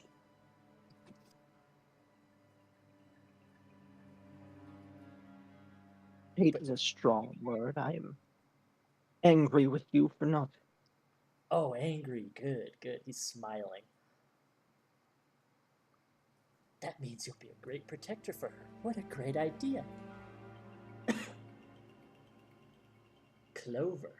No, no. More like Sir Mitten Sebastian will be the protector of my fair Willow. Yes. He's it's a starting to great put the idea. pieces together. I gotta write this down.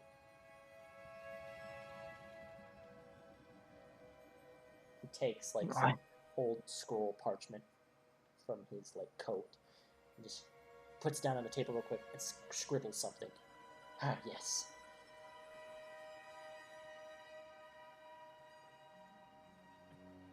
So do I take you as part of the deal? No, the deal is not made for not this you. The younger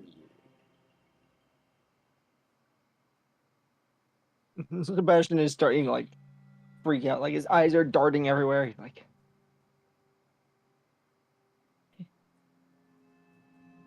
you know, you didn't do this. I did it to myself.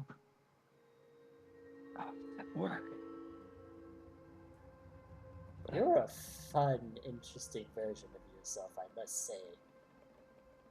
Oh. This, if I had cared for the gods, this would be a godsend.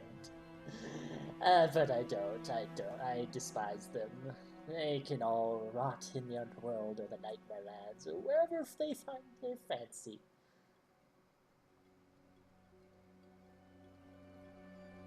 I am very curious how you came to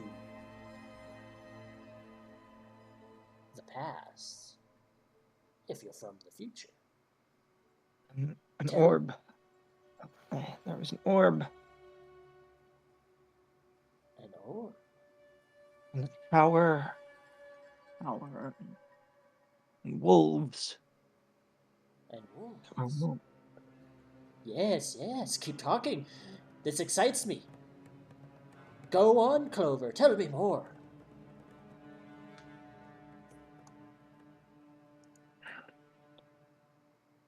I lost her. You said I was meant to be her protector, and I've lost her. Oh, you lost her.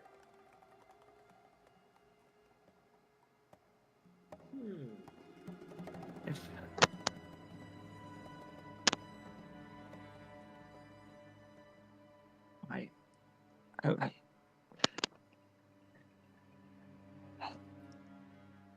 Well, if she gets lost, I'm sure you'll find her.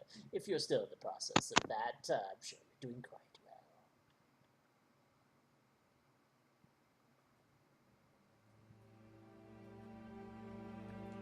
I don't know what to do with you, though. This you, not the other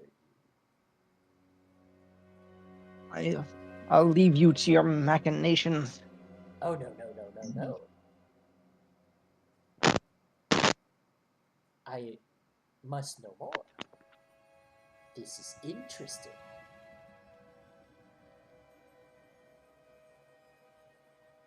You will. No, you cannot leave. You suddenly hear a weird vibrating sound coming from the mirror.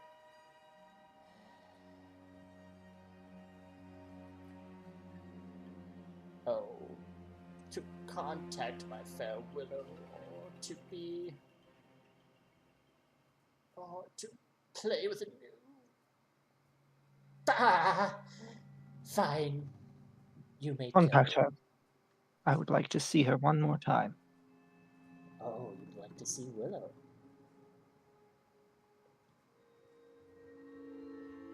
Unfortunately, the mirror is not really a visual. It makes me look good. I look at it often, not myself, but it is mostly for voice and communication. Do you wish I'll make to be I'll communicated make with Willow? I'll make do with hearing her voice, and then I will leave.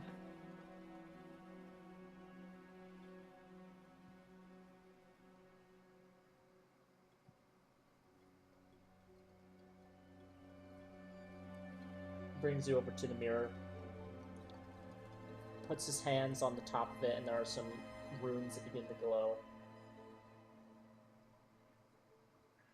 And you see just you and his reflection, but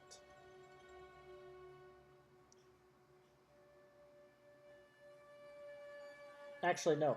You do see someone through it. It's they can't see you back. They can only hear you.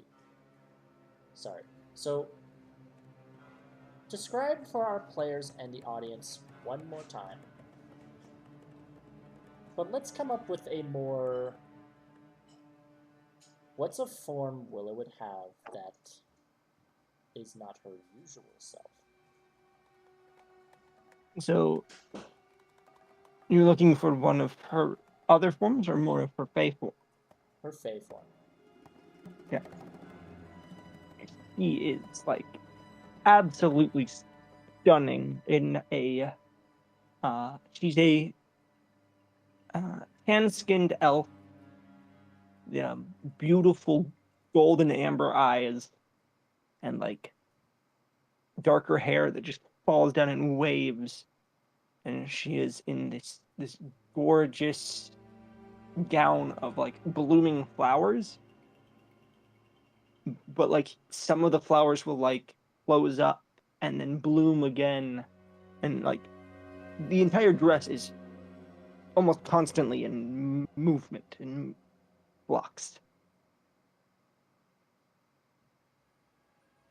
And she has a very regal disposition.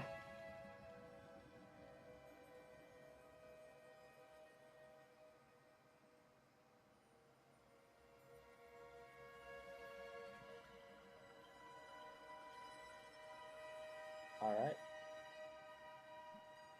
As he does that, he says, "Hello, sweet Willow." "Ah, Saburin. A pleasure. Are you going to finish the conversation?" "Oh, yes, quite." "Well, sorry, I was indisposed. I had a guest over. Oh, a most lovely guest. I'm sure you will be looking forward to meeting them. I hope this isn't a game, Zaborin. I hope I really do appreciate their company." "What are they? Just another Fey friend?" "Yes." Thinks for a second. "Yes, by all accounts, they are Fey." I'm gonna, after hearing and seeing her, I'm gonna try to sneak away. But that's only a 12. He does notice you leaving, but he does a dramatic voice to it as you're leaving. He watches you as you leave. "But alas, he is not here, and he must go. I'm sure you will meet him someday." Okay. I will roll my eyes, go back downstairs, go out the door, And then he just at that point he kind of breaks, and he just kind of finds the nearest tree and just starts absolutely like tearing into it in anger and frustration and sadness and just all of the sad emotions, all of them, as he's just ripping apart a tree.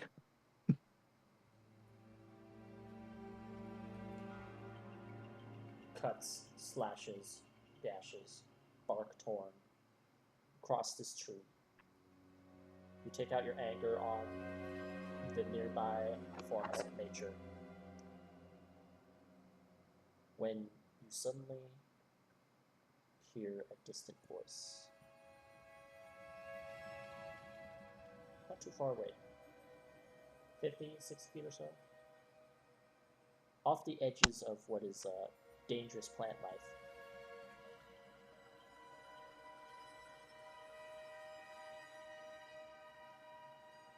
I'll look over.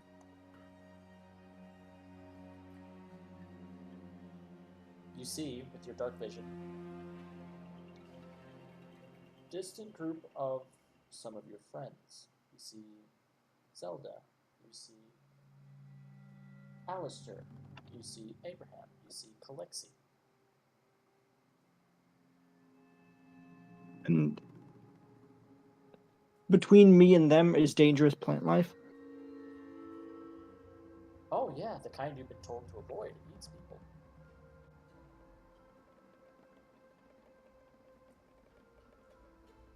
Unless you know the path he walks.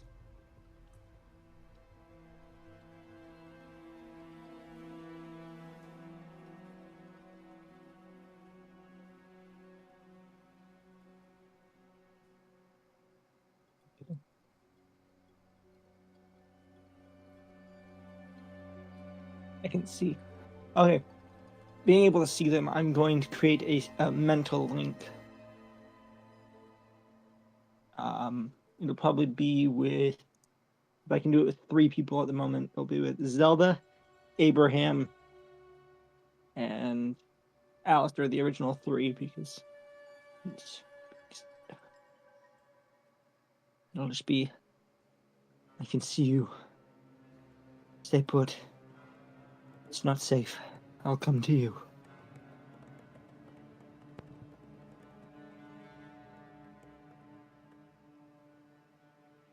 Oh, that'll be what the 3 of them hear in their head. I hate when he talks in my head. It's better than being back where you were. Oh, really?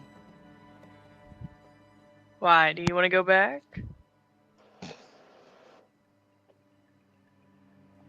Alistair's not gonna say anything to that. The only time I will return to that place is to raise it to the ground.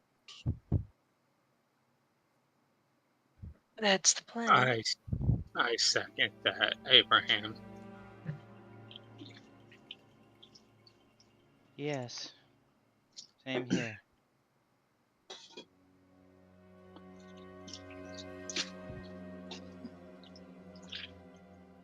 Well, This is you can speak to Sebastian in your heads.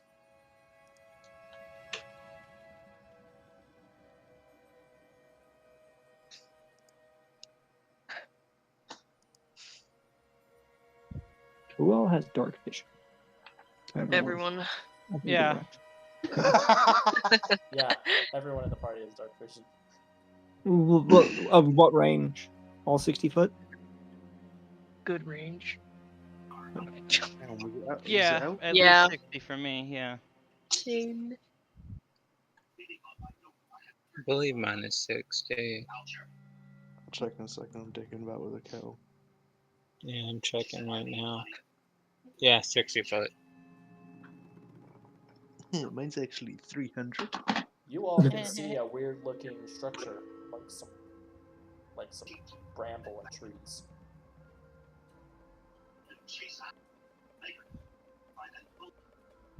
Zelda will talk to Sebastian and say, Sebastian, what has happened here? Where are we? It was the Gloom Hollow, correct? Is that what it was? The Gloom Hollow Rock. Gloom Hollow Rot. Rot or Rod? Rot. Tango or Delta? Oh no. No, Gloom Rot. Hollow, like a rot.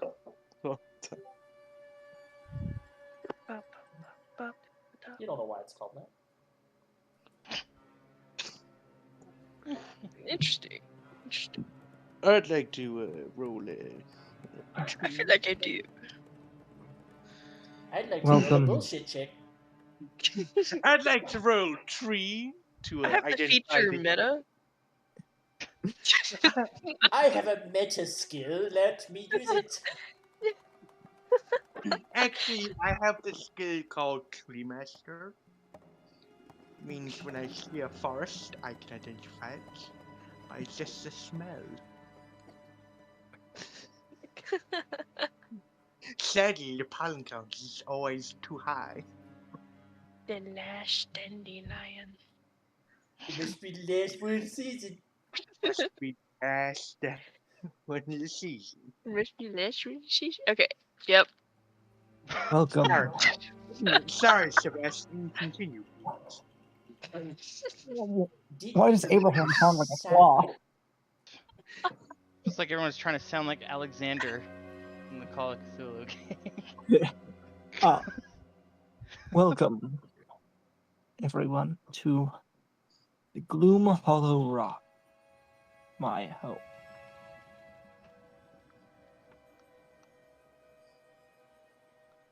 Everyone but Mana. Yeah. But Mana. And I'm gonna try to make my way over to them, being careful to follow the path that he would normally take. I'd like to cast Bless. On. Definitely Sebastian. What's the range on Bless?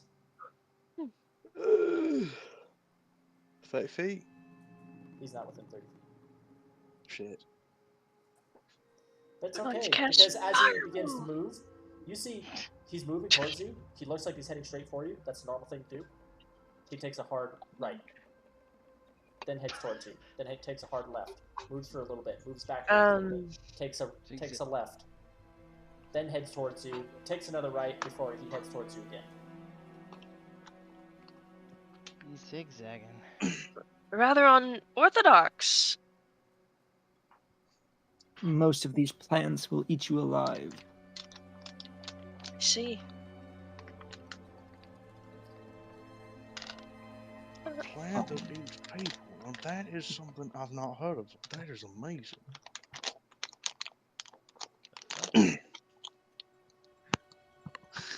He's a plant guy. He's a lumberjack. I only know about trees. He can have As I- other interests. Anyway. As I get probably about 20 feet away from them, I'd sort of gather myself a little bit, wipe my eyes, straighten my coat, put myself together a bit, and then go over to them. Still probably clearly shaken from something, but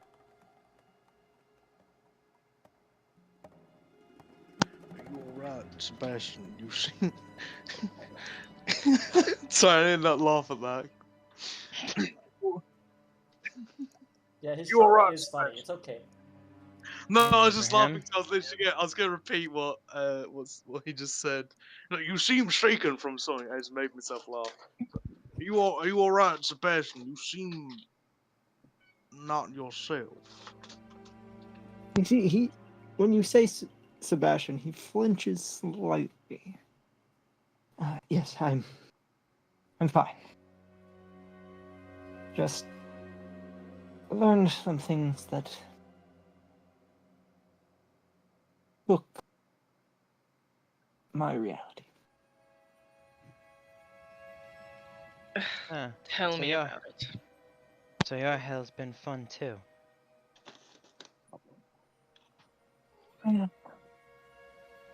I got answers to questions I didn't even know I had.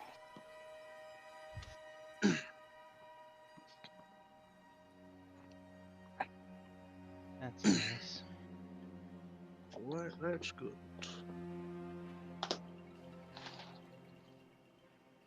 I see we're missing one more. Yes. Our last person is Mana, but there are some issues with that. From what I understand, she is with some people that I need to avoid. Or have been warned that we all need to avoid. Fantastic. It's around this time, Sebastian. There have been a static appearing every now and then. It increased a little bit when you went through the portal to speak with. No, actually, it there was no static when you entered the portal. Like the weird static in the corner of your eye that objects are taking. But when you went through the portal, there wasn't. GM, Yes. can I say one more thing to them before we arrive? It's rather quick. Yeah, just something that I thought she would say at some point, and I just forgot to say it earlier. But it's Okay, whatever, if you don't tell it, it's It's fine. really quick, but it's whether they give you an answer will depend on what you say. Okay. Yeah, she would say, I will be really happy to see her. I might call and hug her when I see her, and that's all. Okay. All of you begin to see your surroundings begin to be staticky. This weird electricity that's like almost not there, encompassing objects, plants, and stuff around you. It spreads from one point, goes more to another, to another, to another, and it's beginning to spread. And you all hear in your heads, the one known as Zelda is found. Remember, guys, you're a bit scary. I would be able to talk to them, right? I don't know if anyone would hear me, but You don't even hear them remember, say guys. this. You don't even hear them Okay, say this. then that's fine. Crossbow is coming out the instant I hear this voice. We What are the sending a negotiator to you. You will give us the answers about the one we seek, the one who stole the power of time.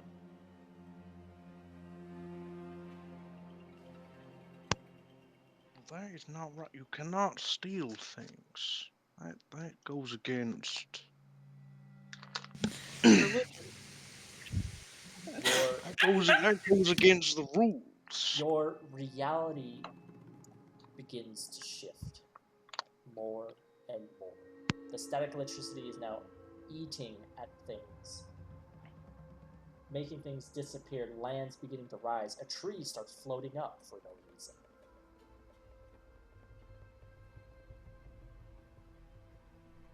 While everyone else might seem confused, except for Mana, who's already seen it happen, Zelda, you're probably the least confused and figure this is a reality. Yeah. Kind of imploding on itself.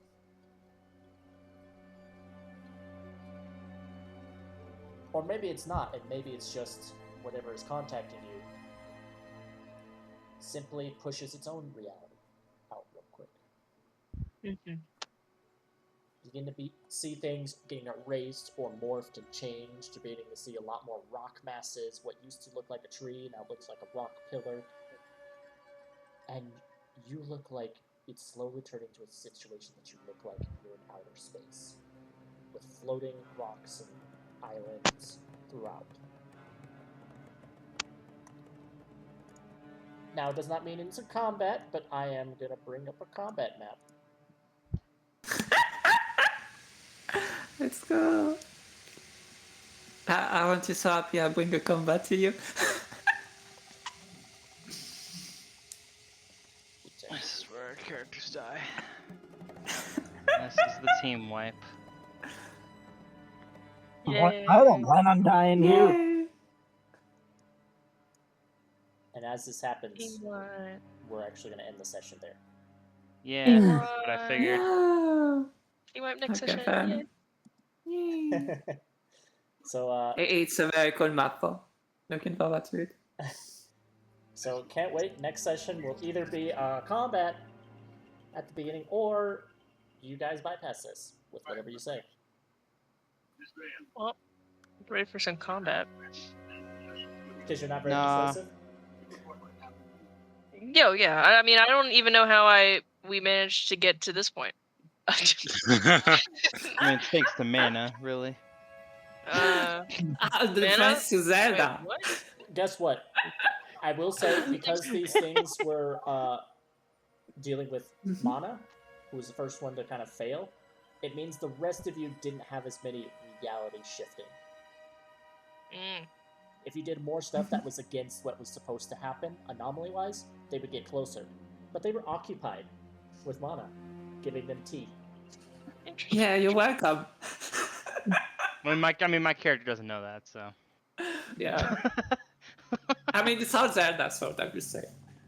My But if you character did doesn't too know it, much- I don't know it. But if you did too much anomaly-like stuff, maybe there was more than 2 of these guys. Maybe there were more. Yeah. I mean, there's a queen and stuff, yeah. Oh, it's like the time people from like Rick and Morty. Oh, what? Oh, yeah. Oh, you mean the giant I'm- testicle heads? Yeah. There's a fourth the dimensional fuck? being, actually. You fucked with time, Morty. You fucked with time! Shoots you, yeah. A little bit like that. They have their own weird... I have a bunch of stuff here, and it's... The ones you meet are made to try and understand you, and they're not easy to understand. Interesting. So anyway, that's a good sesh, and I got a Well- chain. Actually, Ironic that I chose Pack to the chain. technically the chain is not on you. Zelda know. shifted I you know. out of that. Is I know. the Okay. brace still on Zelda? Mhm. Oh. Sorry. I'm the reason I've named myself, technically. You adopted yourself? No, I named myself. You're your own father? Dude, Your great Gave future, me- Trauma reference. your future Congratulations. self somehow met Oh, yeah, that's true. Zaborin, which would have had to have met you first as a kid, but your future self is what gave him the idea Whoa. of Sir Mitten Naming Sebastian, Sebastian. like a loyal Mhm. knight to protect his fair maid. I did everything to myself. Oh, wow. Ah, that's Now, what you were it's talking scary. about earlier, I get it. Now, that's not to say he couldn't call you, you know, fursuit Mason. But you just gave him the idea of a much better. Yeah, Sebastian is cool. Sir Mittens. Abraham got lucky. He just How? got to hang out with his parents again. I just saw that like I'm all the way over there on the bottom map. Well, how am I supposed to cross over there? Good question. Oh, you don't? Ah! Jump off. Fuck. I'm okay Maybe the with clouds will give you a bridge. Oh yeah, we were traveling with clouds, I guess. This. We're in the 4th dimension. Reagan Also, specifically chose a range battle because Abraham. Hey, I've got... Bro. It you also shouldn't don't, have you to also be a don't battle. know. You also don't know if you fly or float if you jump off. Yeah. I Oh, don't if know if you you fall. fall. Yeah, you don't know Yeah. if you float or fall. You could jump and you just I'll be the one go. to test it out. Yeah. I mean, Mana would probably just ask. Is it a win-win for Sebastian if it doesn't work and does work? Yes. Oh, All of that's the really wins. sad. We'll see. It wouldn't be that much of a win. But yeah, you just He have two combatants. Can't be that hard, right? Mm-hmm. They're crazy. They can change time. Make No way six we can for find Zelda. those. Yeah. You're messing with the fourth sure. dimension. Yay! I should have abandoned all of you.